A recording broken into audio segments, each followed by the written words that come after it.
was an ugly loss for the Mariners last night. Seattle carried a 6-2 lead into the ninth. Padres put up 5 runs and a walk-off, all credited to Andres Munoz. M's look to avoid a sweep in a series finale today at 5:40, a little earlier, before coming back to Seattle for a rematch against the Rangers. Snapshot, brought to you by Miller Lite. When it's game time, it's Miller time. From the Quantum Fiber Studio. This is Bump Stacy on Seattle Sports. Streaming through the Seattle Sports app and at seattlesports.com. Now, here are your hosts, Michael Bumpus and Stacy Ross. Here we go now. So we have to talk about it. Do we gotta? I think we do. Curtis Rogers is here filling in for Michael Bumpus, and we are going to talk a lot of Mariners today, not just because we have Ryan Roland-Smith joining us at 11, who we're very excited to talk to, but also because of last night's loss. Now, the good news is this is probably the worst Mariners loss. That's not good news. This is probably the worst Mariners loss I've seen since you guys remember that game against the Yankees. Matt, you even probably remember this. Why are you laughing The Brian already? Wu one? The Brian Wu one. Well, I mean, Brian Wu didn't do anything that game. Brian Wu didn't do anything except for look exceptional, but he's carrying a no-hitter. Like no-hit innings. And it was insane. They're up 5-0. Yeah. I don't even want to relive it, but when that loss happened, it was all bad. Yeah. The vibes were at an all-time low. It wasn't the ultimate nadir of the season, but it was one of them. It was a low close point. This reminded me of that loss a little, and so when I say the good news is, what I mean is the good news is it's April as opposed to nearly the All-Star break, which it was when they had that loss to the Yankees. That being said, it's not great. No. It's horrendous. Curtis, your feelings after this one? Oh, they had it. Like, you enter a ninth inning up 6-2 with your all-star closer on the mound. Oh, I took my dog for a walk. Like, it's over. I was already crafting an email to you being like, what a game, what a bounce-back performance from everybody. You got great performances from Emerson Hancock, Luke Raley. What a job those guys did. Like, this was what we were talking about in saying that this series was winnable. Mm-hmm. The Mariners showed that they were the better team on Wednesday night and made quick work of it. Like 6-2, you wipe your hands onto the series finale tomorrow. But then, alas. But then that ninth inning, it got away from them. It got away from one guy specifically, Andres Munoz. And Stacey, I mean, everybody wants to point fingers after a loss like that. And yes. Look, there were many decisions that went into the collapse of last night's ninth inning. But just kind of looking at the pie chart of blame in terms of what happened last night, it's on Munoz. For me, it is on Andres Munoz because a lot of people are like, oh, Dan Wilson, you went to Jose Ferrer after Munoz. Why would you pick Ferrer when he's a high-contact guy? But it was a lefty-on-lefty matchup. And by the way, when you have Andres Munoz in the game, you're not expecting to go to your bullpen again after that. You're not expecting to have to use anybody else beyond Andres Munoz. I am not saying that I haven't critiqued, nor that people haven't critiqued Dan Wilson's management before.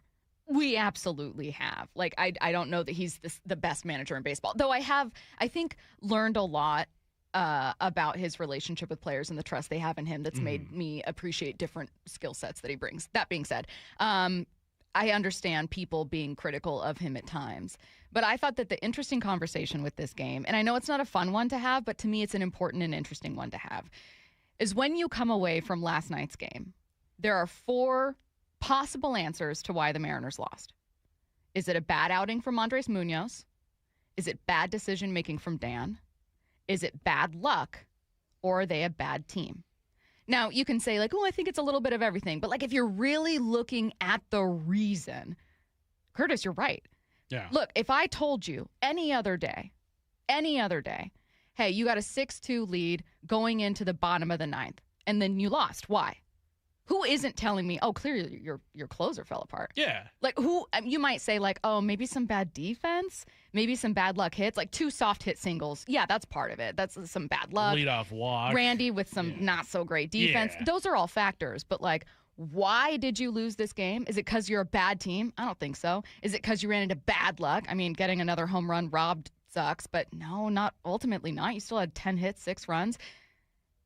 is it because of bad decision making? Curtis, you're right. Dan shouldn't have had to make the decision. No, it's just your 2-time all-star closer was bad. Yeah. That's it. Didn't get the job done last It doesn't night. have to be more complicated, even if it really, really, really stings. And I knew it would be on SportsCenter. God, the second the game ended, I was like, I'm going to see this tomorrow on SportsCenter. I'm going to just loathe it. Oh, yeah. The late night SportsCenter, they always get the West Coast baseball highlights. And sure enough, Jackson Merrill's walk-off was front and center. But I look at last night's loss, Stacy, and is this a bad team? The question you posed. I don't think so, even though they're sitting at 8-11. Now, there is a concern about their performance on the road. They are 1-7 on the road and have lost 7 in a row.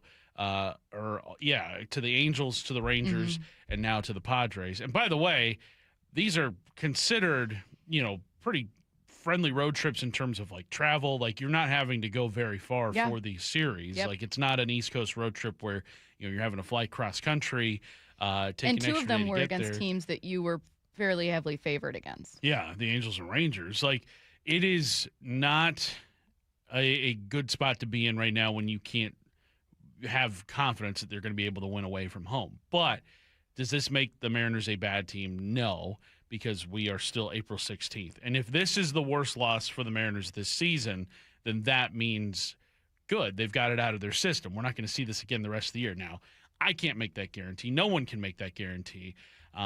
But, yeah, last night was a real gut punch, especially for a team that has had quite a few of those to start the season. I think maybe the most painful loss besides this one was probably the Joe Adele game, where it's a 1-0 game. You get 3 home runs. You just should have won, simply. Yeah, you should have absolutely won. His glove's going that. to the Hall of Fame.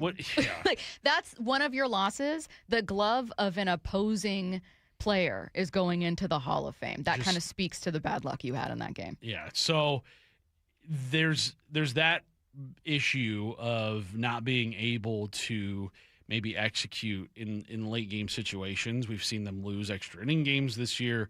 But ultimately, I have no real issue at all with Dan Wilson choosing to go to Jose Ferrer in that spot against a lefty. And look, Merrill's a good hitter. Like Merrill's a good player in baseball. I think he was National League Rookie of the Year a couple of years ago. Like he is a really good player that the Padres were able to develop in their farm system. I think most people would have gone lefty on lefty. Now I get that Brash is a little more swing and miss than most relievers out there, but I think. You just Dan Wilson shouldn't have ever had to make that decision. So it's not. What I kept seeing was complaints about an over reliance on handedness. I mean, there is that aspect of it, but you were also in a spot where the game was starting to unravel on you, and I don't even know if Matt Brash could have stopped that. Fair. Could have stopped that bleeding because it was just every little thing in that ninth inning. You could feel the pressure starting to mount on everybody, on Munoz, on the defense. Heck, I mean, you could even put some blame on Randy Arozarena's throw, too, because he just spiked it out in the outfield. And it's if it's perfect, maybe. If that throw gets in, I think if that throw gets into the infield, the run does not score and the game goes to extras. Or at least San Diego gets another bat in the ninth inning with a chance to win it. Or, if the Mariners get that out, it goes into the 10th inning. So, I think Dan Wilson's decision to go to Jose Ferrer is much further down the list than I think a lot of people want to, because there's a history of Dan, I think, mismanaging bullpen decisions. There is. And so they look at last night's as just another one of those, and it's like, nah, this is not that. This is something completely different. This is more so the guy who has been one of the probably top 5 closers in baseball. So I wanted to over ask the last 3 or 4 years. I don't mean to interrupt, but I want to ask you a question about that because you have a couple from listeners right now. Let's pause in talking about that because someone said, why was Munoz in the game? Another texter from the 808 says, I've never even been a fan of using a closer in a non-safe situation. So is it the wrong decision to put Munoz in? Which is something that I feel silly even asking because I'm like, well, if you could redo Game 7 ALCS and people are like, why go to Bizarre? when you're talking about just your single best arm out of the bullpen, most people would say Munoz. I like that you bring up Game 7 of the ALCS in this spot, because the reason why Andres Munoz was in the game last night is those were the 3 most important outs of the game. In Game 7 of the ALCS, what have we complained about all offseason? Not putting Andres Munoz in where the 3 most important outs were. Being too old school with that approach. That is why Andres Munoz was in the game in the 9th inning last night. And yes, it was not a standard save situation, but look, 4 runs is pretty close to 3 runs. And he's on rest. Yeah, that is why Andres Munoz was in the game. And also, yeah, Munoz hadn't pitched since April 11th. Like, it had been 3 days in between appearances. He was fresh last night. You want him in that spot to get those 3 outs. Now, you look at his last 3 outings, though, Stacy. It has not been clean. No, now, he had a close. Yeah, one. On April 10th against the Astros, he walked 2 guys. Against the Astros on April 11th, walked 2 guys, gave up a hit, and then obviously last night doing what he did there. So maybe there is an issue with Andres Munoz. Maybe, from having pitched in WBC for Team Mexico. Like, he has not had a lot of clean outings this year.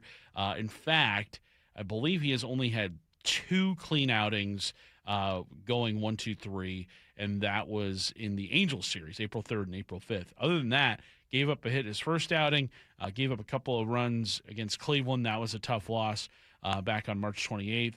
And then, his last 3 outings have not been clean. Mm-hmm. So I think there is some concern right now with Munoz, but just going off of what he has been for you over the last 3 or 4 years, like, you wanted him in that spot. And they got to that spot. Mm-hmm. Unfortunately, he could not get the outs that he needed. Such a good point, though, Curtis, is like, Dan, and this isn't me like defending Dan per se, but it's saying I think we're finding things to complain about without just putting the responsibility on the shoulders of a player who fell apart. Mm-hmm.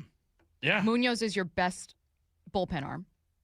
He is someone you want for the most important outs. And a perfect point, Curtis, that the last big game for the Mariners, we criticized Dan for not choosing him in that moment. Mm-hmm. So here you have a moment where you want to close the game out, and it's not a closed situation, but it's or safe situation, excuse me, but it's a moment where you want your best arm to just get those outs and get them out of the way. Yeah, here was Dan last night on the decision to go to Munoz in that spot. Yeah, I mean, I think, we know this is a good club, and this is a situation where, we wanted to get him out there, and this is a situation where we wanted him to pitch against this team, and in that spot, but just didn't go our way. Yeah, should have been a low pressure spot, and it just didn't become that. There are some Dan decisions that may end up costing this team, and we'll talk about them when they happen. Like, I'm not saying that, like, there aren't times I watch with a fairly critical lens. What I am saying is this isn't one of those games. And I totally get that, like, the last decision, the last thing that happened, because we always have this hypothetical. If you put in Brash there, maybe you get the outs and you win, right? Because you don't know the answer, so you can just kind of assume that would have happened. But you don't know that it would have happened. And by that point, a single hit could win you that, which it did. Yeah. Like, you're already drowning at that point after being in a place where you should have coasted. And so I don't think right now we can have conversations, and we will, about concerns about the offense overall, including your big hitters, Cal, Julio, Naylor, about, this team maybe not living up to expectations. But I also don't think we need to make last night's loss bigger than just Andres Munoz had a bad day. Yeah, I think that's about as succinctly as you can describe what we saw last night. And do I think the Mariners maybe look at Andres Munoz and his effectiveness a little bit, with a little closer lens, especially because it has been the majority of his outings this year where it has not gone the way we've expected it to. Now, the Mariners have more often than not found themselves on the winning end of things, but he is your closer, which means more often than not when he appears in games this year or over the course of his career, you're winning them. The Mariners' record in games that Andres Munoz has appeared in this year is 4-3, and I would say the Cleveland game, he played a big role in that loss, giving up the home run in the 9th inning, and then obviously last night played a big role in that as well. You've got the extra innings games and extra innings loss against the Angels. I don't know if he was the one that gave up the game-winning hit in that one, but still, no, it was he actually had not a clean inning in that one, but it was Gabe Spire who gave up the game-winning hit in that one. But still, 4-3 is your closer. That's not right. That's not what you want to see in your overall record when the guy that you have tasked with ending every game gets the ball. Is there an injury thing we're watching for with Munoz? I know he had a back. Did he have a back issue with the WBC? I can't totally remember. I think so. I just kind of wonder if, maybe that slider is not sliding the way that he had hoped it would, kind of leaving more out over the plate. I guess the soft contact last night was that was just torturous to watch. It wasn't anything that people, it wasn't guys hitting doubles off of him or anything. It was just these bleeders. I just kind of wonder, what does this team look like if Andres Munoz is not Andres Munoz of 25, of 24, of 23, something like that? Because that's something I don't think a lot of us took into account this offseason of you don't have to worry about Andres Munoz. He's going to be fine. And so far this season, very mixed results. From the 480, so who do we look at when our players have a long history of not playing to expected level of performance? What do you mean long history? We're not even through the first month of the season. Yeah, now, if you want to say the Mariners as a whole. Are you talking about Mariners in 1997? And sure, if we're having a bigger conversation about Mariners as a whole, which we've had before, you talk about organizational failures and frustrations and spending and all kinds of things. I just don't think that's a conversation that's necessary for this game. I really don't. It's April. It's one that I will, I wouldn't say gladly have, but one that I'll absolutely have if we get through May and this team looks like trash and you're going, what are you doing, man? What are you going to do, Jerry? What are you going to do, Justin? You have to add. This has to be a World Series year. This has to be a year when you're competitive. But we're talking about a team that was one of the final 3 teams standing last season that was 8 outs away from a World Series, where your catcher had 60 home runs. No one's expecting him to get that this year, but that's surpassing expectations. Where Julio was once again great, and I know that he's not living up to sky-high expectations, but he's been an amazing player overall and is the best center fielder in baseball in terms of the defense he's giving you. Randy's defense isn't great. You already knew that heading into the season, so I don't know about that not living up to expectations. You knew that the defense wouldn't be great. As a bat, he's been fine. Luke Raley's surpassing expectations. Cole Young is surpassing expectations. You have now had 4 consecutive quality starts from your rotation. You're 2-2 in those games, man. And the one that you just lost, for an offense that's been frustrating and they're not slugging, and there's a lot I'm going to complain about, they had 10 hits and 6 runs. The offense did enough. Yeah. So I don't know what you mean by who do we look at and blame when players have this long history of not living up to expect. I feel like we're grouping together lots of years of frustration, which I understand. Curtis and I are born and raised here, for this one team, because you don't want to feel heartbroken and let down. You don't want to let yourself believe that they can be great, because it's going to really hurt and disappoint you when and if they're not. So you'd rather look for any sign you can find now that lets you get one foot out so you're not as hurt. Yeah. That's what's happening right now. It's being scared. And that's a horrible way to watch a baseball season, especially in mid-April. And there's absolutely a world. I have found myself wondering, too, at times, dude, what if Cal doesn't even hit 30 home runs this year? I found myself being worried about certain things, but, I don't have the answer to that yet. It's April. I'm spending too much time on this. We've got the whole first hour of Mariners. Let's get to headline rewrites. Extra, extra, rewrite! Headline rewrites. We must make headlines. The real story behind the headlines in today's news. Powered by Bay Alarm Security Services. With Bump and Stacy. Headline number 1, the future of live golf is in flux after the Financial Times reported Saudi Arabia's public investment fund is on the verge of cutting support. What's the real headline? As Justin Timberlake once said, this is going to ruin the tour. What tour? The World Tour. The Live Tour. I mean, you had a good take on this when we talked about it. I feel like this is just going to kind of show all of these companies that have saddled up to the Saudi Arabia Public Investment Fund that, I think that money's going to dry up. They have gotten very little return on their investment in Live Golf. I couldn't tell you what channel it's on. Couldn't tell you.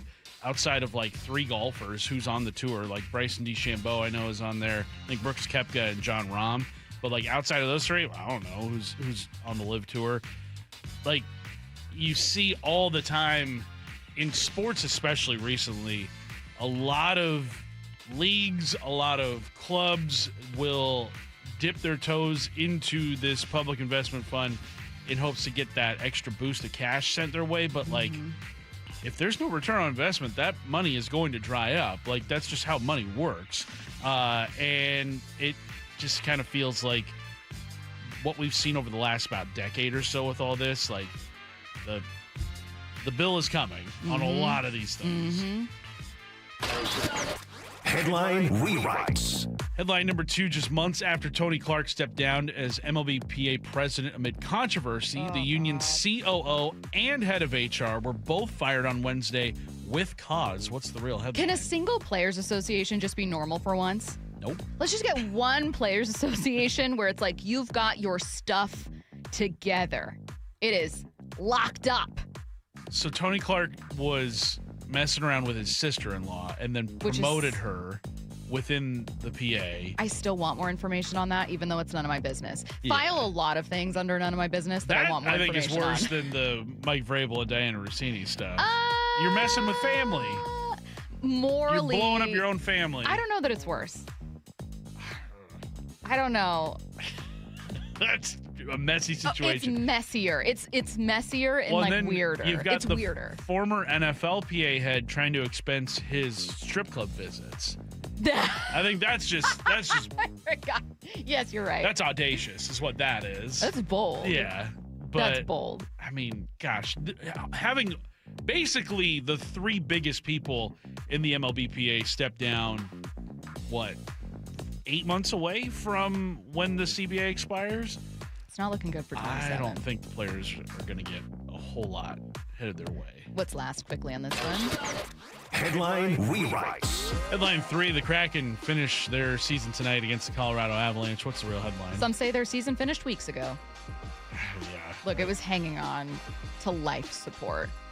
I am so ready for this offseason. But then, are they even going to do anything? Well, is it just going to be the same old offseason where you sign a 30-year-old guy to like a 6-year deal? Maybe. We had what I thought was a great conversation with Jeff Merrick where he said, like, look, it is incredibly difficult for an expansion franchise to try to build up those picks in the draft, and Seattle has a lot of young players.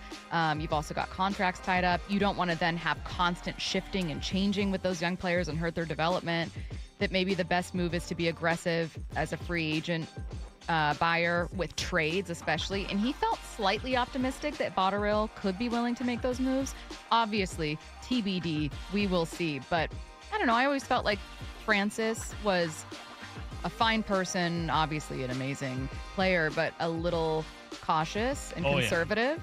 He was very scared to rock the boat. And I don't know that we fully know what this slightly newer version of the Kraken are going to look like with Botterill fully in charge. Yeah, I do know, and we'll get to this in the timeline, there could be one massive name in the NHL that could be on the move. I don't know if the Kraken would dip their toes in that water, but it's certainly a name that even the casual sporting fan in this country has heard of. Is it Alex Ovechkin? No, it's not. Okay, I'm just checking. You're listening to Bump and Stacy on Seattle Sports and the Seattle Sports app. Curtis Rogers in for Michael Bumpus. Coming up, in the ugliest loss of the season, there was something Mariners fans should love. That's next. You can stream every pitch of every inning of every game all season long. Oh, and it's completely free. It's a tremendous catch. Only on the Seattle Sports app. That's right. The free Seattle Sports app puts every single Mariners game right in the palm of your hand. On a platter, come and get it. One app, every game. Plus the latest Mariners news, insider access, video, and podcast. Holy smokes, what a play. Pretty awesome, right? Just like the Mariners. Aetna was there for me as I was going through a rough medical patch this year. I had peace of mind, which helped with my healing. Those words from a real Aetna Medicare Advantage member speak to why U.S. News & World Report named us a best Medicare Advantage company. Because we show up on calls with members and doctors' offices when requested. We show up with the latest in online tools for easier access to healthcare. We show up for you.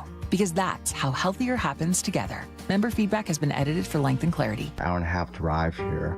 To have fun here for 8 to 9 hours a day versus if it's the other way around, then I'll take it. Lee Johnson Auto Family, the LJ way.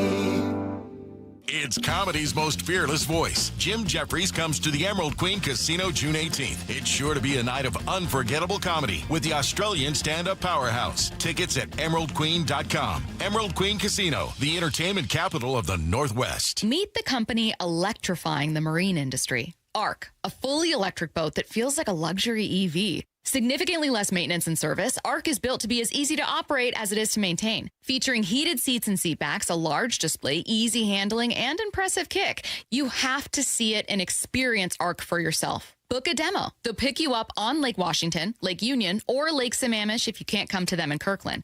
Go to arcboats.com/demo. ARC. You have to see it to believe it. Hi, Chuck here at Frank Lumber The Door Store. One of our most popular services is our match-up service, where we use your old door as a template to create a new door in your existing frame. Whether you need an interior or exterior door, this is a great way to change out your doors DIY style. And as long as we have what you need in stock, we currently have available space without a long wait for our same-day match-up service. Please visit us in Shoreline, where there's plenty of good parking. Also, check us out online at franklumber.com. It's a brave face we put on. We never want to be any trouble. But you know, getting older isn't all smiles and birthday parties. Sometimes it's facing the fact that we are aging. And you know what? That can be pretty hard. If you need a little support or just want to talk to someone, 988 is here for you. It's free and it's confidential. Call 988 anywhere, anytime. A message from the Washington State Department of Health. Shopping for a new Mazda? Shop the West Coast's largest Mazda dealer, Mazda of Everett. With more new Mazdas in stock than any dealer in the region. Shop over 780 new Mazdas. Click on the Mazda of Everett price. At Mazda of Everett, exceptional customer satisfaction is the standard. Plus, at Mazda of Everett, you negotiate directly with the owner. Locally owned, trusted by thousands. Shop MazdaofEverett.com and see why we're number one. Are you curious about who offers the best deals on top-rated Samsung, LG, and Sony TVs? The answer is surprising. It's not online, and it's not the warehouse clubs. The best deals on top-rated TVs are at Video Only. Don't believe it? Then check out the trade-in deals at Video Only. How about $500 for your old TV? Try doing that online. Before you buy that new TV, drop into Video Only. If you don't, you'll be sorry.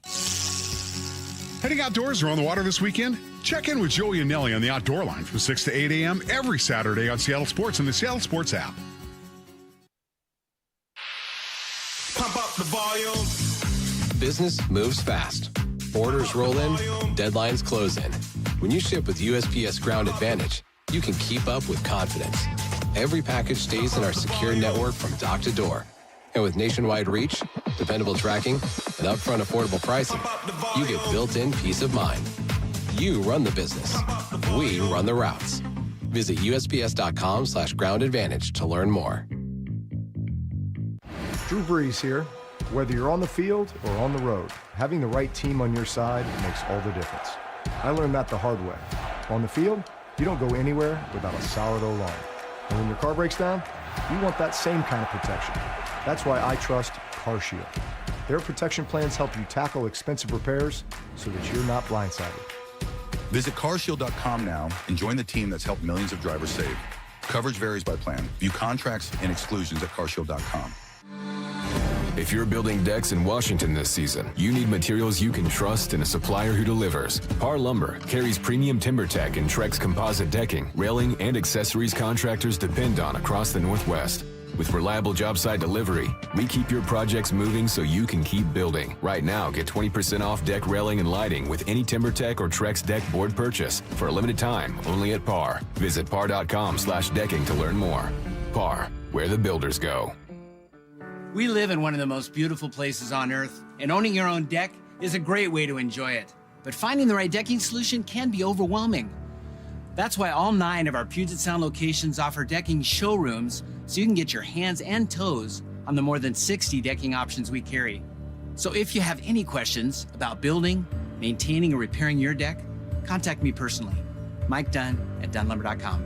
Fiber on decking is now available at Dunn Lumber, your deck headquarters. From the Quantum Fiber Studio. This is Bumpin' Stacy. Weekdays 10 to 2. On Seattle Sports and 97.3 FM HD2. Curtis, in all the ugliness of last night's loss, there was also a lot to like. And I just don't mean the 6 runs. I mean how you got the 6 runs and how you, at least heading into the bottom of the ninth, limited the Padres to 2. This was going to be our original show open. Remember when the show email was, what a night from Emerson and Luke? And they were so great. I missed that time. I missed awesome. that version of Curtis and Stacy. Yeah, they were feeling so hopeful about today's happier. show. This was probably, like 9-ish or like 8:45 p.m. last night. And then all of a sudden the ninth inning happens, and it's like, well, there goes that open. But like you said, Stacy, I mean, very encouraging performances by 2 guys who I don't know if anybody really anticipated them factoring into the start of the season as much as they have so far.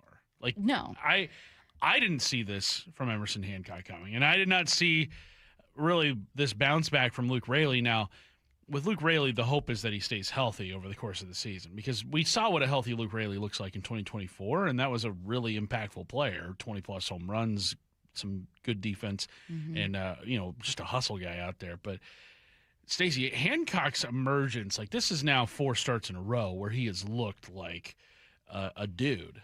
What do you think has changed for him?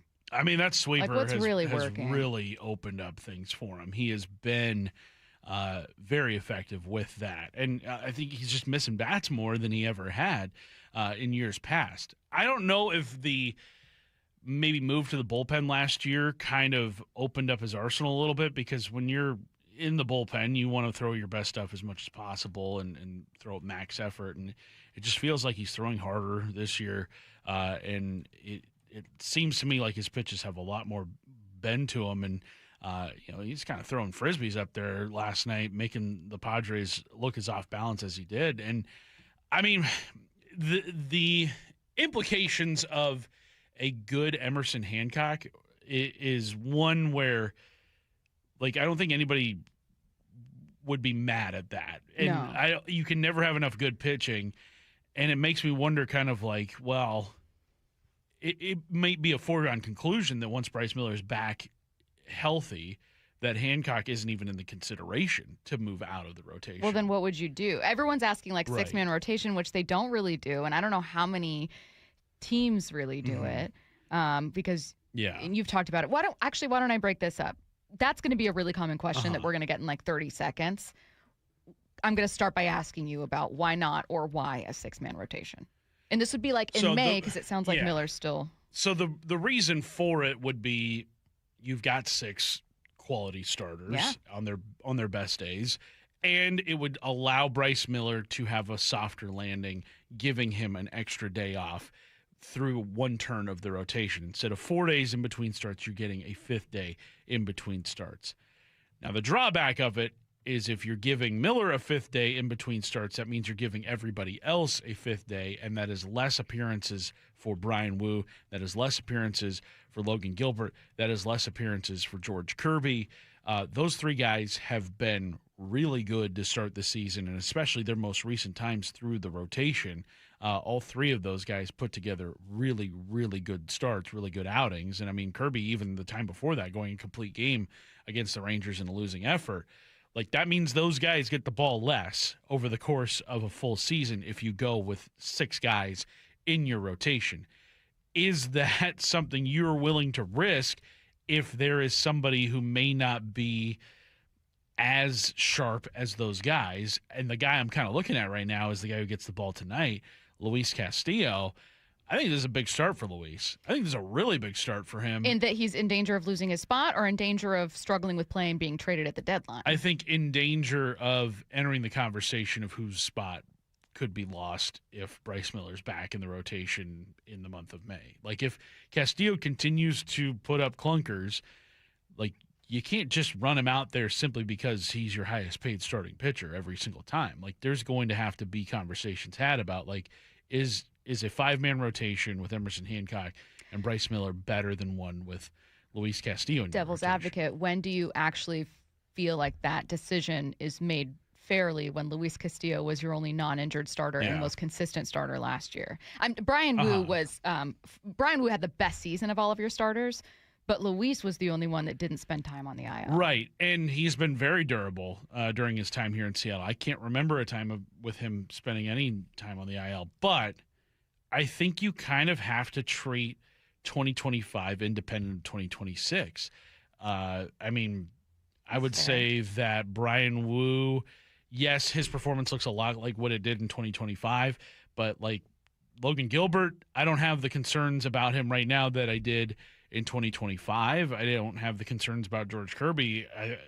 I think what we were talking about him last year in 2025, he has gotten off to a really good start here in 2026, and I don't think those concerns right now about him and his durability and whatnot, or maybe just kind of his demeanor on the mound, we haven't seen those here in 2026.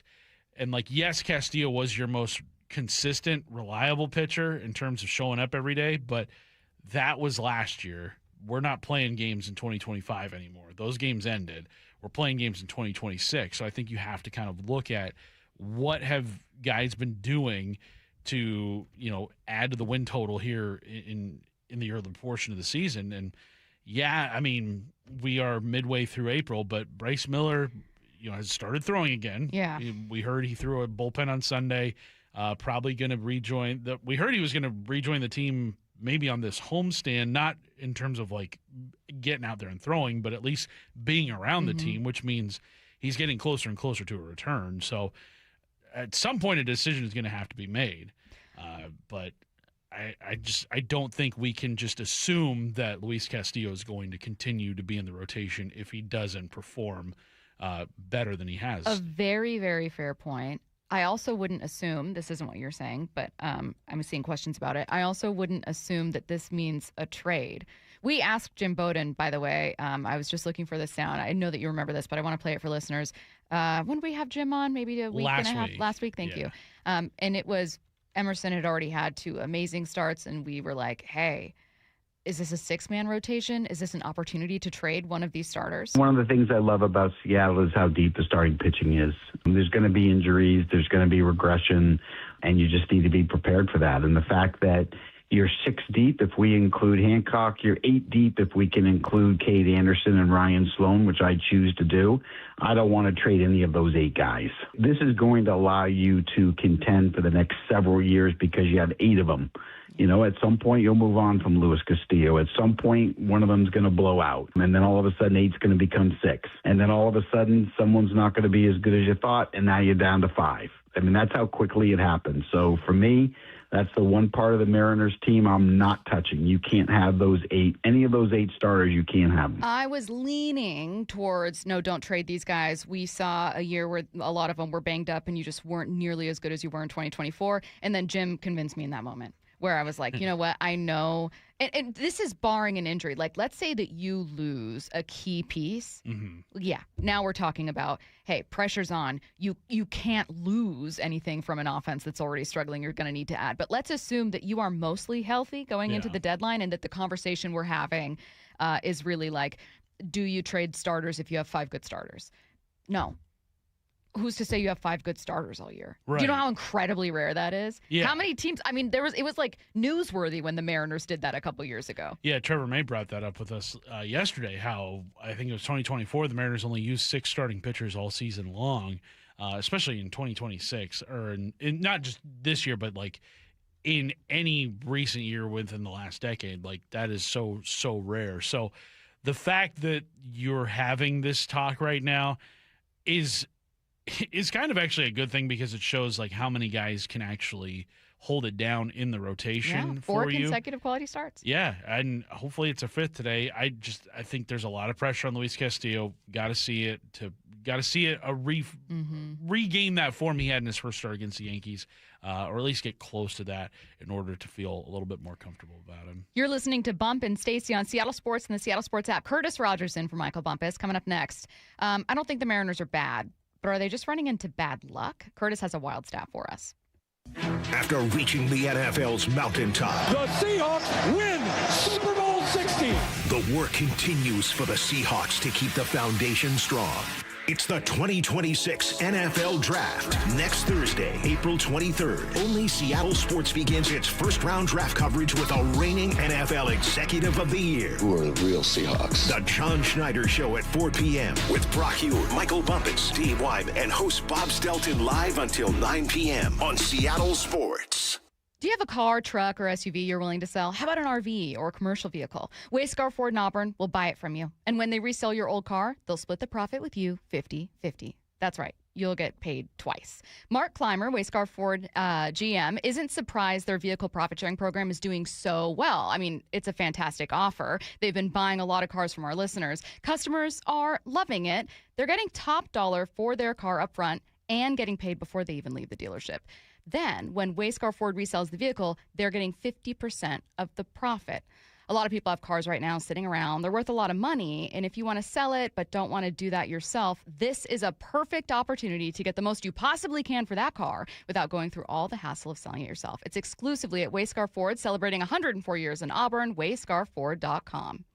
Rick Riz here for the Pella Windows and Doors of Western Washington's Improve Your Play program. Many of our local youth sports teams need help with field enhancements, training, and equipment. Local Pella owners Keith Dashafy and Luke Wilson are stepping up to donate $5,000 to 2 deserving teams. We need your help finding them. Head to seattlesports.com/play to nominate a deserving team in need. Let's help our local youth improve their play this year with Pella Windows and Doors of Western Washington. Contests and rules at seattlesports.com/play.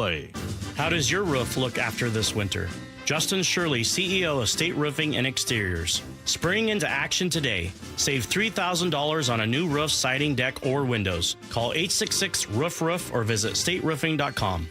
It's comedy's most fearless voice. Jim Jeffries comes to the Emerald Queen Casino June 18th. It's sure to be a night of unforgettable comedy with the Australian stand-up powerhouse. Tickets at emeraldqueen.com. Emerald Queen Casino, the entertainment capital of the Northwest. Deep to right field.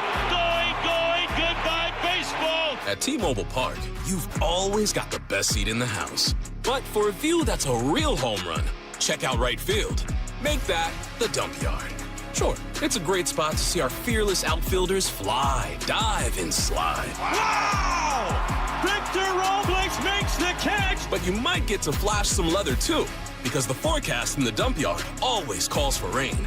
Raining big dumper home runs, that is. Number 60, the magical tour of Cal Raleigh just continues. Mariners baseball. Trident's up.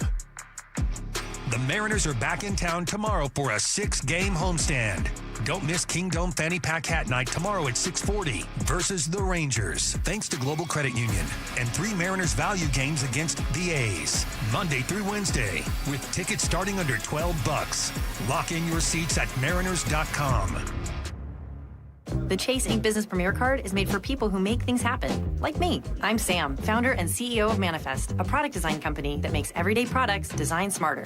I get 2.5% cash back on purchases of $5,000 or more, plus unlimited 2% cash back on all other purchases, which helps us make more smart ideas into a brilliant reality. The Ink Business Premier Card. Chase for business. Make more of what's yours. Real business owner compensated for their participation. Cards issued by J.P. Morgan Chase Bank. N.A. member FDIC. Subject to credit approval. Terms apply. Heading outdoors or on the water this weekend? Check in with Joey and Nelly on the Outdoor Line from 6 to 8 a.m. every Saturday on Seattle Sports and the Seattle Sports app. Free consultations, no fee guarantees, 5-star reviews. JP Pendergast with Pendergast Law explains the importance of going beyond these familiar offerings. Accident victims want an attorney, Tom, that satisfies their needs. Someone who handles those needs with the highest degree of care. Pendergast Law offers the no-fee guarantees and free consultations, but these only scratch the surface. Okay, explain more. We make sure that every member of our team is genuinely passionate about helping others. Customer service and communication are our top priority. It's how we take care of our clients so they always feel one step ahead of the insurance companies. Our strong reputation for high standards provides comfort and confidence when it's needed most. Pendergast Law offers the free consultations, the no-fee guarantees, and, of course, they are 5-star rated. But what really makes them different is their genuine passion for helping others. I can't recommend them enough. If you or a loved one has been injured in a car accident, call Pendergast Law. We can help. That's PendergastLaw.com. Wesley is a truck driver. I drive a truck, and I love what I do. A truck driver with IRS troubles. They told me I owed them $43,000. It got really bad. Quite a few letters in the mail. They were talking about wage garnishment, coming after my house, my car. Yeah, they don't play around. I seriously thought that I was going to lose everything. One sleepless night, Wesley finally made a call to Optima Tax Relief at 2 a.m. Kind of figured I'd get a machine, but I didn't. I actually got to talk to an actual person in the middle of the night. He found just what he was looking for. Oh, they were great people. You need a team of people that know what they're doing. Optima Tax, they know what they're doing. Optima Tax Relief came through with flying colors. I saved an incredible amount of money. Happy don't even come close. I was absolutely overjoyed. Take Wesley's advice. If you're in any kind of trouble with the IRS, call Optima Tax Relief. Don't trust anybody else. Call Optima for a free consultation. Call 800-343-6460. 800-343-6460. 800-343-6460. Optima Tax Relief. Some restrictions apply. For complete details, please visit OptimaTaxRelief.com. From the Quantum Fiber Studio. This is Bump Stacy. Weekdays 10 to 2. On Seattle Sports and 97.3 FM HD2. Ryan Roland-Smith joining us in 15 minutes. Curtis Rogers in for Michael Bumpus. And you had a stat that I both loved and hated. But I wanted to talk here about, I debated for like 5 minutes in the open, being like, oh, are the Mariners running into bad luck? Here's a couple things that are happening that make me wonder that. And then I thought, let's save this for 10:45, which is now, because there's this interesting stat you have, and I just want to make sense of the start to the season and some of the weirder things that are happening. Right. So what's the stat? So we're just kind of looking at, like, where does it all kind of fall apart for the Mariners in a lot of these close games? Well, the starting pitching has more or less done their job. 12 of the 19 games the Mariners have played have had a quality start. That more than half will that'll win you a lot of games, or that should win you a lot of games. You've had 4 consecutive quality starts, including 3 going through 7, and you are 2-2. Yeah, it's that's tough to stomach because the starting pitching has very much done their job in nearly the majority of their games. So I don't think you can blame it on the starting pitching, at least for the most part. You look at last night. Julio gets a home run robbed. That if that goes over the fence, the outcome of the game is probably different than what it was last night. And it is the 4th home run robbed for this team. Yeah, and 3 of them were by one guy in one game, where if any of those balls go over the fence, the outcome of that game is probably a lot different. So there's potentially 2 wins that go your way rather than 2 losses. You also had a lot of bleeders get through last night by the Padres offense in that 9th inning. Very little hard contact other than Merrill's double to end the game. And I count that as some bad luck. Yeah, because Randy bobbled the ball out in left field. It allowed the second run to score standing up. So there's all of those factors of the Mariners kind of just running into things that aren't necessarily in their control. Like the soft hits, those are off the bat of the Padres. Like they just kind of fallen. The home run robberies, like you have struck a ball very hard, and if it wasn't for outstanding plays made by the defense, maybe those games are done differently. But the things that are in their control that they're really having a hard time with, I think, I looked at the team BABIP, which you can look up on MLB.com. You don't have to, go very far to find it. 25th in baseball. So of the balls that are being put in play by this Mariners offense, they are only hitting 265. Right. So they aren't getting bad luck, kind of like, oh, that should be a double and you were robbed. That should be a single and you were robbed. Or that's a base hit 9 out of 10 times. So the balls that are being put in play are being hit like right to guys. But also, they are not slugging at all. And this is a team that has been built off of slugging percentage for a number of years now, hitting the home run, hitting the long ball. That is how they have generated a ton of offense over the last few years, and you're not getting that from Cal. You're not getting that from Julio. You're not getting that from Naylor, your three biggest bats in the lineup. Heck, even Randy only has one home run this season. Now, Randy's got a good batting average. I think it was up over 300 at some point, but he has not been a guy driving in a ton of runs here to start this season. The slugging and the BABIP, to me, Stacey, that is, I think, telling of why the Mariners have not been able to, win a lot of these close games, is because they're just not getting enough punch offensively. Now, Jesse Rogers last week, though, brought up a really interesting point that I think a lot of us kind of overlooked at the time, but then showed its ugly head last night about how the Mariners pitching could shoulder some blame for these losses in close games. What are you doing in the moments when the game can turn? And Seattle is dead last on the mound. Dead last. Like Andres Munoz gives up that 10th inning home run. Like, he's going to be really good, but that's a moment that lost the game, right? So it's really interesting to see, go to that column sometimes, because it gives you the numbers inside the numbers. Because if you're creating offense or ERA when the game's out of hand, that's not as meaningful. When the game's in the moment that you need to throw a pitch, you got to come through, and the Mariners have not done that so far. But we know they will. It's almost like what I said about their hitting. It's going to come around. The Mariners have a good pitching infrastructure. They will pitch in big moments better than they have so far. So that would kind of lend itself to the Mariners being unlucky in that they have all these great numbers as a whole, as a pitching staff, but just in these individual moments, they have not lived up to it so far. And maybe over the course of 162 that evens out, but you do need to be better in those spots. Yeah. I think what I'm taking away from this then, Curtis, from everything you laid out for us, is they have a lot to improve on, particularly offensively. But they'd still probably have an extra couple wins if things would have kind of not just bounced their way, but like not bounced against them, right? Like, that's kind of how I'm taking it. We're like, it's not like this team secretly, it's the Dodgers. Like, oh, you guys just, when you watch them, they're slugging. They're just running into bad luck. It's not like that. But it's, they have had some tough luck that has cost them probably maybe 2 games. And look, if they're a little closer to 500, we're probably having some different conversations. If they take that series against the Angels, which they would have if those home runs weren't robbed, and if they have an 8-2 lead heading into the 9th last night, maybe these are 2 different outcomes. But it's not so much to where you can't be a little critical of the lack of slugging that you're getting, especially that we go right back to that like middle of the order kind of conversation. Yeah, and I mean, we know, and it's not a secret, that this offense is going to go as Cal, Julio, and Naylor go. And it has been very sporadic. We have seen games where those guys have each individually kind of carried the offense. It was the opener against Houston where both Cal and Julio homered. And then also the series finale where Naylor hit the 2 home runs, drove in 5, had his best game of the year by far. But outside of like maybe a couple of games here or there, like it has been the other guys that have had to shoulder the load. Last night, Luke Raley with the 4 hits. He had a 3-hit game in the Houston series as well.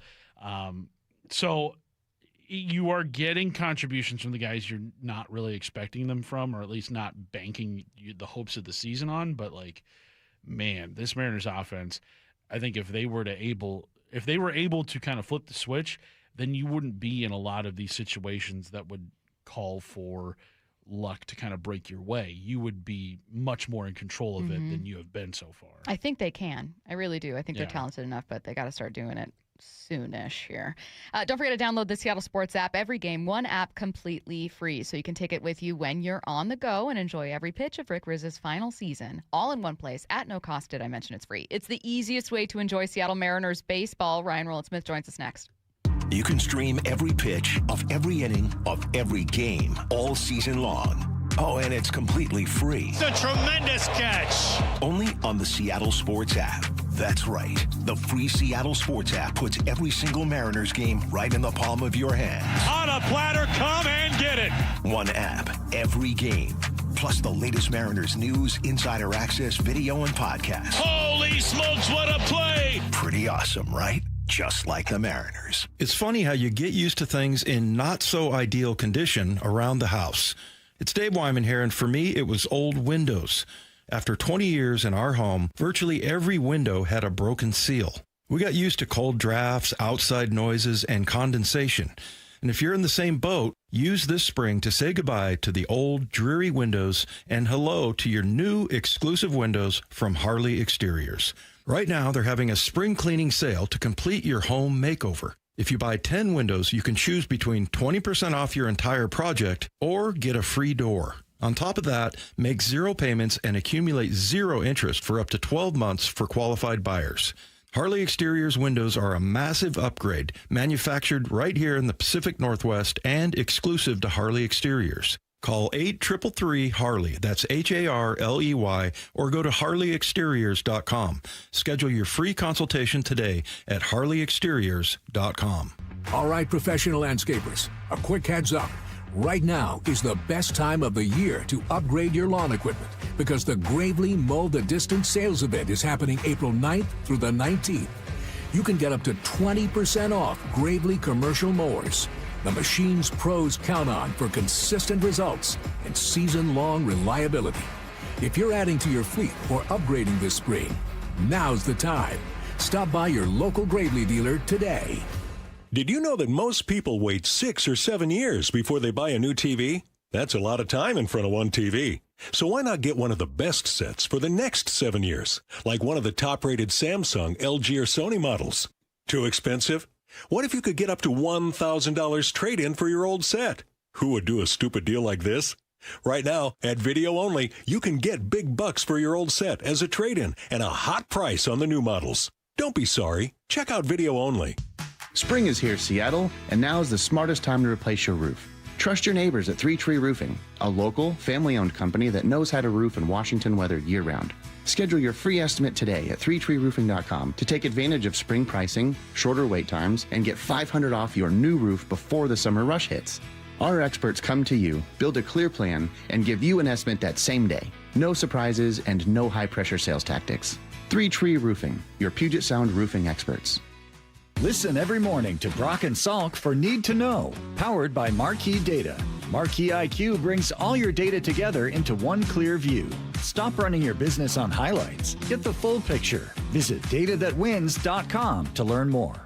You can count on the Seattle Times for local news and information on your teams and your scores. Get inside the game and go beyond the stats with game summaries, player interviews, and play-by-play analysis every day. Read our coverage at seattletimes.com/sports. I had pain. I had numbness in my feet. That pain and that numbness just got worse and worse and worse as time went on. This is Greg describing life with neuropathy. I went to 5 podiatrists, tried different treatments, tried different orthotics, tried different shoes, had cortisone shots in the tops and the bottoms of my feet. Saw a neurologist. All my medical doctors said, can't help you. Live with the pain. You're not going to be able to sleep. This is your life. And then I just gave up until I found Sound Pain Solutions. I'm Dr. Mark Shelley, a chiropractic physician and board-certified functional neurologist at Sound Pain Solutions. Our neuropathy treatments can rehabilitate damaged nerves. We use FDA-cleared, non-surgical, drug, and pain-free procedures that help neuropathy sufferers like Greg find relief. I feel better. I mean, just feeling better is huge. If you experience numbness, shooting or burning pains, or loss of balance, call us. Sound Pain Solutions, 855-996-0025, or click soundpainsolutions.com. Get in the zone, AutoZone. John always listens to his truck. So when his brakes start talking, he goes to AutoZone, where a helpful AutoZoner gets him the right parts. If John has time to put them in, he borrows a kit with Loan-A-Tool. And if he doesn't, he gets a free shop referral. No hassles, just help. Everything you need, nothing you don't. Get in the zone, AutoZone. Deposit required for Loan-A-Tool. Restrictions apply. Help DEA keep our communities safe and healthy by participating in National Prescription Drug Take-Back Day, Saturday, April 25th. Take action right in your own home by cleaning out your medicine cabinet of unneeded medications. Keep them safe, clean them out, take them back. Find a collection site near you at deatakeback.com. Do your part to lower overdose deaths and prevent prescription drug misuse before it starts. That's deatakeback.com. Let's go! This is Seattle Sports. Streaming through the Seattle Sports app. KIRO AM Seattle. KIRO FM HD2 Tacoma. Home of the Seahawks, Mariners, and everything Seattle sports. Seattle Sports Snapshot. It was an ugly loss for the Mariners last night. Seattle carried a 6-2 lead into the bottom of the ninth. Padres put up 5 runs to walk it off, all credited to Andres Munoz. M's look to avoid a sweep in a series finale today at 5:40, this one a little earlier, before coming back to Seattle for a rematch against the Rangers. Snapshot, brought to you by Miller Lite. When it's game time, it's Miller time. From the Quantum Fiber Studio, this is Bump and Stacy on Seattle Sports. Streaming through the Seattle Sports app and at seattlesports.com. Now, here are your hosts, Michael Bumpus and Stacy Ross. Here we go now. Ryan Roland-Smith joining us now on the Emerald Queen Casino Sportsbook Hotline. Ryan, how's it going? I'm doing okay. How you guys doing?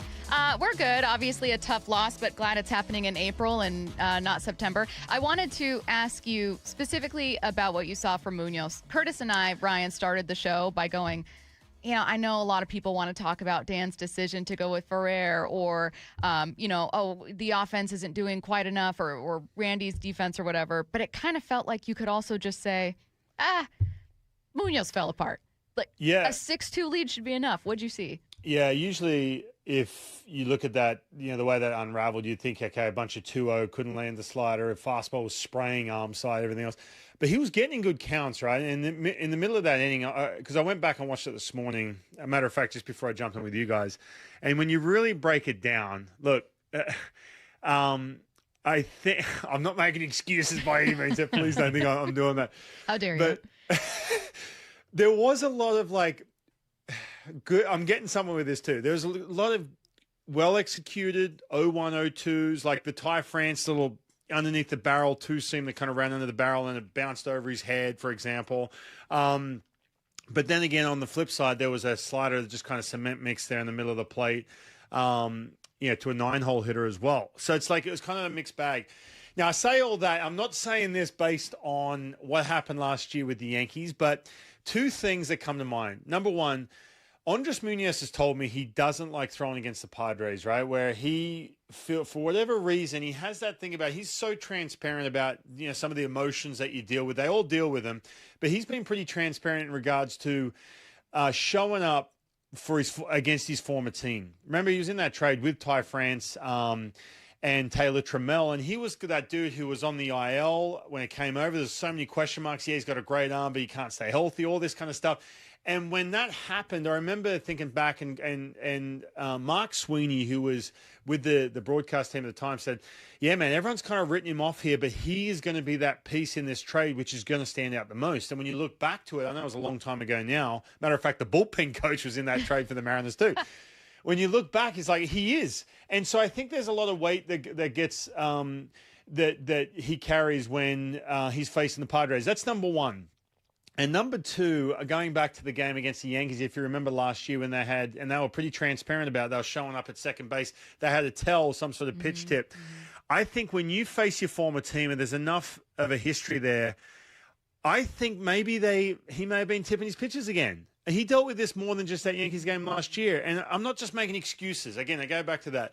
There's some sort of tell there with him because they were getting some decent swings off pitches that when you throw a 99 with movement and that slider, it's very difficult to have the kind of reaction time and the reaction in general that they had. So I say all that. I'm just got my tinfoil hat on right here. They could have been. We welcome it, Curtis especially. Right. No, I was trying to think. I knew you guys were going to ask me about Munoz, and I was like, do I go back to the fact he's facing his former team? No excuses. He was making some good pitches and some good counts, but those two things I lean on pretty heavily. Ryan, you mentioned maybe Munoz was tipping his pitches last night, and this isn't his first tough outing that he's had this year. Mm-hmm. Is there maybe some growing concern with Munoz, or do you think this is maybe just kind of lingering from his participation in the WBC? Do you think this is just kind of getting those kinks out early in the year? What do you think has gone into now, most of his outings haven't necessarily been the cleanest? I think all of the above, Curtis, to be honest with you. I think the WBC, as much as I love it, and it's so disruptive, it really is. It's awesome, but it's always going to be there, and so it should. It's great for baseball. It messes with your prep. That's number one. But I think with Munoz, more importantly for him, and he said this to me just on casually running out of the dugout. I said, "Hey man, good stuff. You got out of that jam. One of the outings you're referencing, going back to the last homestand." He said, "Yeah, man, 4 days off." So he the first thing he says to me, right? And again, he carries his he's hard on his sleeve sometimes, maybe too much, because he throws 100. You don't need to do that. But he's that guy who needs that regular routine. He really does. April is not a good month for him in regards to the Mariners having this plan to slow play him and Matt Brash, because what's going to happen, he's going to get irregular routine. And I think that with him and Matt Brash are going to play a huge role in this team, as we know. And they're going to get pushed hard later on. I think the month of April, you're going to see some of this from Munoz. It stung last night, man, with how good Emerson Hancock was. I mean, I can talk about him for days. I sound like a proud dad, but I'm not going to sound proud of him. But you know what I mean? Like, it's awesome because he's such a good dude and he's dealing. And you're going to have him over to the house? I wish. No, I wish. He would probably just say, "Dude, get away from me." I bug him too much as is. But no, he was dealing, man. I'm so happy for him. That 4-seam and sweep was just getting a ton of swing and miss. You had all that. You had this big lead. You got Munoz facing his former team, and then it just unraveled. So it was tough. But back to your question about Munoz, man.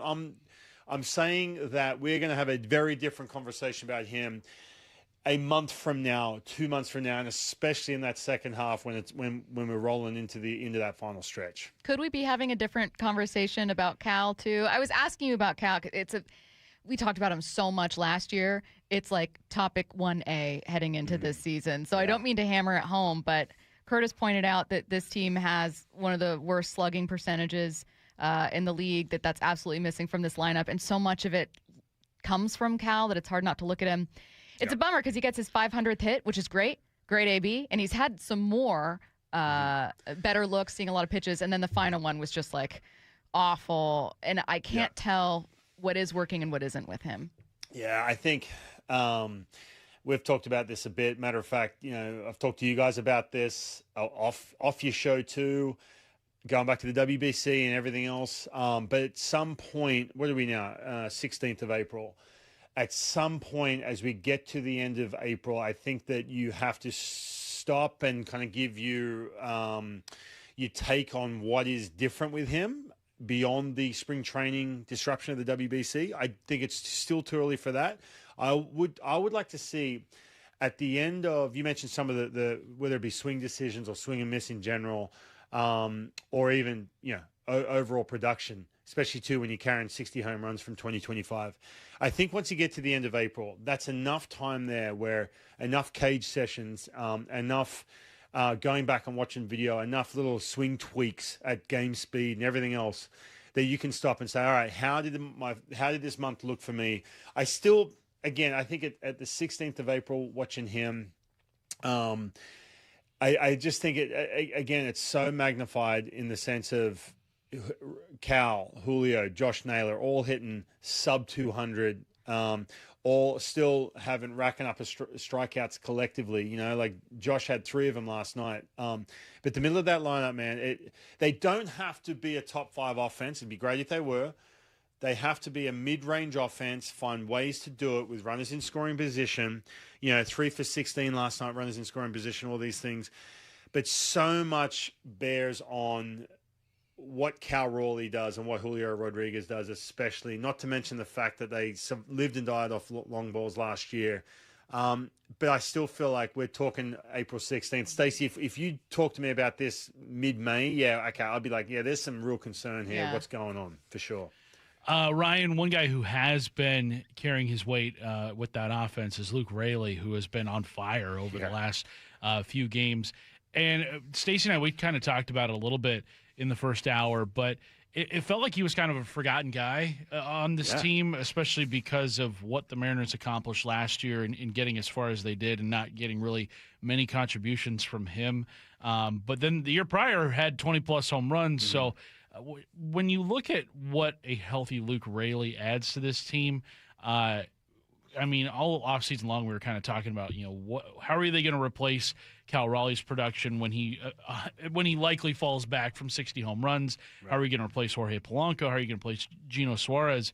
I think we all kind of collectively maybe forgot a little bit about Luke Raley, but what have you made of his start to the season, kind of reminding people like, hey, I'm still here. I'm still really good when I'm healthy. Well, hey, Curtis, you and Stacey may have forgotten about it. Oh, I didn't. No, I'm kidding. Wow. No, I'm joking. Hey, no, I'm messing around because, hey, listen, I'll admit, I'm right there with you. Like, I'm not going to lie. Like, this is no joke. Get the lineup, do an opening day, and I'm like, hold on. Oh, Luke Raley's in the lineup? Oh. And again, where's he been? Yeah. Well, yeah, because it's like, and it's one of these ones that I have this, because I've tried to ask him, and I'm not talking about doing the little, post-game interview at the end of the game where you're just trying to tee him up to get the crowd going. I've tried to ask him off the side to, hey man, like what's different? Hey, this off season I really worked hard to stay healthy. It's like, no, dude, you're in like the top 2%, top 99%. Excuse me. You're hitting 340 right now, buddy. Yeah, it's like, dude, you're crushing balls to left center field off tough pitches when you're off balance. He's like, I'm journaling a lot. I'm just getting in touch with yeah, it's like, don't give me this. I used an extra heat pack on my oblique. Like, no, give me something. So I haven't quite gotten there yet with him in regards to but dude, like you're right, man. A couple of years ago, because I remember the reason I'm bringing up opening day is because we did this. Me and Goldsmith did like this roll call thing down the lineup, and like. It was like, hey, who do you want to choose? I'm like, hey, give me Luke Raley, because I was looking at like the numbers when he first came over to the Mariners from the Rays. It was, and talking to Luke about this, he was a guy who, he wants to face lefties. The Rays were big on platooning. He didn't like that. He wanted to be able to show that he could play every day. He lost that ability to hit lefties, yet he hit 20+ homers, and he came over in a situation where it's kind of like more of a low-profile trade, really. And then all of a sudden, he's off the map. Like last year, the postseason coming out of that, it's like, you guys, and you're all excited about seeing this. Kind of like Dom Canzone this time last year was completely off the radar. And that was Luke Raley. And then he's there in opening day. And so half of me is like, oh, hold on a minute. What happened here? Like, who are we missing? Who's not healthy? And the other half is like, dude, awesome, man, because I've had a chance to talk to him last year. Yeah. But I'm still not from him getting the what are you doing different? But, man, there's no luck involved, man. Like, when you look at some of the numbers from him, it's not a luck where our balls are falling in and he's hitting up 300+. Great. No. He's handling everything. There's still some swing and miss there. That, I think, comes from the fact that he platoons. There's always, unless you're like a speedster or some just Brandon Donovan style player, you're going to have a ton of swing and miss if you're not playing every day. Everything else, though, man, when he's getting mistakes, he's crushing balls, man. And I love the way he plays, too. He legged out back in the homestand. I can't remember what that bat it was, but watching him, I was down on field level, and just watching him charge out of the box and turning that corner hard, stuff we talked about a couple years ago.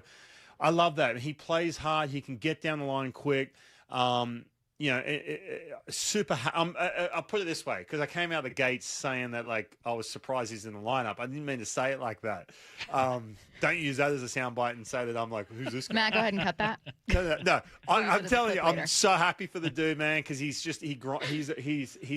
a big, scrappy player. In other words, he plays hard, and so I'm happy for him. But there's no luck involved, dude. He's crushing the ball. It's great. One thing you're not considering, Ryan, maybe because you're not a ball knower like me and Curtis. Curtis and I, massive Survivor fans. Oh, yeah. Luke Raley, a massive Survivor fan. Easy. Hear me out. What if when Survivor's in season, Luke becomes Barry Bonds, which means that April and September are going to be like, he's going to be hitting 400 with like Summertime, 13 not so much, home runs. but- I mean, we'll see what happens. Like there's going to be, maybe we can. His home I don't run know if he's last- an Amazing Race person. As but Mike Lefko pointed out I'm a in big a group Amazing Race person. it's a great show. Over Survivor. Mike Lefko pointed out in a group chat last night that Luke Raley's home run was hit as Survivor was starting, like at 8 p.m., directly at 8 p.m. Ryan, that's not an accident. I know. Wow. Maybe significant it was forces at stake. his wife up in the stands. And said, Right. It's starting. She's texting him updates. She's like, season 50 is phenomenal. I bet he is an amazing race person. You should see Curtis. They usually air back to back. Well, and I feel like that goes hand in hand. Every time, by the way, with Amazing Race, because we watch it with the kids, it's one of those shows that's good to watch with the kids because strategy and all this kind of. But every time it's like, oh, do you think you can be on the Amazing Race? Like, my wife looks at me and is like, hey, we can do this. Like, let's. I'm like, oh god. I think they would pick you and your wife. I think they would too. Because you guys have, former professional athlete. Former actress. Hey, listen, we did like the local ones when we were living in Los Angeles. We did we smashed it. The problem is I can't get over all the casting videos. You can actually, I think you can find them somewhere. You have to be like over the top. ridiculous. So it shows on TV. It's too real. I think you could do it though, because I think that there's slightly more real. Because I think that maybe what you don't love about Survivor is that there's a lot more cheesiness from contestants than there is on Amazing Race overall. Yeah. Thank you. I think you guys should try it again. I think you guys would win Amazing Race. I think so. I think we spend the next 20 minutes talking Amazing Race strategy. Hey, listen. Sir, I know you haven't got enough time here, but what would happen is this. The producers would rub their hands together. I'd drop one F-bomb and make me out to be that, bad husband. And There's totally that character. Yes. Every year there's the couple where you're like, ooh, wow, they should not. That's not a healthy relationship. Exactly, but they're probably fine. up. But they just cut it a certain way because they're geniuses at cutting and making people look bad. So I'd be worried about that for sure. Such a Would good not show. be good. Anyways, ask Luke, see what he says. But yeah, I will. Actually, you know what, Stacey? Maybe that's what's going to get him to open up instead of saying, "Oh yeah, my oblique's healthy." I'm going to bring up the I'm going to bring up the show, and then I've got to do my research on the show, and then I can talk to him about that. Okay, let us know what happens. We can't wait to check in with you. Swing change he made or something. Yeah, there we go. He is Ryan Roland-Smith. Bye, Ryan. Thanks, Ryan. See you guys. Would you and Brenna go on Amazing Race?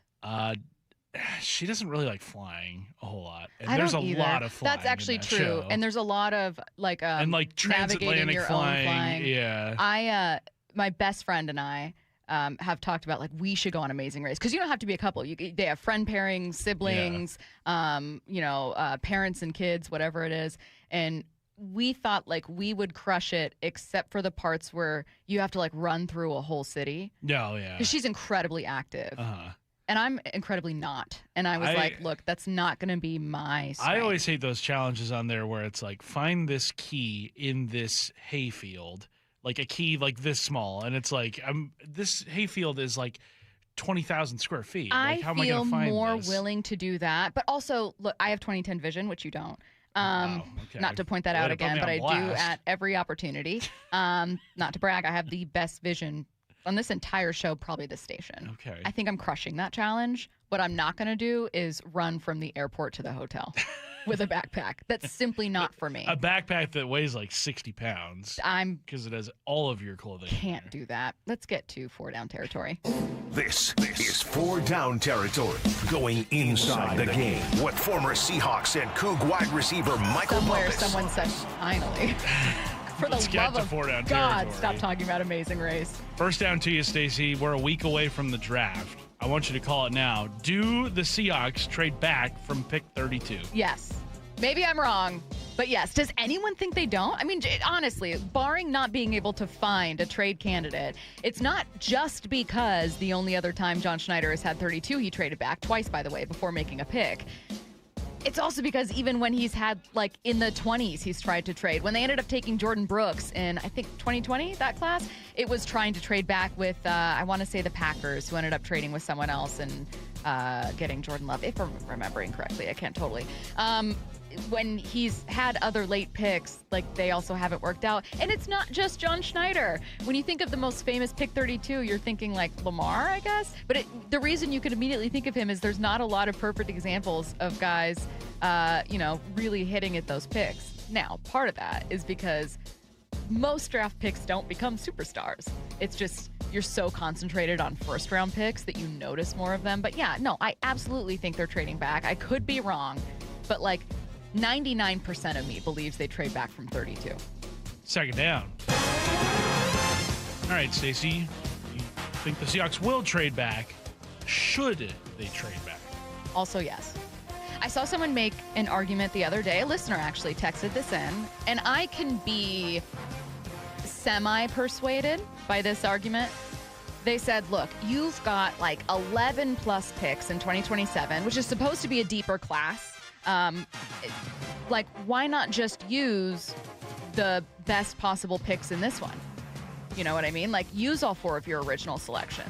Or for that matter, what if you package 2 and trade up a little higher and you try to get players that are simply better prospects, right? Like, we all love a diamond in the rough conversation, Absolutely. but like, you are more likely to find talent the higher up in the draft you go. I get the argument. I completely do.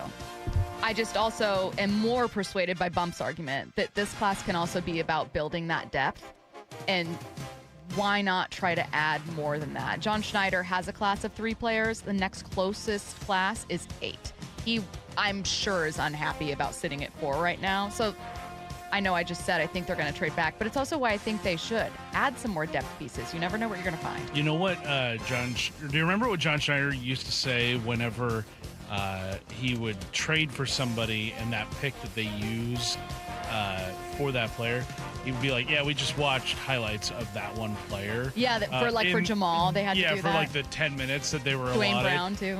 Yeah, so you get to watch 10 minutes of highlights for Rashid Shaheed in the 4th and 5th round. There's some good highlights. I mean, look, yes, it stinks to enter this draft with 4 picks, but like, did the Seahawks win the Super Bowl without Rashid Shaheed doing what he did? I don't know that they do. And if I were to tell you, hey, this rookie that you get is going to have multiple return touchdowns for you, you'd be like, that's amazing. Yeah. It wasn't a rookie, but it was what you got from those draft picks. Third down. Stacey, what makes talk around this draft different than normal? So I'm not an analyst like Bump, so rather than profile a player, I'm just going to observe the conversations we're having. That's actually my job. And what I think is really interesting about this one is most Seahawks fans that I talk to, even casually, right, past someone in a Target, hey, go Hawks, are so much more excited about the existing team and the young players on the existing team, like Nick Emenwari, than they are about who Seattle's going to draft.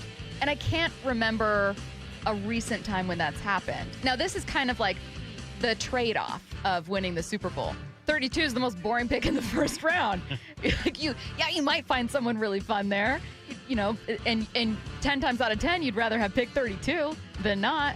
But it also means that people are really, really excited about this existing team. Like, I hear more about, oh my God, what could Nick Emenwari do in year 2? Or like, how does Devin Witherspoon, you know, become even greater? And, you know, oh, Gray Zabel, he's so great. Oh my God, could he become a Pro Bowler next year, an All-Pro? Like, what's his ceiling? I hear so much more about that than I do about the draft itself. And it's a nice change because what I'm usually preaching is like, hey, we should be talking about the pieces you already have. So I think it's cool that people are still so invested in those existing young players. 4th down. Stacey, what conversation are you ready to stop having? Now, I was all about conversations involving trading for a running back. Part of that's because we have 20 hours of radio to do a week, and you simply need to find things to talk about. But also, I thought that conversations about whether or not Alvin Kamara would be available for trade and whether or not he'd be a fit for you, I thought those were interesting conversations to have because it felt like something that was a, quote, affordable pick for you. Or, excuse me, draft, oh my God, trade for you. And I'm seeing a lot about Devon Achane, and I just have to kind of hit the brakes on like, okay, I'm officially ready to stop having conversations about trading for a running back, though. Like, it really doesn't feel like it's going to happen. We heard Dolphins executives the other day go like, we're not trading this person. And I simply have to request that we stop talking about like any player. Oh, could Breece Hall be acquired? Right. Could Devon, could Achane be acquired? It's Any like, I running totally back get it. Coming up at the end of their deal. I was all aboard that train. I was having those conversations, but now I'm kind of like, I'm retiring them. I'm like, I simply have to. This is simply an old trend that I am moving on from now. Don't forget to download the Seattle Sports app. Every game, one app, completely free, so you can take it with you on the go to listen to every pitch from Rick Rizz's final season. It's all in one place at no cost and the easiest way to enjoy Seattle Mariners baseball. Timeline coming your way next. After reaching the NFL's mountaintop, The Seahawks win Super Bowl 60. the work continues for the Seahawks to keep the foundation strong. It's the 2026 NFL Draft. Next Thursday, April 23rd. Only Seattle Sports begins its first-round draft coverage with a reigning NFL Executive of the Year. Who are the real Seahawks? The John Schneider Show at 4 p.m. with Brock Hughes, Michael Bumpus, Steve Wyman, and host Bob Stelton live until 9 p.m. on Seattle Sports. Home is more than a place to live. It's where the best of life unfolds, where possibility sparks, where community grows, where lives take shape. At the Master Builders Association of King and Snohomish Counties, that belief drives the work our builders, remodelers, and tradespeople do every day. Because when we build more homes, we're building so much more than housing. We're making room for what matters most. Learn more at roomforwhatmatters.com.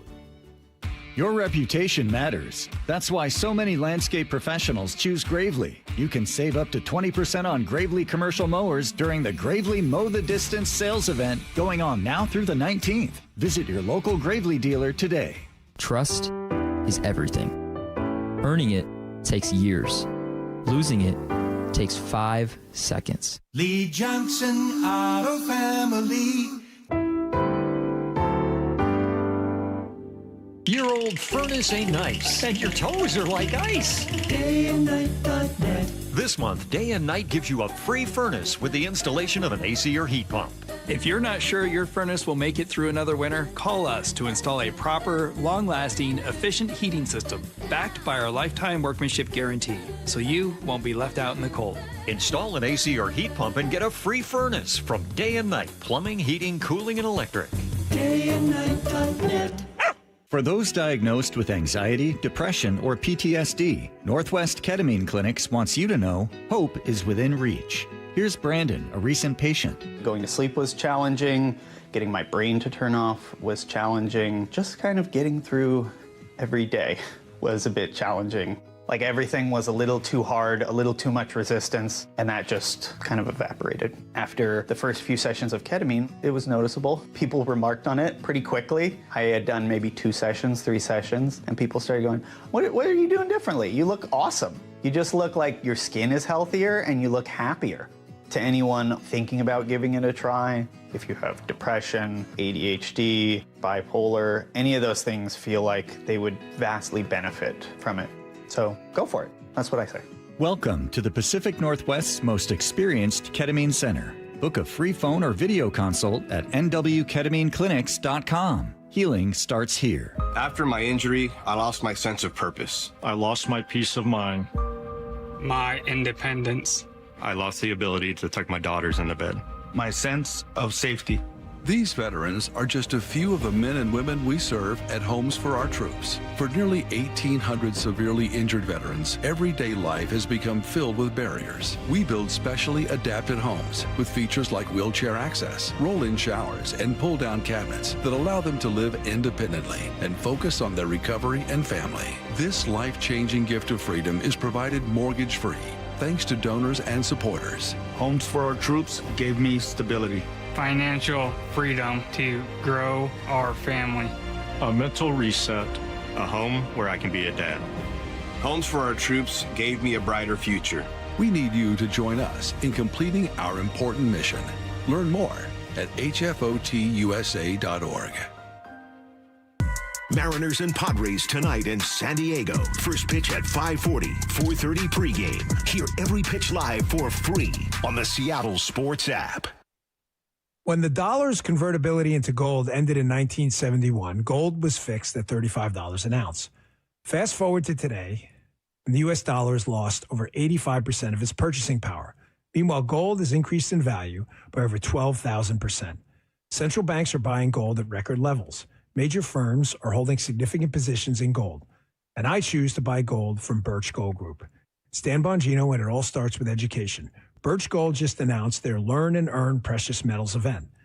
This free online event rewards you for learning the basics of investing in precious metals. Sign up to get free silver on your next purchase if you qualify. And you can get even larger incentives as you go. The more you learn, the more you can earn. But act now. This special event only runs through April 30th. So text my name, Dan, to the number 989898 to join Birch Gold's Learn and Earn Precious Metals event by April 30th. Text Dan to 989898 today. Message and data rates may apply.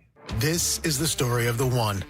As a maintenance tech at a university, he knows ordering from multiple suppliers takes time away from keeping their arena up and running. That's why he counts on Grainger to get everything he needs, from lighting and HVAC parts to plumbing supplies, all in one place. And with fast, dependable delivery, he's stocked and ready for the next tip-off. Call 1-800-GRAINGER, click Grainger.com, or just stop by. Grainger, for the ones who get it done.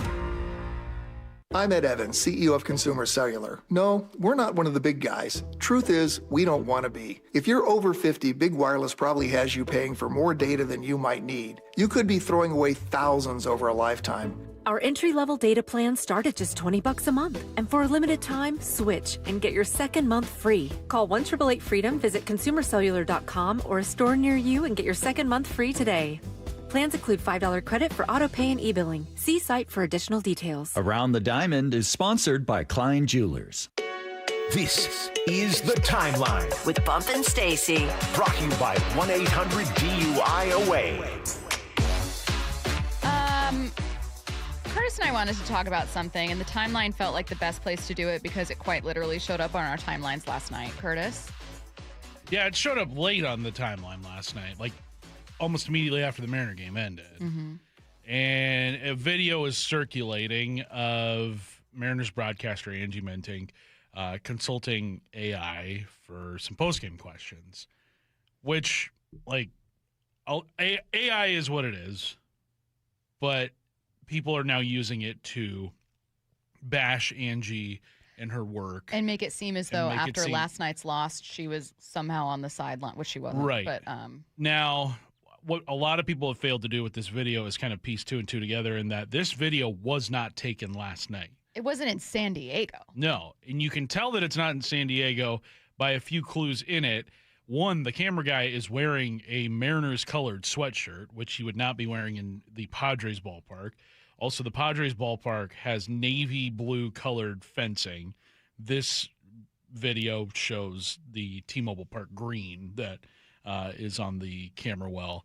So this video kind of circulating last night feels like somebody's actually trying to take down Angie in a way where...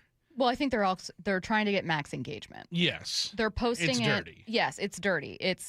They're posting a video of a Mariners broadcaster from Daniel Kramer reposted this and said this was taken weeks ago from someone who had recently had a stroke trying to regain her bearings.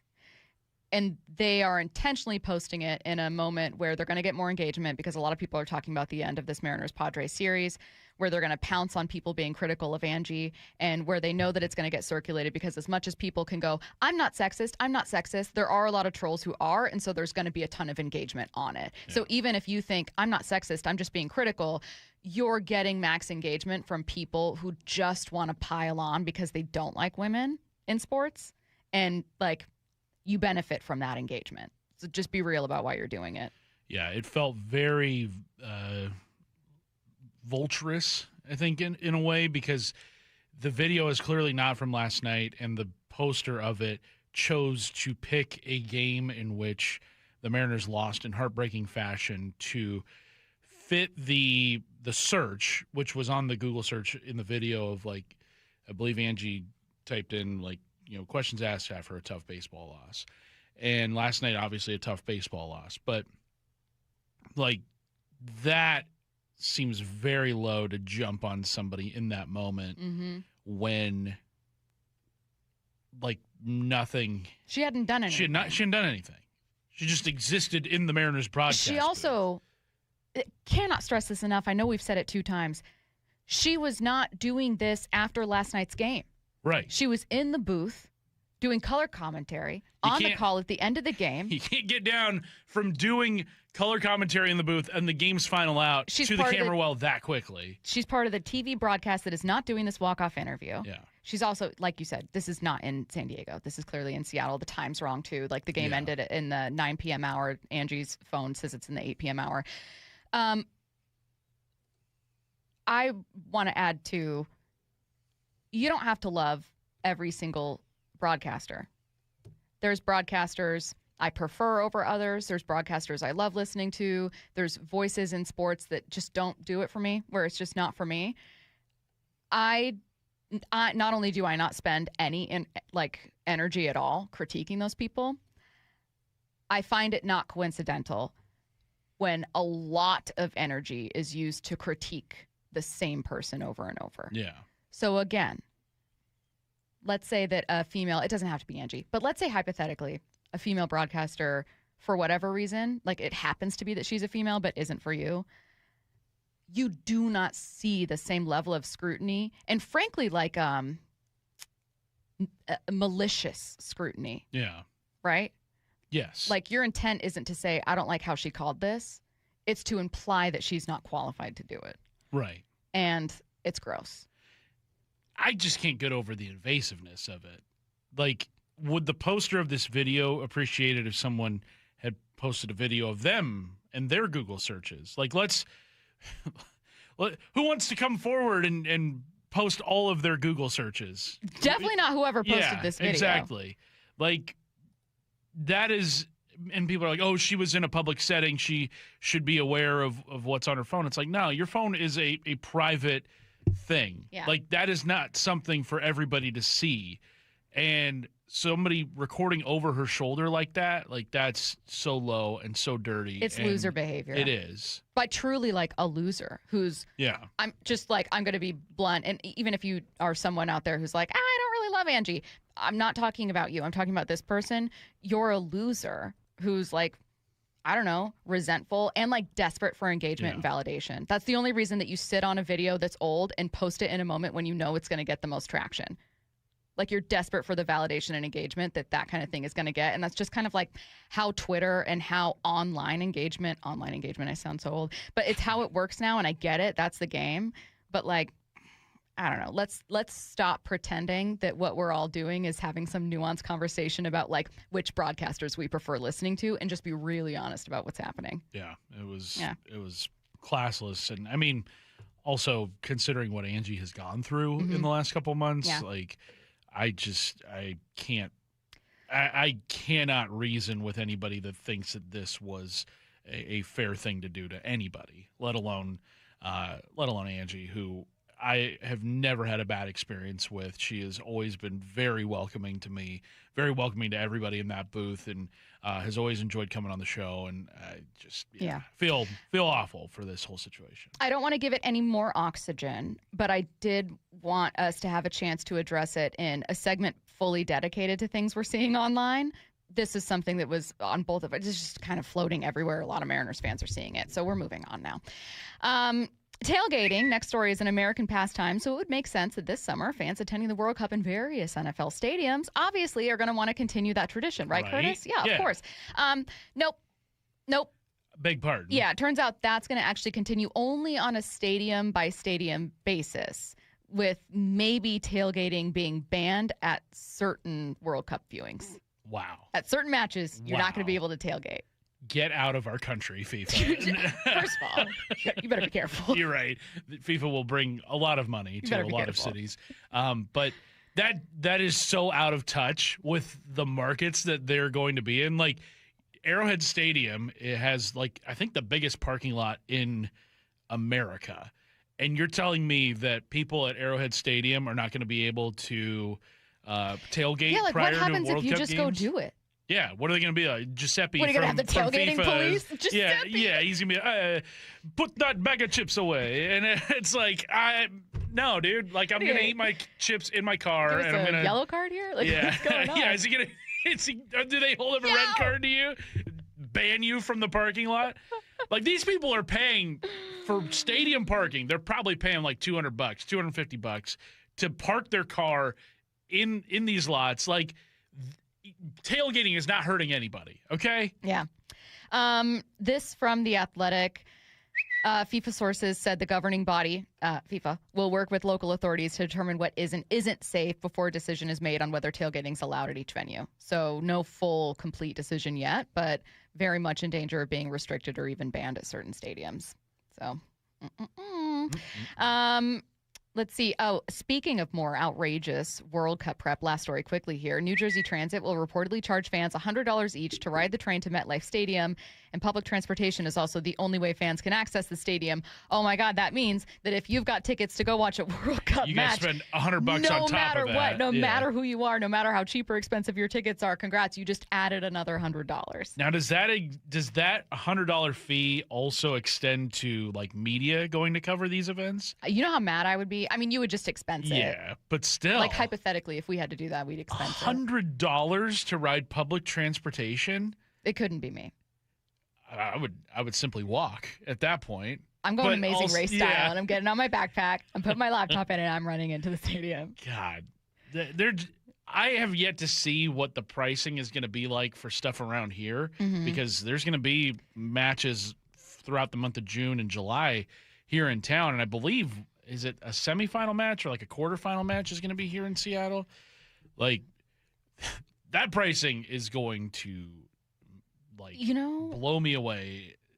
In old-timey cartoons and TV shows, how bullies in a high school or like an elementary school would shake down the kid and try to get change out of his pockets. That's FIFA. Yeah. That's FIFA in the World Cup right now, shaking you upside down to try to see what else you have in your pockets. I just know when the World Cup is in town and I'm driving around Seattle to try and get to work, I'll probably take a wrong turn somewhere and then be forced to pay like $80 just to like make a U-turn. Do you know how amazing Bump's Get Off My Lawn segments about traffic will be? Oh. We're going to see Get Off My Lawn segments that are... It's going to be our version of the World Cup. Yeah. We've never seen it before. Let's go around the diamond. The Mariners look to shake off last night's loss with a win in their series finale against the Padres. See if they can avoid a sweep here. Pregame starts at 4:30 p.m. This one's a little earlier. First pitch at 5:40 p.m. on Seattle Sports. That's Around the Diamond, brought to you by Klein Jewelers Edmonds. You're listening to Bump and Stacy on Seattle Sports and the Seattle Sports app. Curtis Rogers in for Bump. Getting back to what we learned from Ryan Roland-Smith next. You can stream every pitch of every inning of every game all season long. Oh, and it's completely free. It's a tremendous catch. Only on the Seattle Sports app. That's right. The free Seattle Sports app puts every single Mariners game right in the palm of your hand. On a platter, come and get it. One app, every game. Plus the latest Mariners news, insider access, video, and podcast. Holy smokes, what a play. Pretty awesome, right? Just like the Mariners. Hey, Brock Hewitt here. For my friends at People Come First, you've heard me talk about them. PCF Construction Group. People come first. And if you've been dreaming of a new deck, well, now is the time to call PCF before the good weather arrives and their schedule gets all filled up. With a new deck, patio cover, heater, and fireplace from PCF, you can enjoy your outdoor space year-round, no matter the weather. And for a limited time, get 50% off demolition costs. That's up to $5,000 when you book your project with PCF. Contact People Come First Construction Group for all the details. You know, they designed and built our outdoor living space, and we loved it. Start planning and designing your dream deck now so you're ready to build this summer. Planning, permitting, construction, they take time. So don't wait another day. Get started today. Get project ideas, browse their amazing photos, and find all the offer details at PCFgroup.com. That's PCFgroup.com. Making your outdoor space with People Come First. Spring is a season homeowners start improving their homes. Hi, Justin Shirley, CEO of State Roofing and Exteriors. If your home needs roofing, siding, new windows, gutters, or decking, our team can take care of it all. For a limited time, save up to $3,000 on a new roof, siding, deck, or windows project. Planning multiple upgrades? Combine your projects and save even more. Or with 0 down, 0 payments, and 0 interest up to 24 months. You can start your project now and pay later. Call 866-ROOF-ROOF or visit stateroofing.com. Hear that? Sounds like simple. Valvoline Instant Oil Change simple. No appointments. About 15 minutes to change your oil. Then out the door and back to life. Yeah, honey, on my way. Valvoline Instant Oil Change. Expert service doesn't need to be overcomplicated.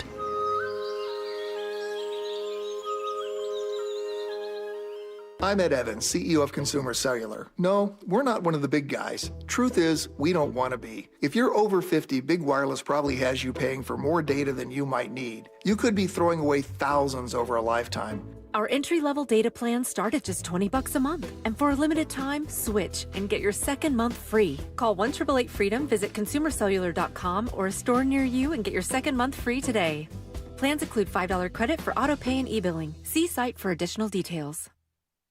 I know that hiring can be challenging. You need someone to match your role perfectly. Well, now you can meet them fast on ZipRecruiter. Build your team, build it sooner. Meet your match on ZipRecruiter. Just head to ZipRecruiter.com/free right now to try it for free. That's ZipRecruiter.com/free. Meet your match on ZipRecruiter. Try it free. You can count on the Seattle Times for local news and information on your teams and your scores. Mariners, Seahawks, Sounders, Kraken, Storm, Huskies, Cougars, Rain. Get inside the game and go beyond the stats. The Seattle Times is always there with game summaries, player interviews, and play-by-play analysis. Don't miss a play. Stay in the game and in the know for what's next. Read our coverage at seattletimes.com/sports.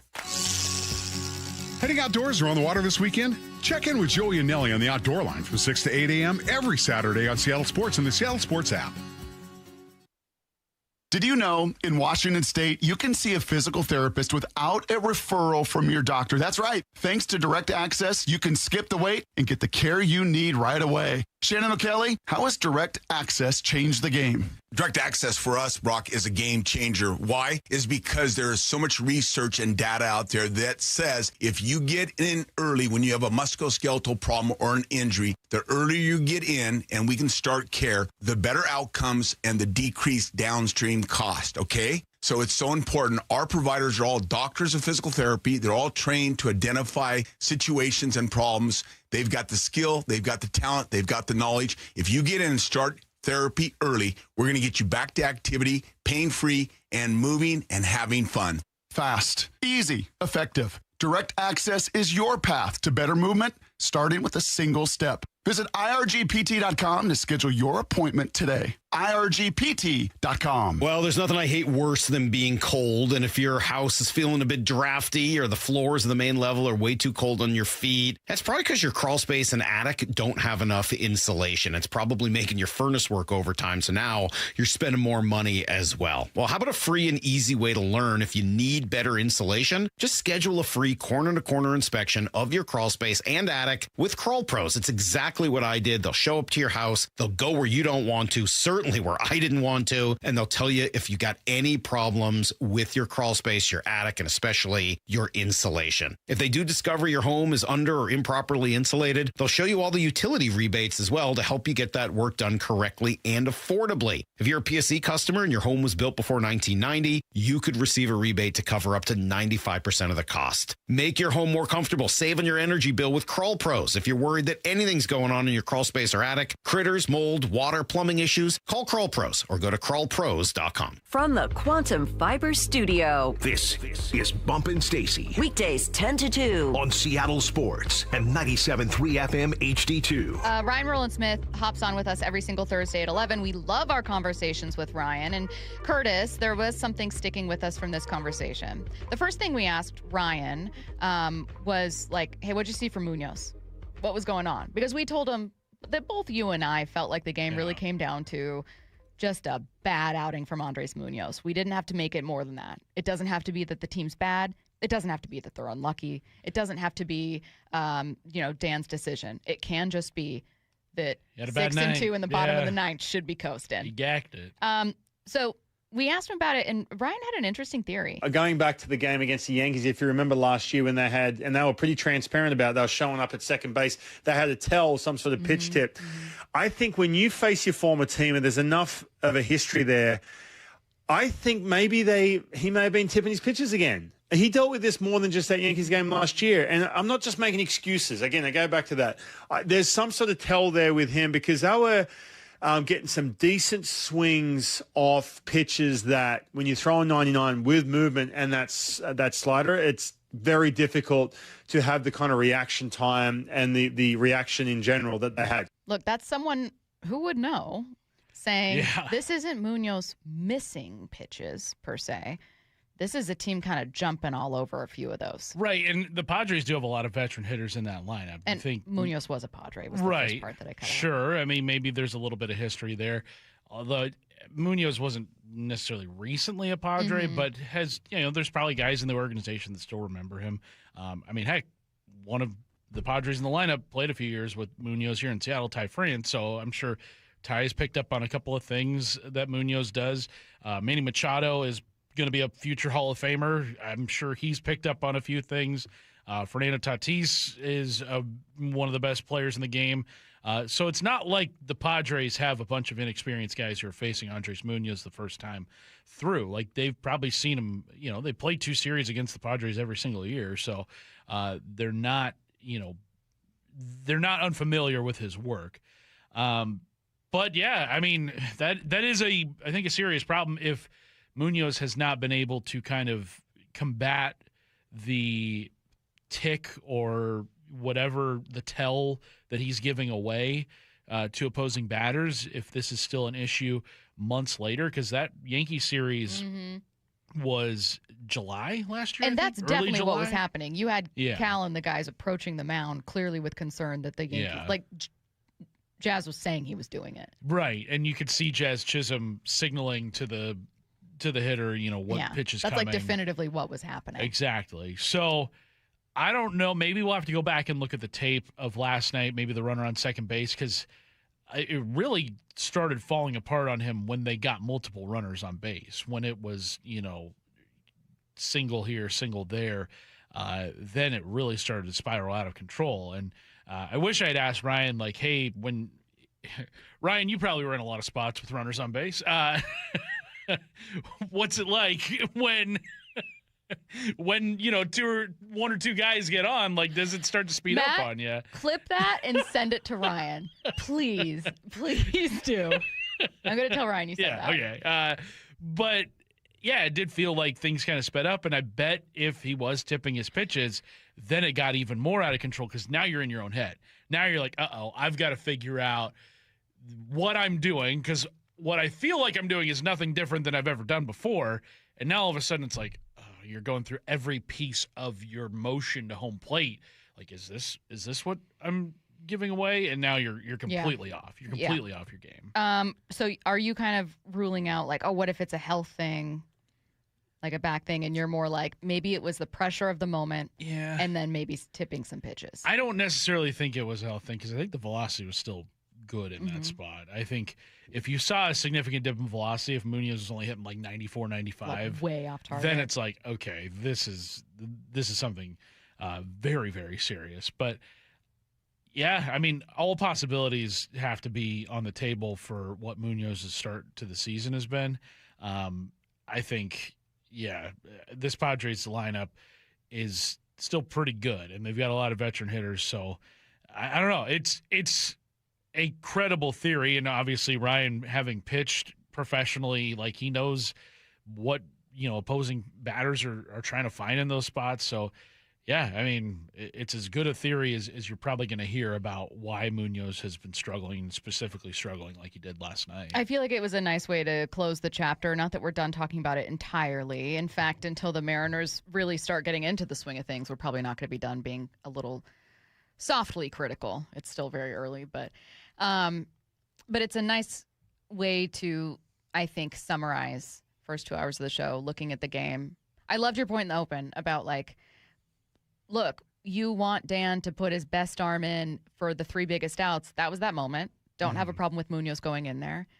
You're not overly critical of Dan's decision to put in Ferrer because, frankly, you shouldn't even have to go to your pen again. Right. Like, it should have been over once Munoz got in the game. You can critique the decision if you would have gone with Brash, or if you think he's over-reliant on handedness or whatever, but, like, why is he going to the pen? Because Munoz is falling apart. Exactly. And Munoz is a 2-time All-Star. Like, it doesn't have to be more than one horrible outing. I know that the last one against the Astros wasn't great. Maybe we just keep an eye on it moving forward, and you go, is this a different version of Munoz you're getting this year? But, like, I don't really think it needs to be more than that. No. And thank God we're only talking about this game for 24 hours. Well, and I think what makes it so jarring is that you've hardly ever seen a performance like that from Andres Munoz. Like, the fact that he was most to blame for giving up a 4-run lead in the 9th inning, like, I can't remember a time where he has been the one to shoulder the blame for a game like that. It has been maybe, you can count that maybe on one hand and like only half of one hand during his time here in Seattle. So, yeah, just a crazy, crazy night at the ballpark. Unfortunately, the Mariners on the losing end of it. But, I mean, I don't think we'll see Munoz tonight. I think he gets the night off. But hopefully when they come back here over the weekend against the Rangers, there's going to be opportunities for him to get right, because this Mariners team is their best version when Andres Munoz is shutting it down. Series finale against the Padres is a little earlier tonight. Pregame starts at 4:30 p.m. First pitch at 5:40. Luis Castillo on the mound. We're getting back to the Seahawks here. They are on the clock in exactly 1 week, and we'll tell you what one NFL analyst thinks they should do. After reaching the NFL's mountaintop, The Seahawks win Super Bowl 60. the work continues for the Seahawks to keep the foundation strong. It's the 2026 NFL Draft. Next Thursday, April 23rd. Only Seattle Sports begins its first-round draft coverage with a reigning NFL Executive of the Year. Who are the real Seahawks? The John Schneider Show at 4 p.m. with Brock Hewitt, Michael Bumpet, Steve Wyman, and host Bob Stelton live until 9 p.m. on Seattle Sports. What does baseball and Klein Jewelers have in common? Diamonds, of course. Hi, Andy Klein here. Sure, we love baseball, but we love diamonds even more. Why? Because our diamonds sparkle and last longer than 9 innings. Every diamond is hand-selected for maximum brilliance, quality, and value. Klein Jewelers by the Fountain in downtown Edmonds also has a big selection of engagement rings, wedding bands, diamond and gemstone fashion jewelry, and one-of-a-kind custom designs. Swing for the fences and shine with Klein. 511 is now part of Seattle, and they're celebrating at South Center Mall this Saturday, April 18th. 511 makes purpose-built gear, including pants, shirts, bags, and more, built to handle whatever your day throws at you. Be one of the first 100 people in line and get a free gift. Then check out the 511 Adventure Area and test your skills on the rock climbing wall. Join them from 10 to 6, one day only. Saturday, April 18th at South Center. It's funny how you get used to things in not so ideal condition around the house. It's Dave Wyman here, and for me, it was old windows. After 20 years in our home, virtually every window had a broken seal. We got used to cold drafts, outside noises, and condensation.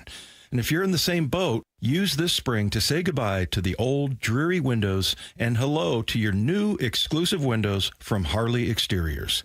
Right now, they're having a spring cleaning sale to complete your home makeover. If you buy 10 windows, you can choose between 20% off your entire project or get a free door. On top of that, make 0 payments and accumulate 0 interest for up to 12 months for qualified buyers.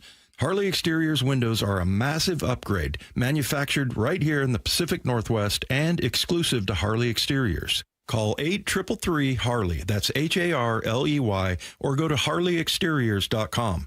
Schedule your free consultation today at harleyexteriors.com. Hello, Seattle. Bank of America, in partnership with Visa, invites you to a FIFA World Cup 26 watch party. Open an eligible Bank of America checking account in participating financial centers only for an opportunity to reserve 2 complimentary tickets while supplies last. Experience special musical guests, games, giveaways, food, and more, all at a legendary venue. Learn more at BofA.com/BofA Visa Watch Party. What would you like the power to do? Bank of America, proud to be the official bank of FIFA World Cup 26. Bank of America NA, member FDIC, terms apply, all rights reserved. For 24 years, Sea Star Restaurant and Ron Bar has been Bellevue's and my go-to for fresh seasonal seafood. And my good friend, Chef John Howie, is behind every plate. Hey, thanks, Brock. You know, springtime is the best time for fresh, wild Pacific Northwest salmon. At Sea Star, we go from Columbia River King, my personal favorite, to the Copper River King in May. So whether it is a date night, whether it's a business dinner, or you're craving the very best wild salmon, go visit John Howie at Sea Star in Bellevue. Visit Sea Star in Bellevue. Mark your calendars. April 25th is Snohomish PUD's Energy Block Party, and you're invited. Bring the whole family for a day packed with hands-on fun. Check out the Truckstravaganza, where kids can get up close to big PUD rigs and first responder vehicles. It's free, it's fun, and it's all happening on April 25th at PUD headquarters in Everett. Visit snowpud.com/Energy Block Party.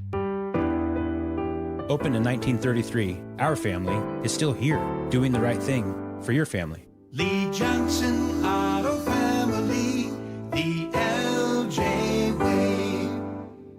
Now is your time to get into a new D.R. Horton home by taking advantage of its National Red Tag Sales event going on right now through Sunday, May 3rd. Stop by any of its participating communities and find select Red Tag homes at incredible pricing. So whether you're buying your first home or looking for an upgrade, you don't want to miss the Red Tag Sales event going on right now. Discover the D.R. Horton difference. Visit drhorton.com. D.R. Horton, America's builder, an equal housing opportunity builder.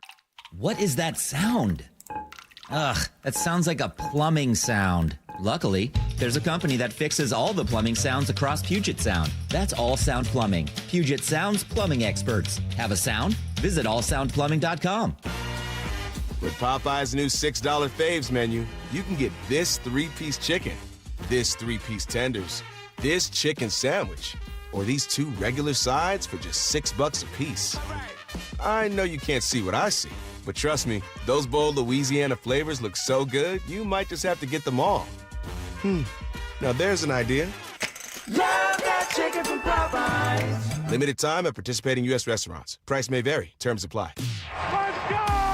This is Seattle Sports. Streaming through the Seattle Sports app. KIRO AM Seattle. KIRO FM HD2 Tacoma. Home of the Seahawks, Mariners, and everything Seattle sports. Seattle Sports Snapshot. An ugly one for the Mariners last night. Seattle carried that 6-2 lead into the 9th. Padres put up 5 runs to walk it off. All of those credited to Andres Munoz. The Mariners look to avoid a sweep in a series finale today. It is a little bit earlier, a 5:40 p.m. start. Luis Castillo on the mound, 4:30 p.m. pregame show right here on Seattle Sports. Snapshot, brought to you by Miller Lite. When it's game time, it's Miller time.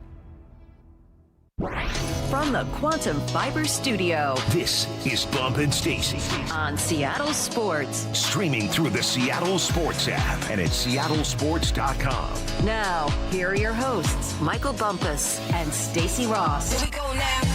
So, Curtis, it turns out that the NFL draft is a week away. What? It is a little earlier than normal. I will say that. It has been a short off season for the Seattle Seahawks. That's a good thing, though, reason. because they went as far as you could possibly go. No complaints. Like, here I am going, like, 32. You got to wait so long. Like, miss me with it. Like, right. I get it. These are rich people problems. Exactly. We got first world problems is what we're complaining about. Oh, the offseason feels so quick. So, to that point, normally the downtime in my yearly calendar is usually end of football season to the start of baseball season. That's when I kind of get like full weekends again. And like with the Seahawks continuing to go deeper and deeper into the season, my wife and I, she's also busy during football season, so like we rarely see each other during football season.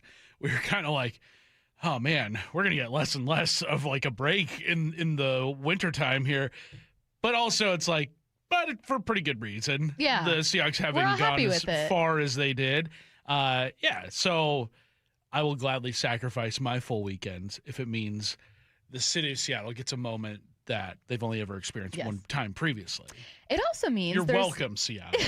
It also, thank you for your sacrifice. You're welcome. It also means there's a slightly different flavor to draft talk this year. We are talking about a team that isn't just picking it 32nd overall, that also only has 4 picks. Yeah. So it's just kind of like a different conversation. It's not about like, how do you build up in the trenches? How do you get back to a Super Bowl? It's, okay, well, you were just there. How do you stay at the top of the mountain? Right.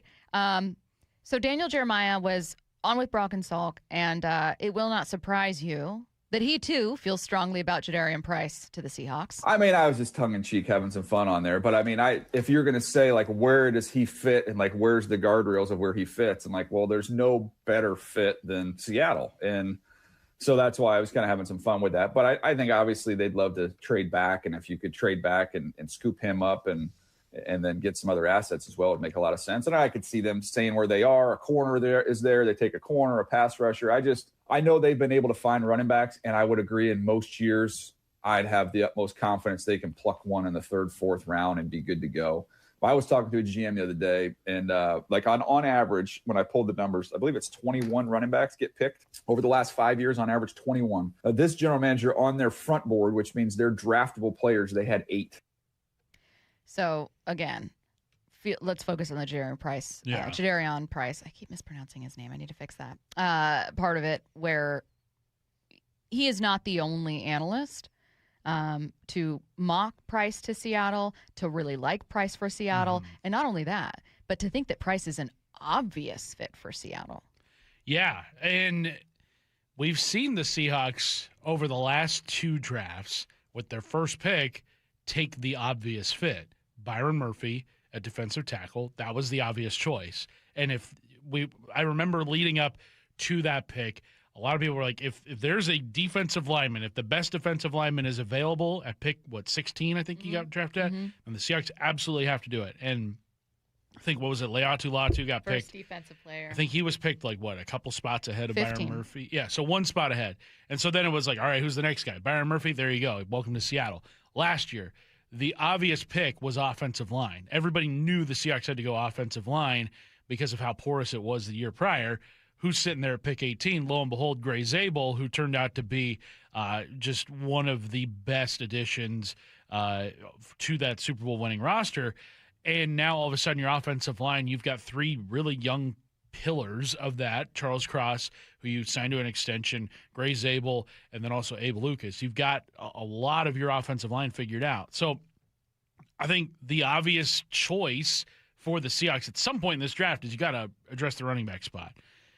It wouldn't be so obvious if Zach Charbonnet hadn't gotten hurt, but you're left with what you got.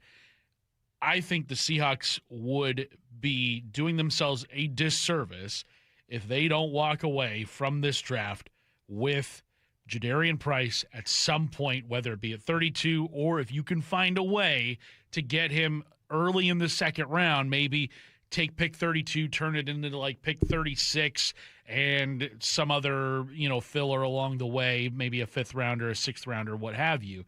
I think because you just don't have enough to move up to get Jeremiah Love. I think you're going to have to move up to at least top 4 ahead of Tennessee. I love the conversation. It's just... Yeah, that's a lot to give up because you're going to have to give up this year's 1st rounder at 32, next year's 1st rounder, maybe even a 1st rounder after that, or at least some players. Yeah. That's too rich for my blood. So, yeah, Jadarian Price to me is the most obvious choice for the Seahawks. You gotta find a way to bring him home, and if that means maybe going ahead of line, going ahead of where you have him, then I think you got to do it. I also think there's potentially, I know that I've seen Price mocked in the 40s, and really anyone, this is the thing, anyone who's taken at the end of the 1st round, that team probably has a 2nd round grade. So we always say things like, it might be a little bit of a reach. It's going to be that for almost any single player taken there. Teams are not going to have 32 1st round grades. I mean, I shouldn't say it so definitively. Maybe sometimes they do. But I keep seeing, Curtis, what I feel is it's not a fake kind of pointless statement, but we've talked so much, endlessly, about best player available. Right. It is the primary pivot in philosophy that John Schneider's talked about. It's something that we've credited for Devin Witherspoon. Best available versus your biggest need was your defensive line, and you took a cornerback. Biggest need could have been elsewhere. You took a wide receiver a little bit later. Both of those players ended up being franchise cornerstones. We've seen and celebrated those picks, and then critiqued the picks that were very clearly based on need, like LJ Collier. So I think people are going, well, you don't want to reach based on need. And I get the argument, and I keep seeing it. But I also think it's possible that this might genuinely be the highest ranked player on Seattle's board. Maybe. I don't know. I have not seen their board. But what if they love Price and also he fills that need for them? I also think, what pick at 32, or if it's later on in the draft, what pick at 32 is likely to get you closest to returning to a Super Bowl? Ooh. Adding to the defensive line, an edge rusher, when you've got a lot of pieces on that defensive line already, or filling that hole at running back that is right now very vacant. Like, you don't have a guy that I would trust carrying the ball 15 times a game out of anybody. Like, Emmanuel Wilson has been a backup running back his entire career in Green Bay. George Holani barely played in the regular season as a running back. Did see an increase in playing time because of the injury to Charbonnet, but, like, what's going to get you closer to returning to a Super Bowl? Like you said, I think it's picking running back. I don't think adding to a strength is going to do much more for you rather than fixing what is probably your biggest weakness right now. God, that's a really good point. Thank you. Wow. Bars. It happens. Let's go to the next couple picks they're going to be looking at here. Daniel Jeremiah does like addressing the edge eventually, just would prefer to do it with, let's say, that second pick. Yep, we'll go edge player at 64 first. I like both the Michigan kids with Moore and Barham. I think both those are good options there. I would also throw Kieran Crawford from Auburn would be very much in that conversation, who's got a lot in front of him, a lot of upside. And I think especially as you're kind of working him in, you'll get value from him early, and then there's more room to grow. So I think you got an opportunity to have a really good player, even more so a couple years down the road, but you can get him in the mix right now. So that's when he likes the draft. I do like the idea of them coming away with an edge somewhere, not just because we keep hearing that it's a really deep class for edge rushers, but because it is a slightly aging group, a defensive line as a whole for Seattle, an elite group, Right. but one that did lose Boye Mafe. Yeah. There are some people that might say, oh, that's fine. I don't feel horrible about Boye Mafe moving on. I still love so many pieces, but I've always been a fan of not only continuing to address the trenches, but I know that you'd said that you'd rather address a weakness. Made a great take for taking Price at 32 overall. I do always love the idea of replenishing a position of strength. Like, that's what the Eagles do with their offensive line, defensive line for that matter. Yeah. I don't think Seattle should get away from it. Well, and I think, too, you look at the ages of the defensive linemen that are in place, not the Derek Halls or the Byron Murphys or anything, but we've had a lot of conversation about whether or not DeMarcus Lawrence will definitively be back. Like, I'm going to assume he'll be back in 2026.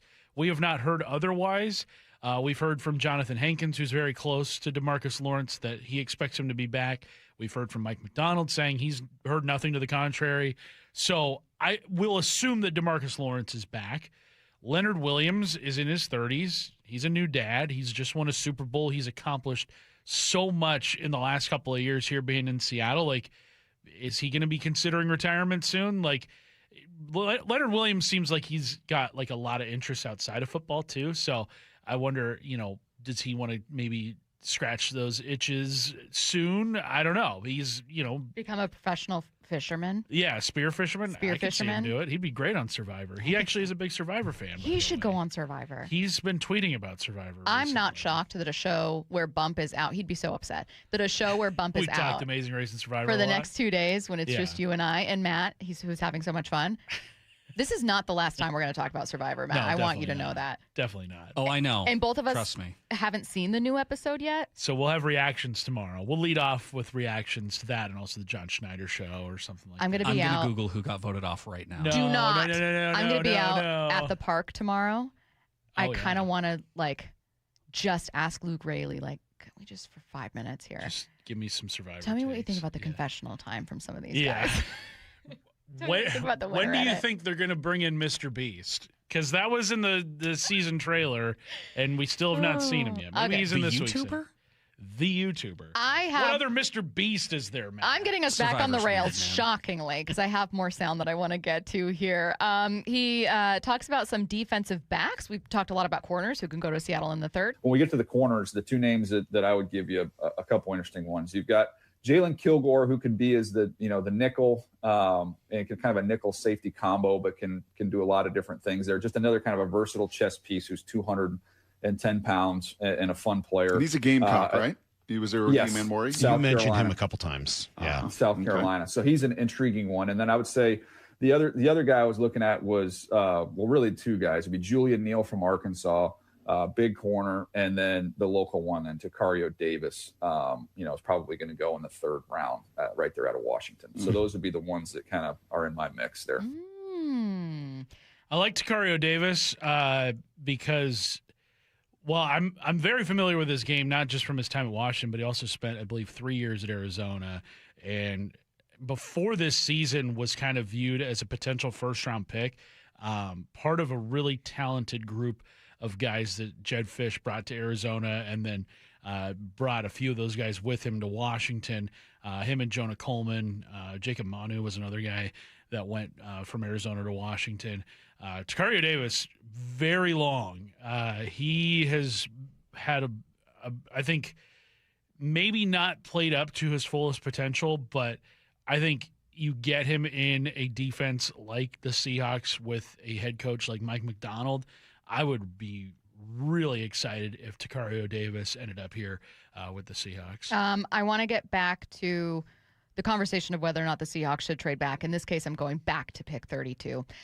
Daniel Jeremiah was asked, it was during the conversation about Price, so he was asked, like, look, if they are going to trade back, maybe how could they trade back and still get Price? What's the situation at 32? Who could still be available? I mean, a player even like with him, and you have these other teams that have a back on their team, I wouldn't want to scale back too far. I'm talking 5 to 7 spots. He's just in a draft like this particular one. I don't see there's that many more players you'd be choosing from. So you got to be in the top 40. You got to be in the top 40. So. I would not go beyond 40. I will say the last time Seattle moved back from 32, they did not go beyond that. So John moved back to a very upper second round. I can't remember exactly the pick, and then traded back again. So after 2 trade backs, the first pick he ended up making that class was still at just 45, and it was Paul Richardson, wide receiver out of Colorado. Right.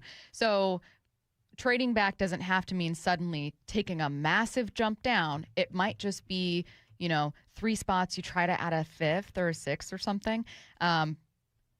It sounds like you could potentially do that and still get your top guy, but you do risk it if you go much further than that. Especially, I've seen him mocked a couple times to Minnesota, who I believe is 44, low 40s. I mean, he's got to go there if you can't get him or if you move beyond that. Yeah, I think if Jadarian Price is available to you within the first, 50 picks, like, you got to do it. You got to find a way to get him in Seattle, whether that means moving up from 64 as well. Like, maybe you trade down from 32, use the picks that you got in that to then maybe package 64 and extra 4th or whatever to move up to like pick 50. I think you have to do it. Like, we've talked about it a lot over the last few weeks. We even had Pete Sampson on, who covers Notre Dame for The Athletic.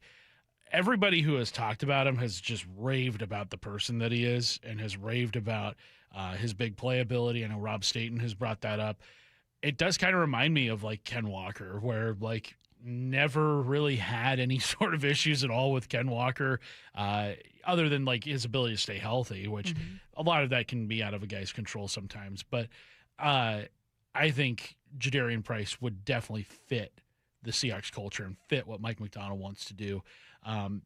He's never really been a starting running back because they've had Jeremiah Love there, but not to say that he wouldn't want to be. Like, I think every backup running back is just looking for that chance. Sure, and I want to not push back against it, but use that point. I had a texter earlier say, I actually hate the Price pick. I wouldn't like that. I think people get sold on a guy who was a backup to a great guy thinking he could be a starter elsewhere. You mentioned Pete joining us. Even Pete said, like, I don't know that he's a starter, but he's really good. And I'm glad you make the Ken Walker comp, because I think that's how a lot of Seahawks fans are viewing it. I don't think that at 32, and especially not in a very shallow running back class, Seahawks fans I know or talk to are looking at it thinking that you're going to find the second coming of Bijan Robinson or Jonathan Taylor, Derrick Henry. I think people are looking at it going, I just want to see another name in this room. I just want to see more competition added. And this is an intriguing guy with a lot of explosiveness, so it's tempting. Don't forget to download the Seattle Sports app. Take the game with you on the go, and you can listen to every pitch of Rick Rizz's final season all in one place at no cost. Did I mention it's free? It is the easiest way to enjoy Seattle Mariners baseball. Let's get to headline rewrites. Extra, extra, rewrite! Headline rewrites. We must make headlines. The real story behind the headlines in today's news. Powered by Bay Alarm Security Services. With Bump and Stacy. Headline number one, the future of live golf is in flux after the Financial Times reported Saudi Arabia's public investment fund is on the verge of cutting support. What's the real headline? As Justin Timberlake once said, this is going to ruin the tour. I think 4 listeners max get the reference, but to those 4 people. It's a great one. Knocked it out of the park. This headline hit. Curtis, you had a great take about this earlier, which is no one should be that surprised. Yeah, I mean, they spent tons and tons of money trying to lure the biggest names in golf, and they were successful in getting a few of them. John Rahm, Brooks Koepka, I think he's no longer with the tour, as pointed out by the text line. But Bryson DeChambeau, they got plenty of names, but, like, where's the coverage? You're not seeing live golf highlights on ESPN. I couldn't tell you what network they broadcast their tournaments on. I don't even know how the format works because, like, I think it's teams, but it's golf. It's a solo sport, right? Like, that doesn't make any sense. And also, if you're not getting any return on your investment, that money is going to dry up. Like, there's not an endless supply of that. And so I'm not shocked that this is kind of how live golf is going to go out. I wonder what happens to these golfers that chose to play on the live golf tour. Will the PGA welcome them back? Also, wasn't it like last year or the year before that, there was a story that the PGA and live golf were going to merge at some point? That never really happened. I remember that story. It was, I think that was something that was being talked about. I'm just saying, like, oh my God, I can't believe I missed that. But yeah, I'm not surprised that this is how things are going on the live golf tour. Headline rewrites. Headline 2, just months after Tony Clark stepped down as MLBPA president amid controversy, the union's COO and head of HR were both fired on Wednesday with cause. What's the real headline? Can a single players association just be normal for once? Nope. Let's get a really just like a good, functioning, everything is on track, no one's getting fired for cause kind of players association. Head of HR getting fired for cause is a tough look. Yikes. Let me tell you what. Do you know how much you have to lose containment? The head of HR is supposed to be the one containing everything, You're in right? You can contain your own issues and here. Now they're on their way out. You've lost containment. Between the NFL Players Association and Major League Baseball Players Association, like, both of those groups have just been mired in controversy. Has this been going on for, like, a long time? Like, is this just something new? I think I'm going to say it's not even a sports take. This is going to be the most boring, trite, cliche kind of take. Let's go. Please be prepared to boo me. It's fine. I think that power and a lack of oversight and transparency makes a lot of people over time feel comfortable doing shady things that benefit themselves. Yeah. That even people who enter into something going, oh, when I was a player, I was a huge advocate, or like, oh, I'm a lawyer and I really believe that, you know, players deserve this representation. I feel like I can help. Like, you can have the best intentions, or at least like normal intentions heading into it, but lack of oversight, lack of transparency, and power and resources to do things. Like, I think more people succumb to that than we think. And that's a boring thing. It's so, like, with great power comes great responsibility. Like, I sound so trite, but, like, I think that happens in players associations because there is just slightly less oversight than there might be with the, obviously, like MLB. That, and frankly, MLB owners are accountable in a very different way. Yeah. Which is to say less. Say less so. And they can't be fired from their positions. They can be as dirty as they want. They're not losing the commissioner. their job. So that's the other thing, held to a completely different standard. Would you fall victim to corruption if you were in charge like this? No, I don't think that I would. I don't think you could pay me to commit a horrible crime. Yeah, no. And I don't know about that. I do think that I would. The thing I think I would most likely succumb to, and I think it's good to ask all of us this question of ourselves. I mean, your fantasy football league is the league of corruption. It's the league of corruption, and shame on all of you. Love those guys. I think I would fall victim to getting a big head. For sure. Like, I could see how if I ever became famous and rich, I would change. I fully believe that about myself. Yeah. Like, if I won the lottery and it was $5,000, I would change. Just $5,000? That'll keep you afloat for a couple months? I'd be like, this bank account? Wow. 4 figures. Guys, there's a comment in my bank account again. When that raccoon story went viral, I was a different person. TMZ wrote about it. I was a different person. Yeah. For a week. It changes you, man. Right. When you're in TMZ, or at least the raccoon your family feeds is in TMZ. You were in TMZ in a way I didn't think you were going to get in TMZ. I thought it was going to be for corruption or something like that. Yeah, no, instead it was local radio host. Instead it was gone mad. No. Lil Rick. But that's fine. I mean, I'm like his agent. He needed me. What am I doing? You're listening to Bump and Stacy on Seattle Sports and the Seattle Sports app. Curtis Rogers in for Michael Bump as a look around the NFL next. You can stream every pitch of every inning of every game all season long. Oh, and it's completely free. It's a tremendous catch. Only on the Seattle Sports app. That's right. The free Seattle Sports app puts every single Mariners game right in the palm of your hand. On a platter, come and get it. One app, every game. Plus the latest Mariners news, insider access, video, and podcast. Holy smokes, what a play! Pretty awesome, right? Just like the Mariners. ARC is revolutionizing the boating industry. It's like driving a luxury EV on the water. A team of industry experts and engineers have constructed the ARC Sport, which is a fully electric wake boat to be easy to operate and easy to own. The ARC Sport has 500 horsepower, zero emission, and custom software created by a team of engineers behind top EVs that lets you access multiple video feeds, depth information, surf settings, and more on touchscreen displays. It's software that gets better with time, not worse. The ARC Sport sends tens of thousands of data points every second back to HQ so it can keep improving performance before you even notice an issue. No noise, no fumes, just good times. It's also not just for sport. With a luxurious interior, dual thrusters, a retractable hardtop tower, and fully heated seats, it's for everyone.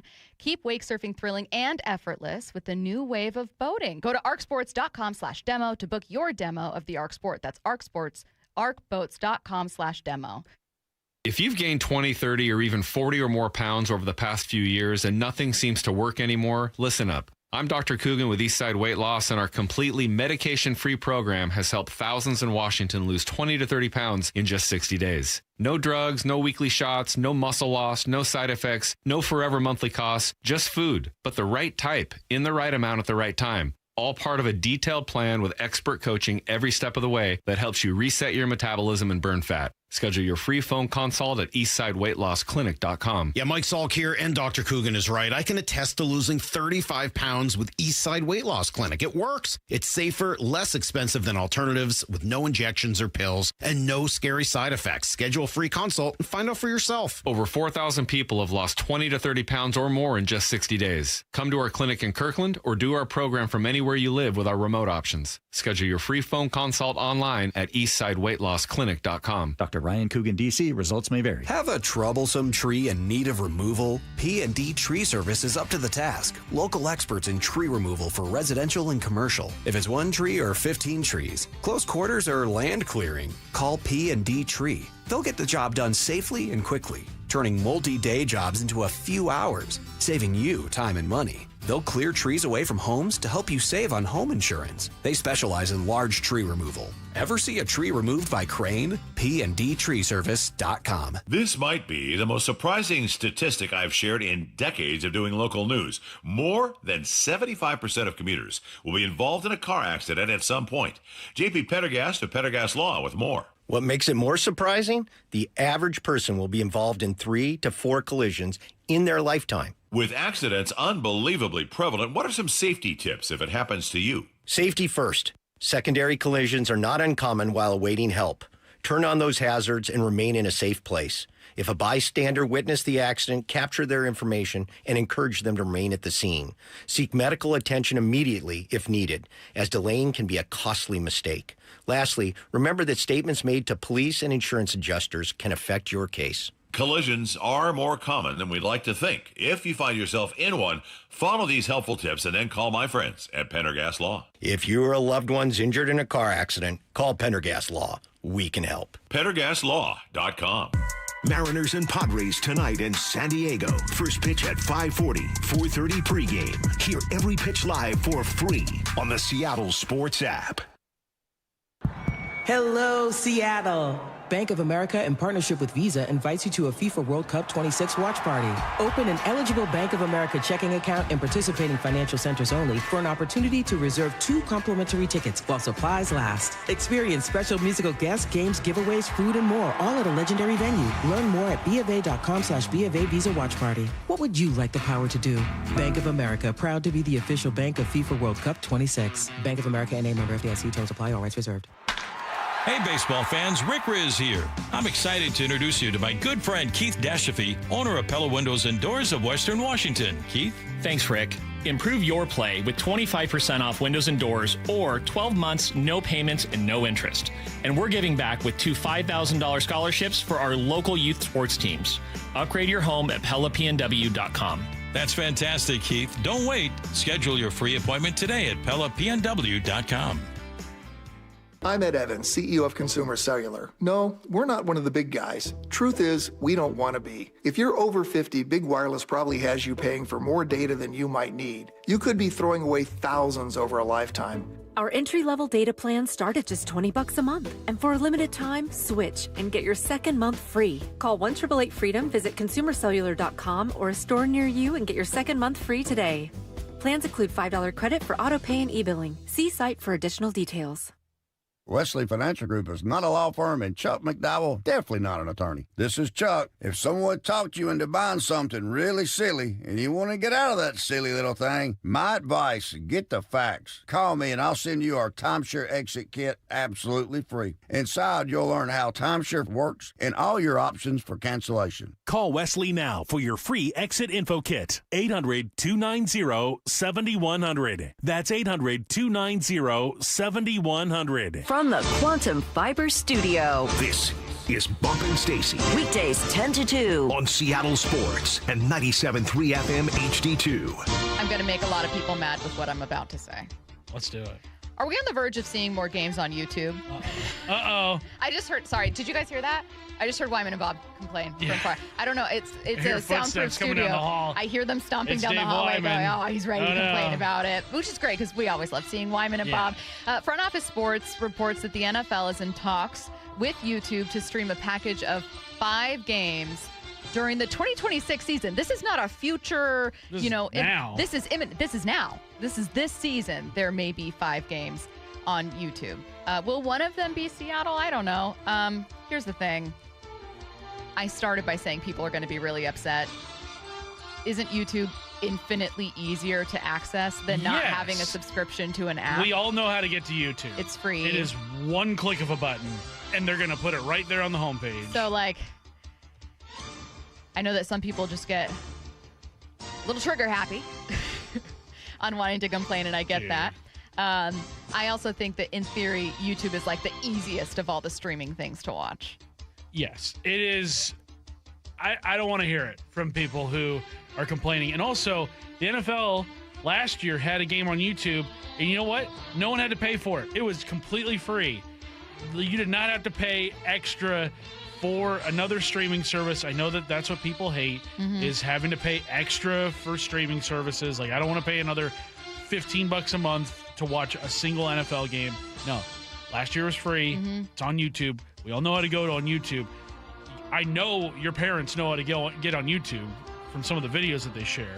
Like, okay, everybody's parents know how to find YouTube. All right, they're not gonna have to call you up and be like, "Where's this game at?" To the AFC East, Devon Achane was a surprise attendee of the Dolphins offseason program this morning. Adam Schefter says this is a positive sign that Achane and Miami are working towards an extension. If you guys remember, this story started as the Dolphins kind of entering rebuild mode, people wondering if they would trade Achane, maybe a holdout happening between the two, and then the Dolphins saying point blank, we are not going to trade him. So now the latest at least seems to be trending towards, oh, it's not going to be a standoff with him wanting out and the Dolphins saying we're not going to be doing it. Looks very much like it's just going to happen. Yeah, I think. Which also means, guys, we need to stop talking about here. You need to stop talking about the Seahawks trading I think he's for him. not coming to Seattle. I think My he gut is tells me very much a member of the Miami Dolphins. Yeah, and I think it was John Eric Sullivan, their GM yesterday, or at some point this week was basically like, stop. Like he's a member of the Dolphins. We're not worried about if he wants to be here or not. Like, things will take care of itself. And sure enough, like, I think the Dolphins realize too, like, we got to give Malik Willis some help here because Tyreek Hill is still there, right? Or is he in a Miami? free agent? I think he's a free agent. Wow, still hasn't signed anywhere? Let me Google this before I start saying the wrong But thing. Jalen Waddle just got traded to Denver. He is a free agent. He's a free agent. Wow. I'm stunned he has not gotten signed yet. I guess teams don't want to give up the draft pick compensation for him. Yeah, the latest article I'm seeing is still talking about a possible Chiefs reunion, and then the Patriots constantly connected to wide receiver help, unsurprisingly. So I guess that's the latest. But Maybe the staying Dolphins in the AFC. probably looking at their roster and being like, hey, we just made a pretty significant investment in Malik Willis as our starting quarterback. Let's at least give him something to work with. Next story, former longtime Chicago Bears tackle Kyle Long was a guest on Pardon My Take and shared his wildest pre-draft story. It involves Pete Carroll and Tom Cable. Now, Tom Cable is somebody who has some personal experience with substance abuse from his own house because he's dealt with it with his immediate family. And when I was in the pre-draft process, Tom Cable was with the Seahawks. One thing I'll never forget is going to the Seahawks private meeting room with Pete Carroll at the end of the board table and all the staff on the side. And when I sat down, they brought out a case of Keystone Light, slapped it in front of me. And they kind of were like, you want to have a beer? And I remember being like, you realize I could rip every single one of you guys up in this room. And this is like wrong on so many. I've never told this story, but it pisses me off thinking about it now. And Tom Cable was there. And Tom Cable really grilled me that day. And I feel like he was projecting onto me a lot of the things that, I got caught having fun a couple times. Right. And I have fun still. So right. Sue me. Not the best retelling of a story. It is absolutely wild. I would not be surprised if, look, the Seahawks are not the only team to have asked questions that make prospects mad, uncomfortable, invasive. Like, they're trying to get to the bottom of something. I think that teams, this is obviously years ago, it's Kyle Long. I think that teams have probably refined those approaches to not be quite as patronizing and old school. Tactless, Yeah. I guess. Yeah. You want a beer? It's Tom Cable, though. Can we be so surprised? Speaking of old school guys. Did I ever tell you my Tom Cable story? No. It wasn't involving him directly, but I did a radio hit with a friend who's a producer down in Las Vegas. I was in town for something completely different, but it was the same weekend that the Seahawks had released Richard Sherman. And so my buddy who was producing a national show at the time was like, hey, I saw you're in town. You want to stop by and do a segment on Richard Sherman's release? I was like, sure, yeah, whatever. I've got time. And so I stopped in, and I'd gotten to talking about how, like, Tom Cable, his offensive play calling, the offensive line, it's bad. Like, this offense is garbage. And, like, I think they need a new voice on the offense side of the ball. And this guy comes up to me after the segment. So he goes, hi, I'm Alex. And I go, hi, Alex, nice to meet you. He goes, Alex Cable. And I was like, Cable? I was like, Tom's my dad. And I was like, oh, no. Oh, So sorry, buddy. So Alex was not the host. He was like a producer? He was like a producer, Okay. yeah. And well, I was just like, listen, Alex, it is what it is, man. I didn't say your dad was a bad dude. yeah, I just said that the Seahawks offense has been pretty stagnant, and your dad is partially to blame for that. I laughed. I mean, I didn't, like... What, did he seem like he was kind of laughing it off? Kind of. Alex was not happy about it. No, he was not. But you know what? Your dad's kind of washed. I'm just saying. I don't see him in the NFL anymore. Who was right that day? You or me? It was me. I'd be like, when you really would pay compliments, it's cool your dad made it to the NFL. Yeah. My dad was a bartender. Pharmacist. Different kind of, your dad was a wine was a bartender. Yeah. Your dad was a pharmacist. Those are different kinds of wins. Pharmacist is a great job. We're going to move on from right Alex. on the table. We're going to move on from Alex. Hopefully he's forgiven you over time. Is Giants GM Joe Shane squarely on the hot seat in the wake of the Dexter Lawrence negotiations falling apart? ESPN's Dan Graziano weighed in on Get Up. I don't think it's 100%, but I do think it's a situation people are watching because of the extent to which John Harbaugh has gone in there, sort of claimed control of a lot of things, and made a lot of changes in the way the organization operates. So I understand why the speculation is out there, and I think it's fair. I just don't have, actionable, solid intel that says, oh, they're going to move in this direction. I am curious to see what the Giants are in a really precarious spot where they are simultaneously not good enough to be deeply competitive and also facing the pressure of having just drafted, in their minds probably, a franchise quarterback or someone with the potential to be that, a young, exciting running back. They still have Lawrence. Yeah, they still have some stars and big names and contracts wrapped up in that. And also you're the Giants. Right. You're going to be talked about. You're going to face that pressure. It doesn't, you might be mediocre over and over, but you're going to get a little more attention than a bad Jags team, let's say. Yeah. John Harbaugh's presence, I think, increases the pressure to deliver a winner as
We've been getting this question all day. Should the Mariners try something that very few teams do? That's next. After reaching the NFL's mountaintop, The Seahawks win Super Bowl 60. the work continues for the Seahawks to keep the foundation strong. It's the 2026 NFL Draft. Next Thursday, April 23rd. Only Seattle Sports begins its first-round draft coverage with a reigning NFL Executive of the Year. Who are the real Seahawks? The John Schneider Show at 4 p.m. with Brock Hewitt, Michael Bumpus, Steve Wyman, and host Bob Stelton live until 9 p.m. on Seattle Sports. Hey, it's Mike Salk here for my friends at Snoqualmie Casino and Hotel. And if you're looking for a spot to catch all the spring baseball and sports, I got a place for you. Hawks Peak Sports Bar and Grill. It's your home for game days with more than 60 TVs, so you won't miss a play. They got great food and drinks, and nothing beats the views, so get in on all the action at Hawks Peak. Head to snocasino.com for all the details. That's snocasino.com. It is Seattle's closest Snoqualmie Casino and Hotel. Please game responsibly. Hey there, Dawn Riding with Olympic Hot Tub. Ready to create your home wellness retreat? Whether you love a relaxing session in infrared or traditional steam heat, we have the perfect Hilo sauna waiting for you. Up your wellness game by building your own contrast therapy studio, featuring a new sauna and our amazing Vigor Cold Plunge. Buy both and save up to $5,000. Savings end April 30th. OlympicHotTub.com. Better you, better life. Olympic Hot Tub. Your reputation matters. That's why so many landscape professionals choose Gravely. You can save up to 20% on Gravely commercial mowers during the Gravely Mow the Distance sales event going on now through the 19th. Visit your local Gravely dealer today. If you actually are the person that will take care of them after the fact, if you actually will be there for them, if you will pick up your phone, then they come back to you. Lee Johnson Auto Family, the LJ way. So, what are you reading? I'm checking out the ratings on the new TVs, and it looks like Samsung, LG, and Sony got the best scores. Just like last year. What about those new high dynamic range TVs? They got the highest scores of all, but their prices are really high. Did you check online? Yeah, their prices were about the same. Well, there's one place where we can get a hot deal on those top-rated models. Where? At Video Only. Check out the ratings on TV stores. I see. Video only scored better than the others. So if you want the best deal on the best TVs, then we should take our TV ratings and head over to top-rated video only.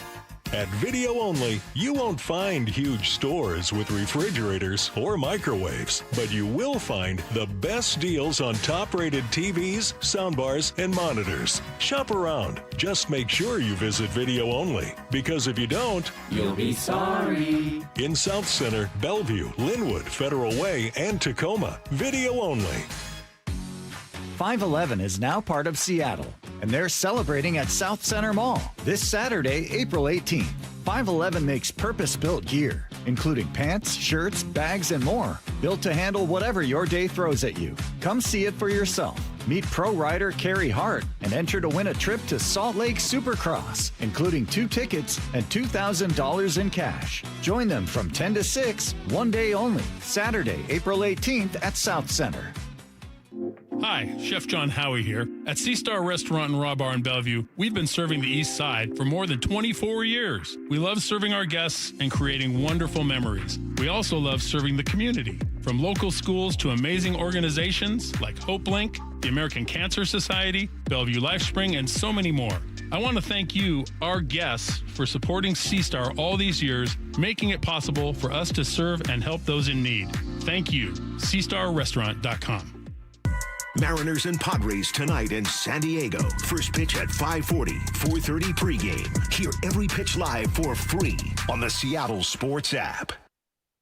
I remember brushing my hair and looking down and thinking, oh my gosh, do I have any hair left? I used to look at women with thick, beautiful hair and think, why doesn't my hair look like that? My thinning hair is making me feel so old. If you want thick, healthy, gorgeous hair, then you need Hair Volume from New Nordic. With clinically proven ingredients like apple extract, biotin, and millet, Hair Volume nourishes your hair follicles to promote thicker, healthier-looking hair. Say goodbye to shedding, thin, and dull hair, and hello to thick, healthy hair with Hair Volume. Since taking Hair Volume, the shedding has all but stopped. Now, instead of being jealous of other women's hair, I have friends who are jealous of mine. My hairdresser couldn't believe the difference in my hair. Now she's using Hair Volume too. Available as a tablet or delicious gummy, Hair Volume is available online at Amazon and NewNordicUSA.com, or find Hair Volume in the hair care aisle at your local CVS. For those diagnosed with anxiety, depression, or PTSD, Northwest Ketamine Clinics wants you to know hope is within reach. Here's Brandon, a recent patient. Going to sleep was challenging. Getting my brain to turn off was challenging. Just kind of getting through every day was a bit challenging. Like everything was a little too hard, a little too much resistance, and that just kind of evaporated. After the first few sessions of ketamine, it was noticeable. People remarked on it pretty quickly. I had done maybe 2 sessions, 3 sessions, and people started going, what are you doing differently? You look awesome. You just look like your skin is healthier and you look happier. To anyone thinking about giving it a try, if you have depression, ADHD, bipolar, any of those things feel like they would vastly benefit from it. So go for it. That's what I say. Welcome to the Pacific Northwest's most experienced ketamine center. Book a free phone or video consult at nwketamineclinics.com. Healing starts here. From the Quantum Fiber Studio, you're listening to Bump and Stacy. Weekdays 10 to 2. On Seattle Sports and 97.3 FM HD2. A question that I got earlier that I am turning into a whole conversation because I love it. Thank you to this listener. A listener asked, we've heard 2 different expert takes on the 6-man rotation idea in the past few days. One was from Ryan Roland-Smith, who's not in favor. Another was from another guest who referenced how the Dodgers have used it successfully. I tend to support the latter view, at least maybe up until the All-Star break. But how about you guys? Thank you, listener. Thank you, because I thought, man, I just know that there are so many people that have opinions about this, and I know that Curtis has takes about this, and I know we've had guests talk about it. So let's dive in. We are talking only about whether or not the Mariners should go to a 6-man rotation for the next 10 minutes here. First, I'm going to point to the sound that this listener is talking about. This was Ryan Roland-Smith. We asked him this question earlier. When you have that extra day off, not to mention when you mix in a day off as well, now all of a sudden you've got 6 days off in between. It is very difficult to keep your rhythm. That's number one. And number two, when you look at it too, when you've got the way Logan Gilbert looks, George Kirby the way he looks, and Brian Wu, who All three are basically Cy Young contenders. They are built to be healthy, to get 30-plus starts. That's what you're aiming for. The minute you go six-man rotation, now you're building up someone to go 25 times. You're not getting the same value from a rotation, but clear as day. And you do not want to dilute the opportunity to see those three guys I mentioned, Kirby, Logan. I want them out 30-plus times. I need them taking them out 30-plus times for the value aspect of it. Okay, so I am going to go back to back here, just so you guys hear both takes. Then this is the other angle. This was Morosi on with Wyman and Bob. If the rest of the rotation, this is a big if. If the other starters are on board with getting extra rest, I think it's a really good idea to go to a six-man rotation for one turn and maybe even two. So giving your guys additional rest, especially when you're a team that played until late October last year and expects to play into late October again this year, it's not the worst thing. I know that the guys, they don't love being out of their routine, and they're very particular in a lot of ways about how they go about their business. But that's where you have to say, look, we've looked at the data. We believe this is in your best interest to keep yourself healthy and to be the best you can at the end of the season. Not for nothing, Wu was not fully healthy at the end of the season last year. The Mariners, it's their obligation to keep this group of pitchers as healthy as long as you can. Now, I don't know that a six-man rotation keeps injuries necessarily from happening to guys. I find it interesting, Curtis, that a take not in favor of it is from a pitcher who understands why guys value those reps and values the kind of schedule and routine you get into. And the other side is from someone who is a reporter, a very smart reporter. It would be like me, right? Like, I'm looking at it from a completely outside perspective of like, well, this is kind of the analytical approach. This is what makes sense. You're trying to play into October. Like, we have numbers to back it up. I'm not surprised at all that the two are on opposite sides here, and I think both are making excellent cases. Right, and I think I lean more towards Ryan Roland-Smith in this conversation because, again, the routines of the guys that are consistently producing and guys that are consistently making all of their starts, you don't want them to start less. I think if you could have it both ways where you have a six-man rotation and you're not skipping an extra day or two for Logan Gilbert, George Kirby, or Brian Wu, then, yeah, I think you could make that work. Like if your six were equally great is what you're saying. Exactly. But the fact is those three are just simply, they're your most important starters historically and right now. Maybe Emerson Hancock continues this run that he's on and works his way into that group at some point this season, but I just don't think six-man rotation is very feasible for the majority of your season. Morosi did say maybe a time or two in the rotation just to kind of give everybody an extra breather, but you're then running the risk of guys maybe having too much time off. Also, one thing that we haven't talked about with a six-man rotation is not only are you seeing your best starters less, you're also taking away a bullpen arm. You don't have an extra bullpen arm the way you do with a five-man rotation. So then you're putting more pressure on your starters to go deeper into games because there's just less options in the bullpen for you to get from the fifth, sixth, seventh inning on. Whereas with a five-man rotation, you are able to give your bullpen guys enough of a breather. You're not having to use too many guys in back-to-back days. Yeah, the risk really, or to me the decision, is one of like, how do I handle ego and not necessarily like, how do I avoid injury? Like, you are not guaranteed that a six-man rotation keeps all six guys or at least five healthy going into October. I see why we lean into that in theory. There are simply fewer chances to be hurt. You are throwing fewer pitches and fewer innings over the course of a season. But I don't think it guarantees that. And because of that, I tend to look more at like, okay, well, to your point, I thought was perfect. I don't want to get rid of the bullpen arms. That's kind of something that's a little shaky. I'm a little uncertain about right now. There's lots of promise. There's guys I like, guys we know, but I don't want to do that. All right, so let's move one of these guys to the bullpen. Well, now you're talking about ego and how you handle that. It's less about like, is it the wrong choice? What are you risking? And it's more about, okay, well, who do you choose? And are they going to be okay with it? And also, are they comfortable in that role? Do they make sense there? Is it like a long reliever situation?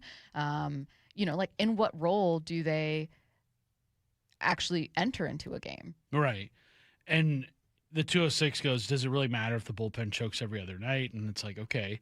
But then you're going to be asking the same group of guys, the same relievers that you view as your best relievers to work even more than they already do. So you're going to tax them even more. Like, that does not work in an instance where if you're worried about them choking every other night, like... Also, yes. Yeah. It does matter if they choke every other night. True. You're going to play teams that can absolutely get back into it. Mm-hmm. And not only that, but like, look, I've never been a pitcher. I would imagine that the mental state and confidence that you have does take a hit when you're someone that's had several bad outings. Right. Like, you want to be feeling yourself where you're like, I should be an all-star. Frankly, Exactly. I should be a starter. Yeah, I should be Cy Young winner. That's a lot of I don't want to say babysitting, but that's putting a lot on the pitching staff, on your catchers to also like continue to nurture those guys when it's like, or have it be stout and have it be solid and have them as a group and as a team have a lot of confidence in what they have. I think I'm with you, man. I think you and Ryan are convincing me on this one where it's like, I don't know that I'm all in on the 6-man rotation. It does not guarantee you what you want. It's one of those baseball things everyone to be healthy, where it sounds great in theory, but the actual application of it is a little can messy. get messy. You're listening to Bump and Stacy on Seattle Sports and the Seattle Sports app. Curtis Rogers in for Michael Bumpus. Bob Condotta joins us next. You can stream every pitch of every inning of every game all season long. Oh, and it's completely free. It's a tremendous catch. Only on the Seattle Sports app. That's right. The free Seattle Sports app puts every single Mariners game right in the palm of your hand. On a platter, come and get it. One app, every game. Plus the latest Mariners news, insider access, video, and podcast. Holy smokes, what a play! Pretty awesome, right? Just like the Mariners. Hey, Brock Hewitt here. For my friends at People Come First, you've heard me talk about them. PCF Construction Group. People come first. And if you've been dreaming of a new deck, well, now is the time to call PCF before the good weather arrives and their schedule gets all filled up. With the new deck, patio cover, heater, and fireplace from PCF, you can enjoy your outdoor space year-round, no matter the weather. And for a limited time, get 50% off demolition costs. That's up to $5,000 when you book your project with PCF. Contact People Come First Construction Group for all the details. You know, they designed and built our outdoor living space, and we loved it. Start planning and designing your dream deck now so you're ready to build this summer. Planning, permitting, construction, they take time. So don't wait another day. Get started today. Get project ideas, browse their amazing photos, and find all the offer details at pcfgroup.com. That's pcfgroup.com. Making your outdoor space with People Come First. When you jump on the back of a bull and the gate swings, there's no middle ground. You either ride it out with 8 seconds of pure adrenaline or hit the dirt and run.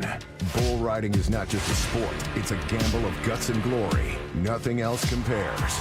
This is the PBR Unleash the Beast Tour. See the best bull riders in the world face off at Cooper Tire's PBR Tacoma at Tacoma Dome April 24th and 25th. Ready to be cowboy? Get your tickets at Ticketmaster. It's bull time. Spring is here, Seattle, and now is the smartest time to replace your roof. Trust your neighbors at 3 Tree Roofing, a local, family-owned company that knows how to roof in Washington weather year-round. Schedule your free estimate today at 3treeroofing.com to take advantage of spring pricing, shorter wait times, and get $500 off your new roof before the summer rush hits. Our experts come to you, build a clear plan, and give you an estimate that same day. No surprises and no high-pressure sales tactics. 3 Tree Roofing, your Puget Sound roofing experts. It's funny how you get used to things in not so ideal condition around the house. It's Dave Wyman here, and for me, it was old windows. After 20 years in our home, virtually every window had a broken seal.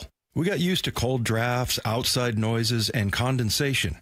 And if you're in the same boat, use this spring to say goodbye to the old, dreary windows and hello to your new exclusive windows from Harley Exteriors. Right now, they're having a spring cleaning sale to complete your home makeover. If you buy 10 windows, you can choose between 20% off your entire project or get a free door. On top of that, make 0 payments and accumulate 0 interest for up to 12 months for qualified buyers. Harley Exteriors windows are a massive upgrade, manufactured right here in the Pacific Northwest and exclusive to Harley Exteriors. Call 833-HARLEY. That's HARLEY, or go to HarleyExteriors.com. Schedule your free consultation today at HarleyExteriors.com. Start having fun. Caesar Sportsbook at Muckleshoot Casino Resort is your #1 place to eat, drink, watch, and have fun. Keep up with your favorite sports anywhere and everywhere on property with the mobile app. Visit MuckleshootCasino.com today. Scan the QR code and let the play begin. Muckleshoot.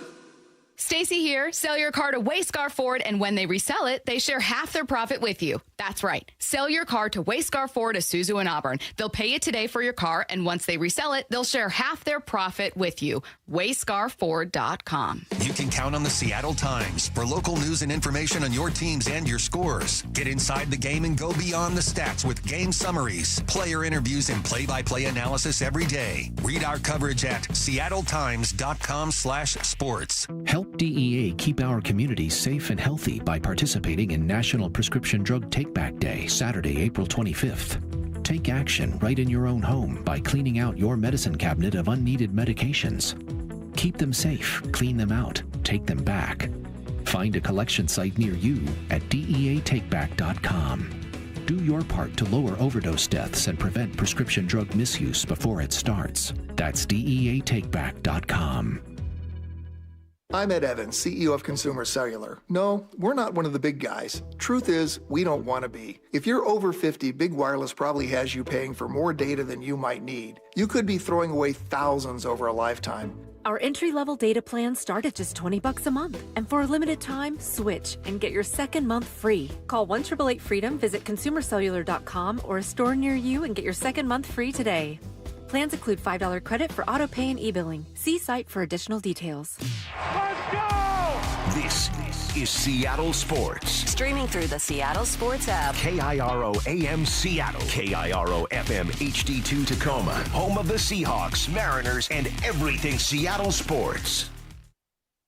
Seattle Sports Snapshot. Mariners look to shake off last night's loss with a win in their series finale against the Padres. Luis Castillo on the mound. This one is a little bit earlier. Pregame starts at 4:30 p.m. First pitch is at 5:40 p.m. on Seattle Sports and the Seattle Sports app. Snapshot, brought to you by Miller Lite. When it's game time, it's Miller time. This hour is brought to you by Mazda of Everett. From the Quantum Fiber Studio. This is Bump and Stacy. On Seattle Sports. Streaming through the Seattle Sports app and at seattlesports.com. Now, here are your hosts, Michael Bumpus and Stacy Ross. Here we go now. Seattle Times Seahawks reporter Bob Condota joining us now on the Emerald Queen Casino Sportsbook Hotline. Bob, how's it going? Good. How are you guys doing? We're fantastic. We were actually just, we both agreed on it, but had a debate with a few listeners who didn't earlier. Bob, as you know, there's constantly that question of like, okay, you know, want versus best player available, or rather need versus best player available in the draft. And I'm wondering if you think Jadarian Price might fit both of those. Like, do you like him as a fit for Seattle? Would that pick make sense for you for where this team is and what their approach is? Yeah, I mean, what also always plays into that is positional value a little bit, and then what you feel like this draft has as well. And I think that's why, I mean, who knows? Maybe everybody's really off base, but you know, I think that's why you're seeing such a momentum at the moment for the Seahawks, for people thinking the Seahawks are going to take him there, because there seems to be this thought that there's basically two good running backs in the draft, and then everybody else is kind of you can lump about 10 other guys into the same, the same grouping is sort of the same. And so that if you really want a difference maker back, you got to get one of those two. And obviously, the Seahawks aren't going to get Jeremiah Love, so that leaves it to Jadarian Price. And obviously they have what looks like a big hole at running back anyway, with Kenneth Walker having not re-signed, and Zach Charbonnet, probably optimistically back by early November or something like that. So it just kind of makes a lot of sense that way. So I think you always have to put all those, you have to assess all those kind of things in terms, I don't think it's ever really as black and white as just best player available. I think every once in a while it is, but even then, a lot of the times it's best player available, but also at a spot we can use somebody. You're not gonna, you probably, that's why teams don't necessarily draft quarterbacks all the time, right? Because if you've got a really good quarterback, you don't draft another one, even if he's probably the best player on there, because what are you going to do with him necessarily? So I think all those things are why people are kind of saying that Price makes a lot of sense. Bob, we're in the top 30 visit season of the draft season. Any trends you've noticed with the guys that have visited Seattle, or is it just kind of random, some of the choices that you're seeing? Well, you definitely saw, 8 or 10 guys that they brought in who all appear as if they're going to be available at 32. And, so I think you'd have kind of seen, that there are that grouping of guys like if I had the list in front of me, I could list them off for you. I just wrote a story about all that. But you definitely, I think that's the main trend you've seen is, there's been some years when they've had picks a little bit higher in the draft, and you've seen them bring in guys that maybe could be right at the top kind of thing. And obviously you're not seeing them do that this year where, they're not bringing in guys or those guys don't want to come either, because why waste the time if they're not going to be available at 32 or somewhere where the Seahawks can logically get them. Other than that, I always think it's somewhat risky trying to read too much in terms of positions on these things, because I feel like it's often a lot of just individual decisions they make. A lot of times it's who are guys they want to see for medical reasons, because they can give them physicals when they come in and things like that. But you have seen, you see 4 or 5 running backs on that list as well, and which makes it obvious that even if it's not for 32, maybe it's for the picks they have elsewhere in the draft, or even guys who they might want to sign as undrafted free agents, because they do think they'll try to add some of both that way when it comes to running backs. But like Cassius Howell, looking at the list here, Cassius Howell is a guy that might be available at 32, rush end. Zion Price from Missouri. So you have sort of, a couple of the corners, obviously, and that's the one other spot, I guess, if you're looking positionally. They definitely, there's 4 or 5 defensive backs here, like Colton Hood from Tennessee, Jalen Kilgore from South Carolina, who might be available at 32 or 64. And, those are, cornerbacks and safeties is obviously a spot they might want to attack on the draft as well. So, I do think you're seeing it make sense that they're kind of bringing in mostly guys that are at positions where they might want to attack in the draft, and guys who might be available at the spots they have picks. Every single year, understandably, because it's a local school, a lot of people look at Huskies that are going to be eligible in the draft. And Jonah Coleman is the primary name being linked to Seattle now. This would not be at pick 32, obviously. But what can you tell us about how you think the fit might work with Jonah? And also what you can tell us about John Schneider's kind of willingness to dip into a local talent pool? Yeah, I don't think they've ever gone out of their way draft-wise to like it's really mattered a whole lot that it was a local guy. I think it's mattered a tiny bit more when it comes to undrafted free agents, or especially practice squad guys. I think you've seen that through the years where sometimes it's just easier because they're right here. So, if you need somebody for your practice squad that week. So I think sometimes you've seen them lean locally that way, but I'm not sure I've ever seen a specific draft pick and thought they drafted him because he's local. I don't know that really plays into it. In terms of Coleman specifically, yeah, I mean, if they don't take a running back at 32, then Coleman is sort of in that next grouping of guys who could go at 64 or 96, where they have their picks, or if they make a move and trade and have a pick somewhere else in that range. But that's sort of, I think, the range where Coleman would go. It's interesting they added Jimmy Doherty, who was the offensive coordinator at Washington last year, to the staff as an offensive assistant. He obviously knows Coleman really well. And I think the system, the outside zone stuff, I think is a system that people think Coleman could excel in as well. I think he has some experience doing that. So I think in terms of those things, I think it'd be a good fit that way for sure. But I think in general, they're just going to look at who's the best guy, that they could get at wherever they are. If they need a running back, I'm not sure that he's from UW is really going to play into it. Bob, what do you think the likelihood is that the Seahawks do pick at 32? Do you think they stand pat, or do you think it's more likely that they move down? I think to give you, and it's going to be a boring answer, but I think it's really just going to come down to what offers are on the table at the time that they make the pick. I doubt they would probably make a move much higher, or make a move much sooner than, in the pick, their pick, or maybe the couple before that, because I think what generally happens is teams that suddenly see somebody that might be falling to 32 that they really want suddenly might give them an offer. That was kind of last time they picked 32. That was what happened, right? When they won the Super Bowl, and the Minnesota Vikings suddenly came up and they made a trade for that pick because they wanted Teddy Bridgewater.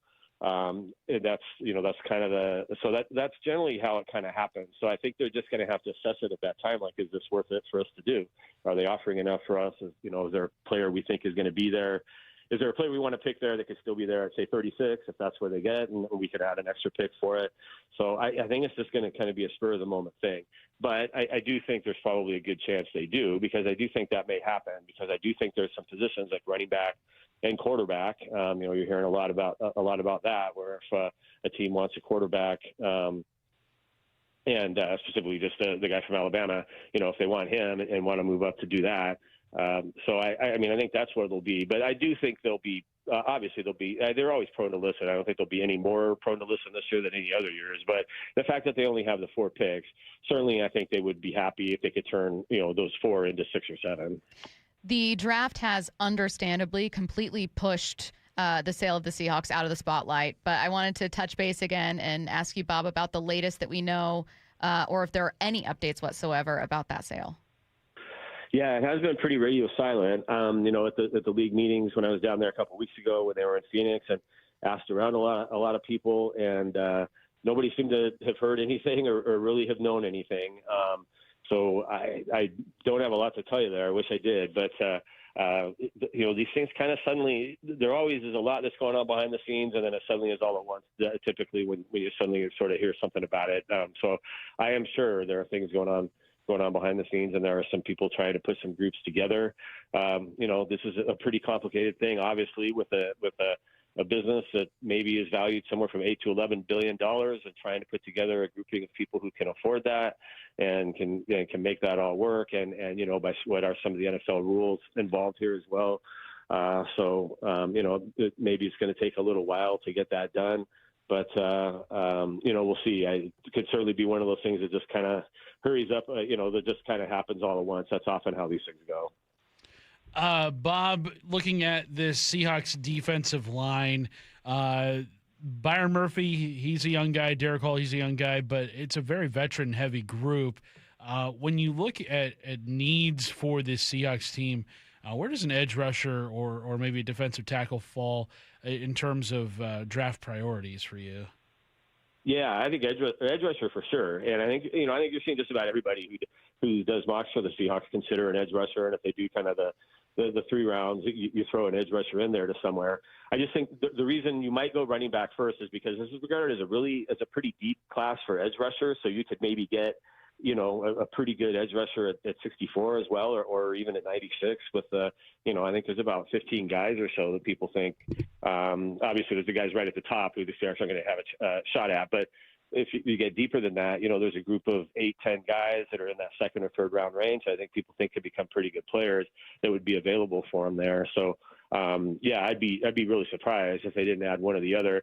Edge rusher seems like the more urgent need. Just with Boye Mafe, you gotta fill in those snaps, and who knows how much longer DeMarcus Lawrence is going to play, and Uchenna Nwosu's in the last year of his contract and things like that. So adding a pass rusher, I think, makes a lot of sense, and I'd be surprised if they didn't do that. Speaking of being surprised, I thought and assumed that they would add a little more in free agency at running back, but maybe I'm wrong. Bob, what about you? I mean, with the emphasis they have on running the ball, especially last offseason talking about it, were you surprised that they didn't add a little bit more? Well, you're only going to play so many running backs, so I think if they assessed that, that'll be a much easier question to answer when we get through the draft and we see what they do. Because if they do use their 1st round pick on a running back, then we sort of know that was the plan.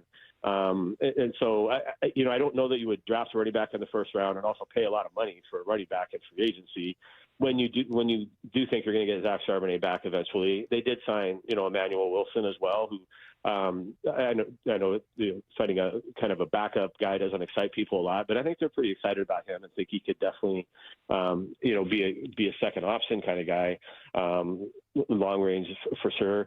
And then I think they like George Holani and think he could be if not necessarily your every down back, but he's a really good third down back, which isn't a very important role. So if you can draft somebody, that's where Jadarian Price makes a lot of sense to people too. He doesn't have a lot of history as a receiver. A lot of people don't look at him as necessarily a 3-down back right now, but he could definitely be, your first or second down back. And then a guy like George Swanee and Kenny McIntosh also, if you remember when he was drafted, that was one of the things about him was, he had set George's record or whatever for receiving yards for a running back. He had been a really good, so it seemed like he could really fit that third down back. So, I think they're looking at it that way, putting together a grouping of 3 or 4 that can go that can do it. And, I think within the confines of what they had to do salary cap wise as well. So I think that's why you didn't see them want to go spend a whole lot of money for running back. If they'd wanted to spend a lot of money for running back, they would have just probably tried to find a way to keep Kenneth Walker. And so to me, that sort of signaled when they didn't do that, that they were probably going to do it the way they've done it so far, which was add somebody who I think they think for sure could be a contributor. And Wilson kind of have the guys they have, and then probably go at it with the draft. But if they don't get what they want in the draft, it doesn't come to them. That's when they look at the rest of the guys who might be available in free agency and add one of those guys as well. Bob, we've heard both Mike McDonald and John Schneider both say variations of we want Sam Darnold here for a long time, and his contract talks won't come up until probably next offseason. But in the meantime, they have Jalen Milroe here, and he was a third-round pick last year. What's the plan for Milroe, especially because Darnold – obviously had another great season and led the Seahawks to a Super Bowl victory, or was a big part of the Seahawks Super Bowl victory. So what do you think the plan is for Milroe going forward here in Seattle? Well, I think for this year, it's hope to see a lot of progress from him. Hope that year 2, it looks like he's making that year 2 jump that a lot of rookies often make, or a lot of second-year guys often make following their rookie year, but especially quarterbacks. There's a lot that that's a hard jump for even the best players to go from a rookie to then an NFL quarterback, and with all the stuff with learning the playbook and everything that goes into that, learning a new system. Just kind of the difference in the nuances of the game itself. So I think they're hoping that in the offseason program they see some pretty significant progress from him, and that it looks like he's making that kind of step. And then I would imagine in the preseason games, you're going to see it be mostly him, the same thing where you might see Sam Darnold play one series, and maybe you get Drew Lock out there for a couple of series just so he's done some, and then just play Jalen Milroe a lot and hope that he shows that kind of progress. I don't know that there's going to be any plan to get him snaps during games this year, a whole lot different than what they had last year. Because they just won the Super Bowl doing it the way they were doing it. So I don't know why you would necessarily suddenly hey, let's make sure we get Sam Darnold off the field a whole lot more this year so we get Jalen Milroe out there. But I think it's just developing him in the ways you can in the offseason program and in training camp and in the preseason games, and hope you're kind of seeing that, and then, letting that kind of dictate a little bit of what you do going forward. But they took a shot on him last year. They're hoping it turns into something. And if nothing else, if he plays really well in the preseason, he becomes a commodity they have down the road to do what with. When they drafted him, no one knew for sure, what confidence they had in Sam Darnold. Nobody knew for sure that he's going to lead them to a Super Bowl title. So, I think the quarterback situation changed a little bit from this time last year where, there's not the uncertainty there was a year ago where, they wanted to draft a quarterback and maybe throw him in there and let's see what happens. Now, for sure Sam Darnold's your guy. And this time, somewhere around this time next year, I'm sure they'll, unless something really happens in the next 12 months, but I'm sure they'll sign him to, some kind of big 3 or 4 year extension that keeps him the quarterback of this franchise for a long time. He is Bob Condotta of the Seattle Times. Make sure you're reading his work at seattletimes.com. Thanks, Bob. Thanks, Bob. Okay, thanks a lot, you guys. Yep. See ya. Bye. Let's get to 4 Down territory. This is 4 Down territory, going inside the game with former Seahawks and Coug wide receiver Michael Bumpus. First down to you, Stacy, filling in for Bump today on 4 Down territory. Call it now. Did the Seahawks trade back from pick 32? Yes. And you have to have an opinion on this one. I want to know how listeners feel about it. Last time I didn't survey listeners, so I want to know how you guys feel. You can text in 866-979-3776. We're going to talk about it for a couple minutes here, and also coming up in Hype Train. Yeah, I feel like 99% confident that they are going to trade back. We're not getting to whether or not they should yet, but will they? It's not just because the last time John Schneider was at 32 they did it. It's because the Seahawks had, prior to the last stretch of drafts, pretty frequently at the end of the first traded back. And look, I know John Schneider has had the smallest Seahawks draft class in franchise history at 3 players. That was a weird COVID year. You gave up 2 picks in that draft for Jamal Adams. It was a first and a third, I think. And also, like, it's not like he's had classes where it's like this one was 4, this one was 5. I think the next closest class was 8. I have a hard time seeing him sitting with 4 players and 4 picks. Second down. So, the answer to the first down, do the Hawks trade back? Yes. Right. Should they trade back? So while I think the spicy take is that I think they will trade back, but I don't think they should. Like, that's a good take. It's not the one I have. I think they will trade back. Credit to those who do have Credit to those bold enough to wade into those waters, but it is not me. I think that they will trade back, and I do think it makes sense for them. Dan Jeremiah cautioned against trading back too far. I mean, a player even like with him, and you have these other teams that have a back on their team, I wouldn't want to scale back too far. I'm talking 5 to 7 spots. So that's Daniel Jeremiah talking about Jadarian Price. He feels pretty confident that Price will be there at 32. Less so that he'll still be there at 41, 42, 44. So the last time John traded back, I think he traded to around 40. I have to double check. He ended up making a pick after a second trade at 45, so it couldn't have been too far. Trading back doesn't have to mean, you're going midway to the second to try to add a bunch of additional picks. It means maybe you're going back 3 spots. And hopefully Price is still there. Maybe it ends up being a gamble, but I think it makes sense for them. I also don't feel comfortable sitting with just 4 picks. Third down. What makes talk around this specific NFL draft different than normal? I think it's cool that people, Seahawks fans everywhere that I talk to, are very excited about the young players this team already has.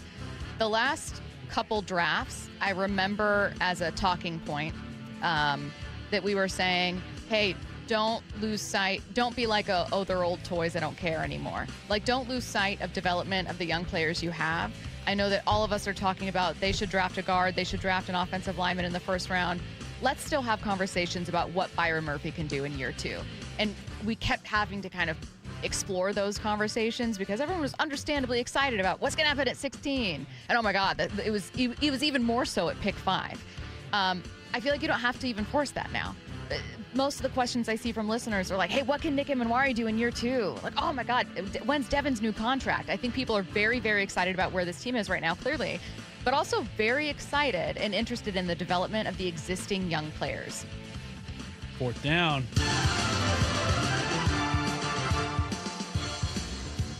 What conversation are you ready to stop having? So I'm a yapper. I'm a Confirmed. certified yapper. Confirmed. I'll talk endlessly about everything. However, I'm kind of done talking about acquiring a running back via trade. Now, I understand, unfortunately, that I was doing this on our very show. Most guilty of it? That on this very program, I very frequently said, what if they trade for Alvin Kamara? What if they trade for Achane? What if they trade for Breece Hall before he got franchise tagged? It feels now like it's far more just a thing to say instead of something that it actually feels like they'll do. It does not feel, does anyone feel? It does not feel like the Seahawks are going to trade for a running back. It truly does not feel that way. Now, it would be objectively funny if they did. And we could find this sound. They're not going to. Do you think, because I agree that I don't think they're going to trade for a running back at this point in the offseason, especially with only 4 draft picks. Like, you're probably going to have to give up at least one of those picks. Now you're down to 3, which is a spot we've all seen the Seahawks in before, and it was not a good time. I wonder if that's maybe a position they address leading up to the trade deadline. Because then you're able to deal from your 2027 chest of picks. Well, and Schneider's batting 1,000.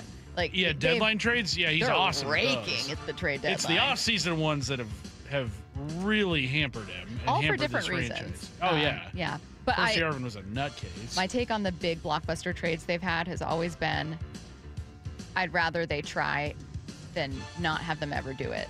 So I try to be cautious about saying, like, these trades were horrible, fire someone, when if those trades were never made, I'd be calling for them to make the trades. Yeah. So I applaud an aggressive front office is how I feel about it. Yeah. Worst even if it didn't in-season work out. trade that he's made? Man.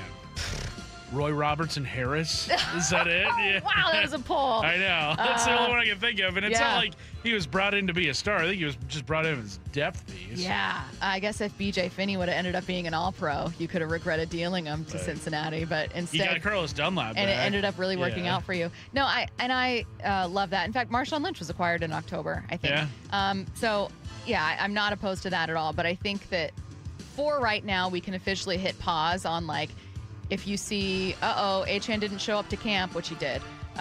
Could the Seahawks trade for him? No. I think we need to put it to bed. It needs to be retired.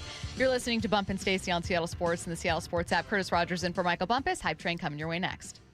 After reaching the NFL's mountaintop, the Seahawks win Super Bowl 60. The work continues for the Seahawks to keep the foundation strong. It's the 2026 NFL Draft. Next Thursday, April 23rd. Only Seattle Sports begins its first-round draft coverage with a reigning NFL Executive of the Year. Who are the real Seahawks? The John Schneider Show at 4 p.m. with Brock Hugh, Michael Bumpus, Steve Wyman, and host Bob Stelton live until 9 p.m. on Seattle Sports. Hey, it's Mike Salk here for my friends at Snoqualmie Casino and Hotel. Celebrate Mom with Snoqualmie Casino and Hotel's Mother's Day weekend giveaway.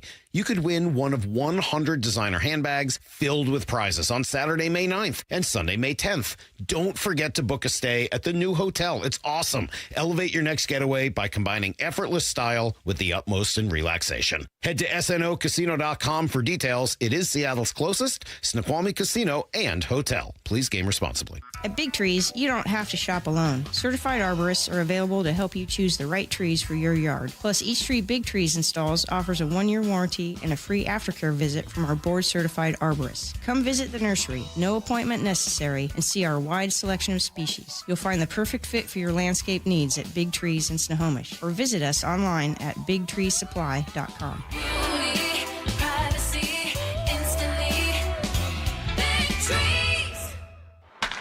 Hey, baseball fans, Rick Riz here. I'm excited to introduce you to my good friend Keith Dashafy, owner of Pella Windows and Doors of Western Washington. Keith? Thanks, Rick. Improve your play with 25% off windows and doors or 12 months, no payments, and no interest. And we're giving back with 2 $5,000 scholarships for our local youth sports teams. Upgrade your home at PellaPNW.com. That's fantastic, Keith. Don't wait. Schedule your free appointment today at PellaPNW.com. Brock Ewart here with my buddy Shannon O'Kelly from IRG Physical and Hand Therapy. Shannon, we met about a decade ago when you came into the studio, and at that point, IRG was humming, but you were not 40 locations strong all over the neighborhood. How have you done this, and why? Number one, Brock, great people. Our strength here at IRG is our people. Secondly, we are a company that has a culture of giving back and taking care of our patients, taking care of our team, and thirdly, taking care of our community. We want to be your family physical therapist. More importantly, we want to be your family's neighborhood physical therapist. We want you to come in, have a great experience, and get better and get out there and be pain-free and function. Take care of your friends. Taking care of your neighbors, taking care of your community, and taking care of Western Washington. With over 40 locations now, that's exactly what IRG Physical and Hand Therapy is doing. Find them in person, find them online at irgpt.com. That's irgpt.com. My name is Christine, and I'm a widow. My husband, Ryan, was a healthy 34-year-old, and 3 months later, he was gone. Thankfully, he had life insurance. Ethos made it so easy. You can get a quote in seconds, apply in minutes, and get same-day coverage. 100% online, no medical exam. Life insurance didn't take away the loss, but it did give us the space to just grieve. Get your free quote at ethos.com/game. Ethos.com/game. Paid spokesperson. Time spent on application may vary. Online health questions required.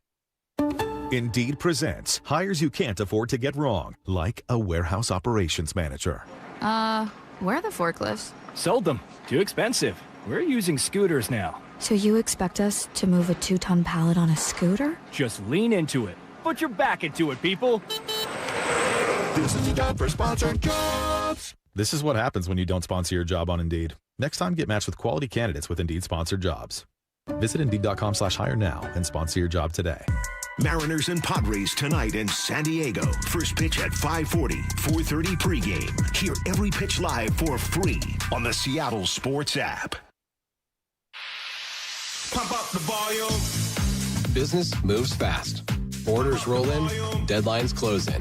When you ship with USPS Ground Advantage, you can keep up with confidence. Every package stays in our secure network from dock to door. And with nationwide reach, dependable tracking, and upfront affordable pricing, you get built-in peace of mind. You run the business. We run the routes. Visit USPS.com/Ground Advantage to learn more. Breaking news for your home.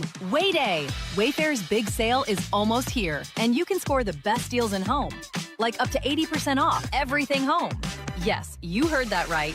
80% off with free shipping on everything. Plus surprise flash deals all Wayday long. We're talking outdoor furniture and essentials, rugs, and more. All at Wayfair, and all up to 80% off during Wayday. Shop Wayfair's Wayday from April 25th through 27th. Wayfair, every style, every home. This is a special alert to all Americans who own a vehicle with less than 200,000 miles with an auto warranty about to expire or with no warranty coverage at all. Due to a decline in the economy, CarShield is announcing a low-cost month-to-month vehicle protection plan that is now available to the public to save any driver out-of-pocket expenses on future auto repairs. Call now to find out how you can pay almost nothing for covered auto repairs. Yes, you heard that correctly. Pay almost nothing for covered auto repairs. An open phone line has been established for all drivers to call for a free quick quote. Call 800-292-4541 now. Drivers who are covered will not have to pay for covered repairs again. This protection plan is at an all-time low. Additionally, drivers who activate this vehicle protection today will also receive free roadside assistance, free towing, and car rental options at no additional cost. Call us for your free quick quote today. 800-292-4541. That's 800-292-4541. What do you have to lose? Call 800-292-4541. Again, 800-292-4541. This hour is brought to you by Mazda of Everett. From the Quantum Fiber Studio, you're listening to Bump Stacy. Weekdays 10 to 2. On Seattle Sports and 97.3 FM HD2. What I need to know is coming your way in 15 minutes. Get those questions in now. Any question you have that's top of mind, text it. Text line 866-979-3776. Right now, let's head to the station for Hype Train. Keeping it simple with this one, just because the vibes are a little low. The Mariners have a winning record on May 1st. Not long from now. It's like 2 weeks. Yeah. 15 days. Matt's birthday. Yes, it is. You're right. I don't know if Matt wanted that information out there, though. Sure didn't. No, I'm going to Just say put it right on blast. I'm going to say it multiple times. May 1st, a winning record. Yeah, we're boarding that train. It's happening. I get that the Mariners' road record has not been good this season. 1-7 to start the year, and I believe they went 1-0 on their first road game and have dropped 7 straight since then. But it ends tonight. They get a victory tonight, and then you've got a 6-game homestand. You're playing a Cardinals team that's not very good, a Twins team that shouldn't be very good. And maybe a Rangers team that isn't as good as they were. So, I think they get a winning record by May 1st. Matt, do you want to play too? Only if you stop telling people when my birthday is. The Mariners will have a winning record by your birthday. Nah. No? Nah, not boarding. God, you're such a pessimist. I'm boarding, yes. Same reason for Curtis. I think just looking at the schedule, you're like, look, I would have said it about the Angels, and it wasn't. But that being said, there are some winnable series there. Next up. Speaking of questions, by the way, get those in for what I need to know. 866-979-3776. Any question, text it now. One of the most popular, if not the most popular question we've gotten today, probably because of Emerson Hancock's brilliant start yesterday. Should the Mariners have a 6-man rotation when Bryce starts? So I'm making that your hype train. The Mariners should have a 6-man rotation. In theory, it sounds great. Why wouldn't you want more great starting pitching? That's what every team's looking for. But in practice, I don't think you can do it. I don't think it's possible, especially with what the Mariners' top of the rotation looks like. What do you think falls apart about it? Like, what do you think that we might overlook? I think just the space in between starts. You're over the course of a season, that's probably going to mean like 3 or 4 less starts from each of Kirby, Logan Gilbert, and Brian Wu. That's not how you win the division, is by taking the ball out of those guys' hands as much as that setup would happen. So I don't think the Mariners should have a 6-man rotation. I'm not boarding this train.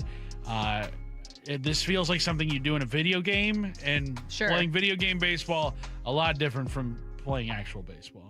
Matt, Mariners should have a 6-man rotation. How many men in the rotation is there currently? 5. So this is just adding 1. Okay. I'm not going to board the train. Okay.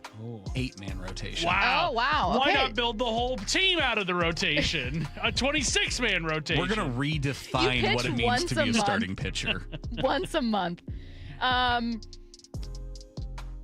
not boarding this train either. The bullpen point earlier was a great one, and then also I think that the 6-man rotation also assumes, and it's hard because it feels like that right now, but that all of these guys are equally great. Right now, like any of your starters can give you a great chance to win a game. You've had 4 consecutive quality starts, but like taking a step back, there is a difference between your best starters, like your 1st and 5th man. And to Curtis's point, if every single one of your pitchers was like Logan and George, sure, maybe rest those arms, gets them out of a routine that they're going to be annoyed about, but fine. But that's not the case. Next up. The Seahawks should take Jadarian Price if he's available at 32. 32. Some might consider that a reach. If he's there at pick 32, I said earlier in the show, I think if you leave the draft without Jadarian Price, that'd be a big mistake. But what if you trade back and miss him? What if you trade back, take a little bit of a gamble, you take somebody at like 35 and then hope that he's still there at like 64? Jadarian Price is not going to be there at 64. I don't think he will be I'll either. jump into Lake Union if Jadarian Price is available So at you'll 64. have to jump into Lake Union twice then because you still owe the Jalen Carter debt. Fine. If he's there at 32, yeah, they should take him. We're boarding that train. You can't mess around with such an important position and not having really anybody there to take over for Ken Walker at the moment. You got to leave. You got to leave Pittsburgh with Jadarian Price as your. I mean, maybe not your starting running back, but somebody that you can have in your backfield. God, can you imagine if like he falls all the way and at 63, I'm like sweating bullets. And I'm like, because the Jalen Carter thing was before. The Seahawks had the pick before. Exactly. Yeah. And so. They had their pick of Witherspoon or Carter. Yes. Matt, Seahawks should take Jadarian Price if he's available at 32. Are you boarding? I'm not going to board. Why? I have run so much draft coverage in this building. Yeah. Never once have the Seahawks ever done the thing that like everyone expects them to do. There's always trades. There's always something ridiculous. Yeah. So fair no, point. I doubt it. Okay. Yeah, I'm boarding this one. I just have been convinced of it. I spent 4 down territory saying they should trade back, that they will trade back and should. With me as GM, I do not take as many gambles as John Schneider. John Schneider, willing to take a risk. Me, I only gamble with house money. So I'd be a horrible GM. That's the only reason. Next up. The Kraken should trade for a superstar, specifically Toronto's Austin Matthews. Yeah, board that train. Matthews yesterday, super non-committal about his future with the Leafs. Yeah, I mean, I can't predict the future. Obviously, there's steps that kind of have to, take place. They're going to hire new leadership and management and stuff like that. I don't really know. I think that's kind of, like I said, I can't really predict the future.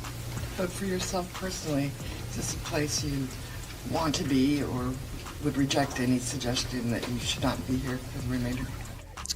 Yeah, I think all that stuff, there's always noise and there's always chatter. I think personally, I really don't pay attention to all that. I just focus on myself, focus on this team, and, trying to be a part of the solution. Yeah, boarding that train, mainly because the Kraken have done nothing in the years since making the playoffs, and you're entering year 6, have not had a star player on your roster, not a single one. You want to put eyes on your franchise, you want to put butts in seats, go out and land maybe a top 5 player in the NHL. Matt, do it. Boarding with Curtis? I'm not going to board the train. Why? Now, I'm a hater. Why? It's true, but here's the thing. Traffic around Key Arena on Kraken game days is awful. And as someone who often has to take Mercer to get home, the better the Kraken are, the worse your traffic is going to be. Bingo. Oh, I want them God. to be bad. I'm sorry. Insane. I'm sorry. The traffic around there is ridiculous. Horrible. One time I had a friend ask me off the air, we were meeting up somewhere, he goes, so this Matt Nelson guy, what's his deal? And it's takes like that I think are the reason for those, for me having to answer for you. Yeah. Yes, they should absolutely do this. This is how an expansion franchise. I don't think there's a price tag I would balk this at. is how you become competitive. This is how you get back to the playoffs. Next and last hype train. I was warned not to include this hype train. This is going to be one of those hype trains that the text line's going to roast you for, Stacy. No, and you're going to be like, why am I the bad person in this one? But I think you guys need to be honest about whether or not this was true for you.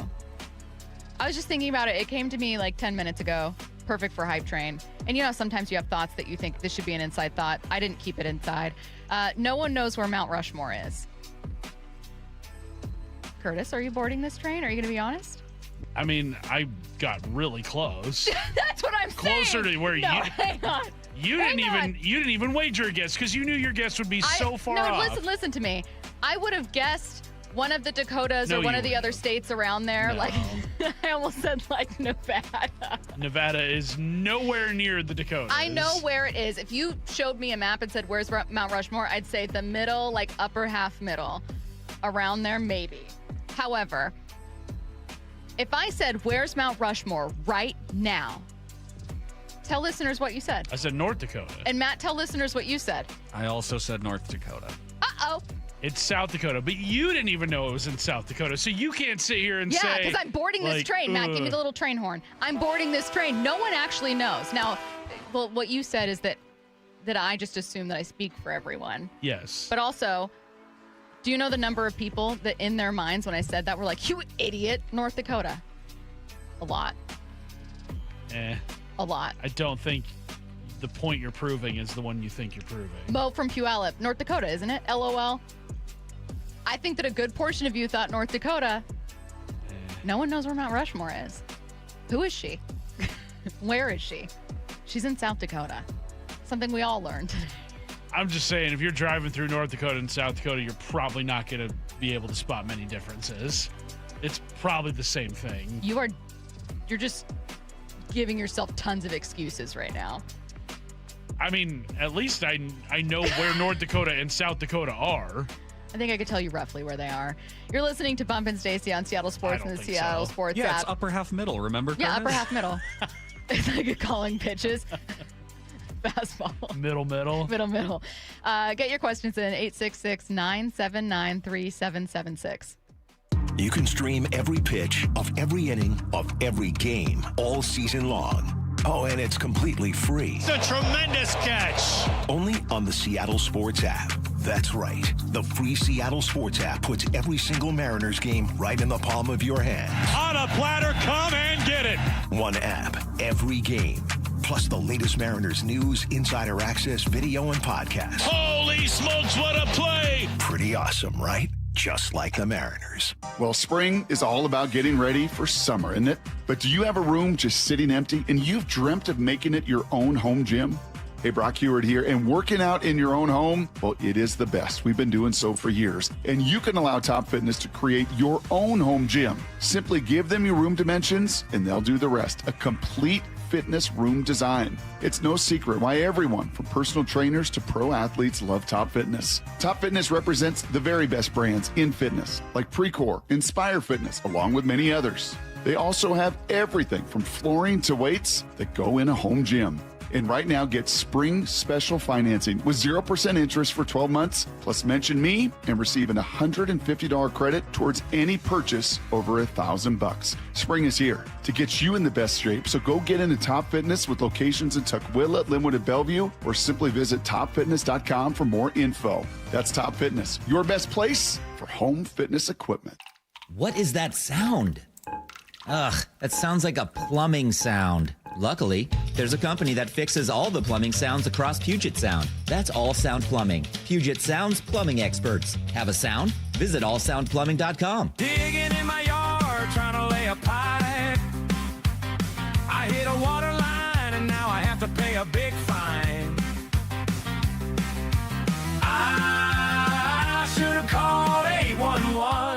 Meet the company electrifying the marine industry. ARC, a fully electric boat that feels like a luxury EV. Significantly less maintenance and service, ARC is built to be as easy to operate as it is to maintain. Featuring heated seats and seatbacks, a large display, easy handling, and impressive kick. You have to see it and experience ARC for yourself. Book a demo. They'll pick you up on Lake Washington, Lake Union, or Lake Sammamish if you can't come to them in Kirkland.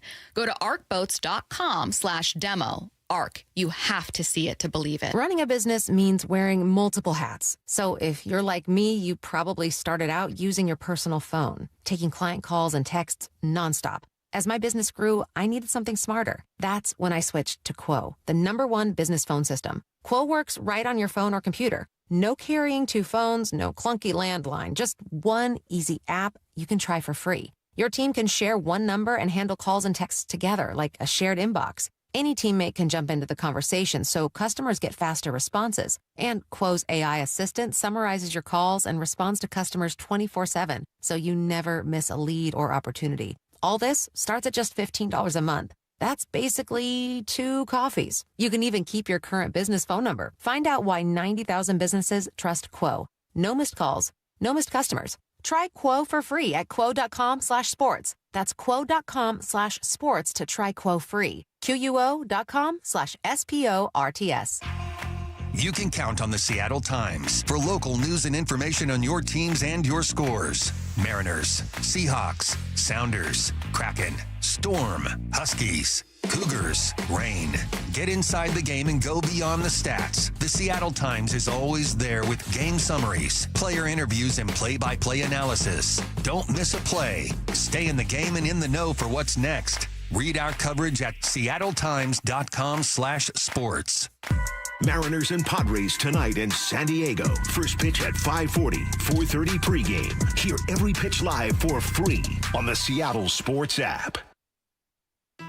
No matter how old you get, you always remember that one great teacher. Hi, this is Rick Riz, inviting you to join WSECU in celebrating Teacher of the Week. Great teachers inspire. Nominate a teacher you feel has changed a life in our community. This year, we're going to honor 24 great teachers with grants of $500, courtesy of WSECU, the credit union for Washington. Teachers are the real MVPs. Nominate an exceptional teacher now at mynorthwest.com/teacher.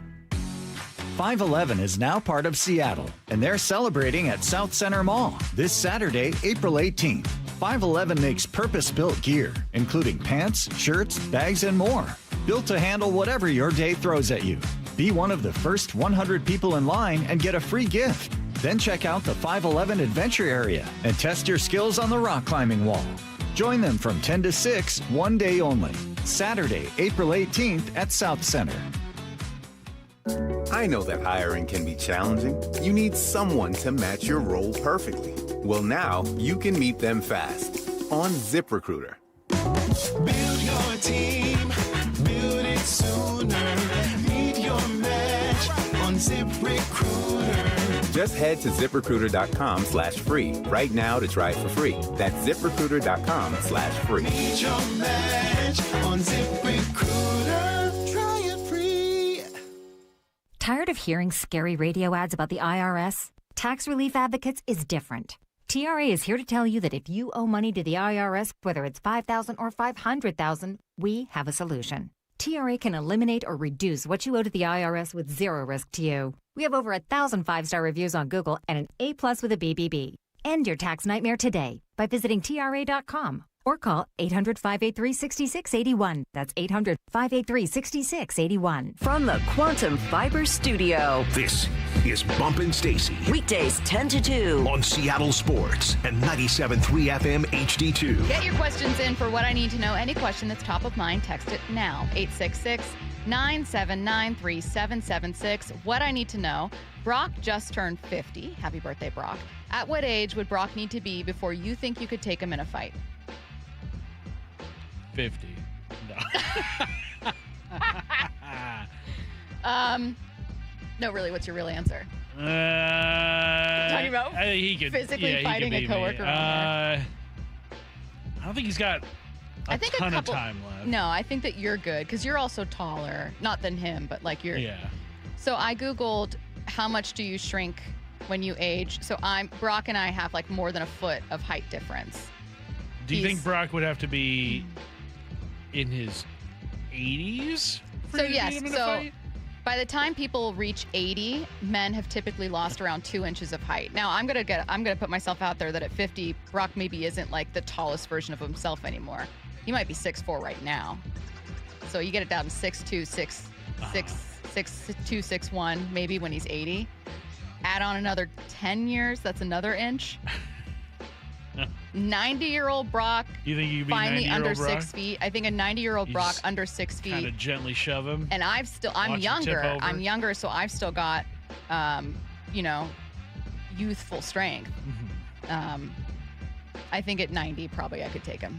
Yeah. In a fight. I mean, count your days, Brock.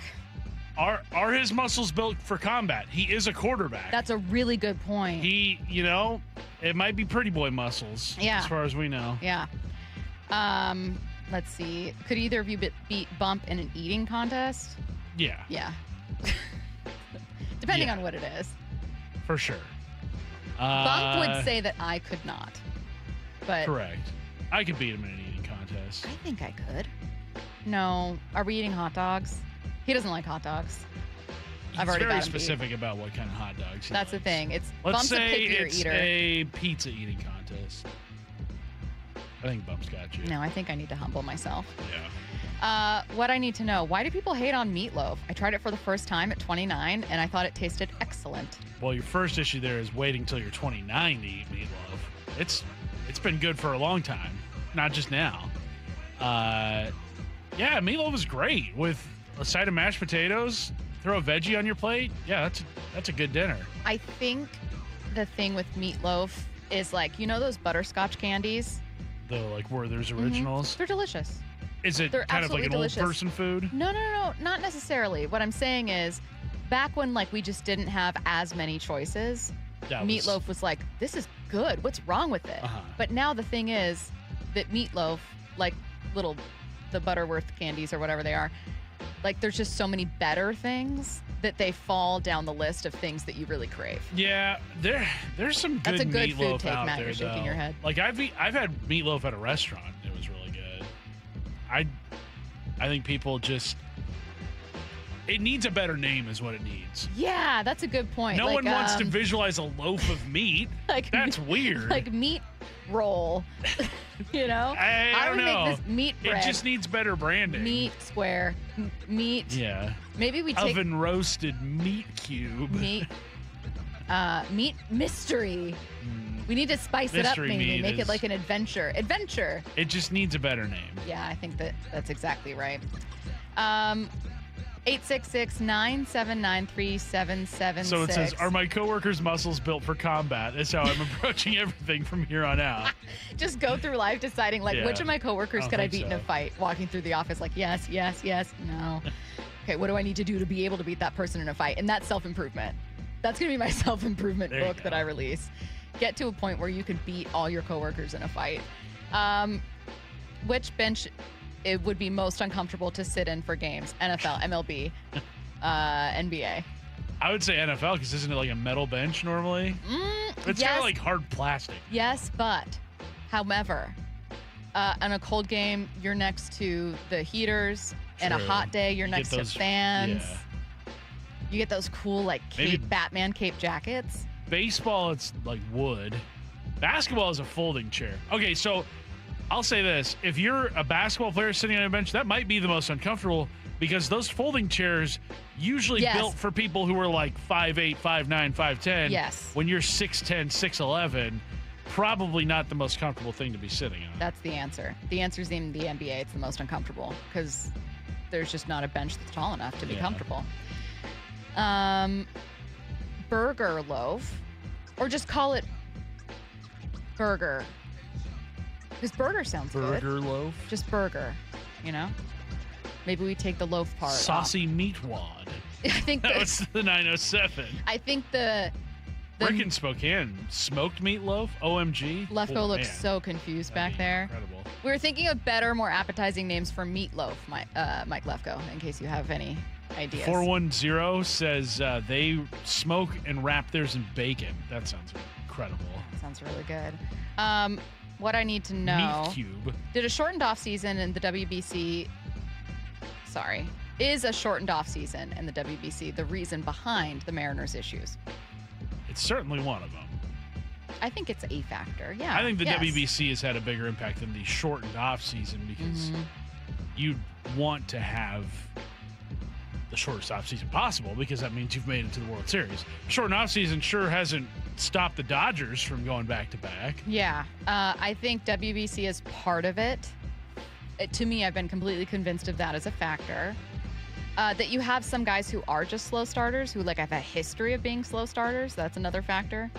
And I think that sometimes I get why players would hate being asked, why didn't this work when they're not executing? Because sometimes you don't really know the answer yet. But there is an execution performance thing here where it's I don't know, man, why aren't you... why isn't this getting better here? I think overall it's getting better, though. I'm liking some of the at-bats I'm seeing from Julio. 425 minced tenderloin. Ooh, that's it. It's pretty good. I like meat cube. Joseph in the 253, hamburger bake. Not bad. Savory minced tenderloin is if you were told minced tenderloin on a menu, you're thinking about it. Okay. Yeah. You're also thinking about meat cube, though. Yeah. So that's one you are thinking about a little bit. A little bit part of you is curious. Somebody says their wife puts hard-boiled eggs in their meatloaf. That's gross. We're going to move on from meatloaf. And move on to Wyman and Bob. Coming your way next on Seattle Sports and the Seattle Sports app. Hey, put that bag of chips away. After reaching the NFL's mountaintop, The Seahawks win Super Bowl 60. the work continues for the Seahawks to keep the foundation strong.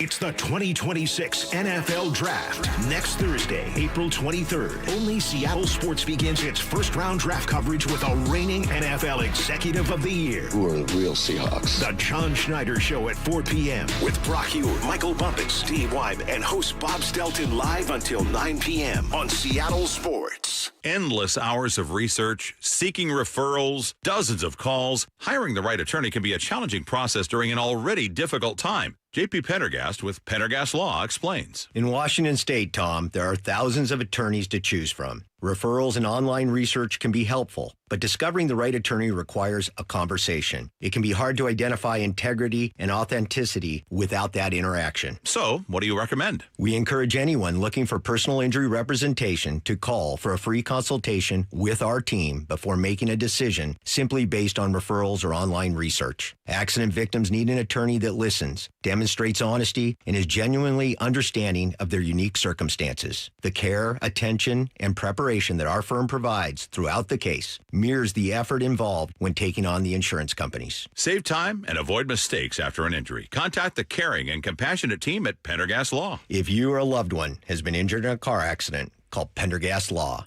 We can help. Our number one thing with them is always hey, welcome someone in and assure them that they're in the right place. We're going to take care of them. Lee Johnson Auto Family, the LJ way. D.R. Horton's National Red Tag Sales Event is going on right now through May 3rd. Stop by any of its participating communities and find select Red Tag homes at incredible pricing. Visit drhorton.com. D.R. Horton, America's builder, an equal housing opportunity builder.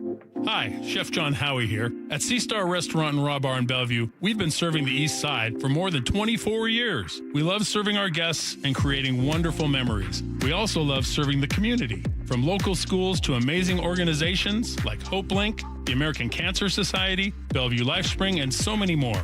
I want to thank you, our guests, for supporting Sea Star all these years, making it possible for us to serve and help those in need. Thank you. SeaStarRestaurant.com.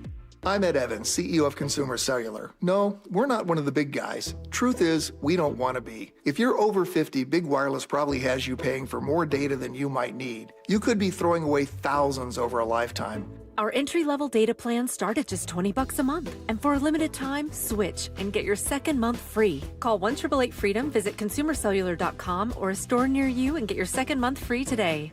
Plans include $5 credit for auto pay and e-billing. See site for additional details. Help DEA keep our communities safe and healthy by participating in National Prescription Drug Take-Back Day, Saturday, April 25th. Take action right in your own home by cleaning out your medicine cabinet of unneeded medications. Keep them safe, clean them out, take them back. Find a collection site near you at DEATakeback.com. Do your part to lower overdose deaths and prevent prescription drug misuse before it starts. That's DEATakeback.com. If you owe back taxes, listen carefully to rule number 1. Never go up against the IRS alone. They're cracking down, freezing bank accounts, garnishing paychecks, canceling passports. Even your home or business could be at risk. But here's what they don't tell you. The IRS has powerful tax relief programs that could save you thousands if you qualify. That's why smart people call Optima Tax Relief, America's #1 tax resolution firm. Nobody knows these programs like the experts at Optima. Their team of tax attorneys and licensed professionals have resolved over $2 billion in tax debt for people just like you. The IRS is not stopping, so don't wait and don't take them on alone. For tax help you need, for tax help you can trust, call Optima today for a free consultation. Call 800-343-6460. 800-343-6460. 800-343-6460. Optima Tax Relief. Some restrictions apply. For complete details, please visit OptimaTaxRelief.com. T-Mobile has an exclusive bundle for customers 55 and up. I'm Sarah Bowl. Yeah, I'm Frank Bowl. A reliable network is key for us. And with T-Mobile, it's been wonderful. And going to the 55-plus plan saved us so much money. A lot. And that's important. Trying to keep costs down. The home internet's been perfect. It's fast, it's quick. The setup was so easy, it took less than 15 minutes. It was like, ta-da! If you want simplicity, coverage, reliability, you want the whole package, T-Mobile has it. Right now, T-Mobile customers 55 and up can get 2 phone lines on America's best network, plus America's fastest 5G home internet for just $30 each. $30 per month each line with auto pay plus taxes and fees. Minimum age 55. Pricing for home internet rely on 2 lines of Essentials Choice 55. $35 connection charge per line required. Best mobile network and fastest 5G home internet based on analysis by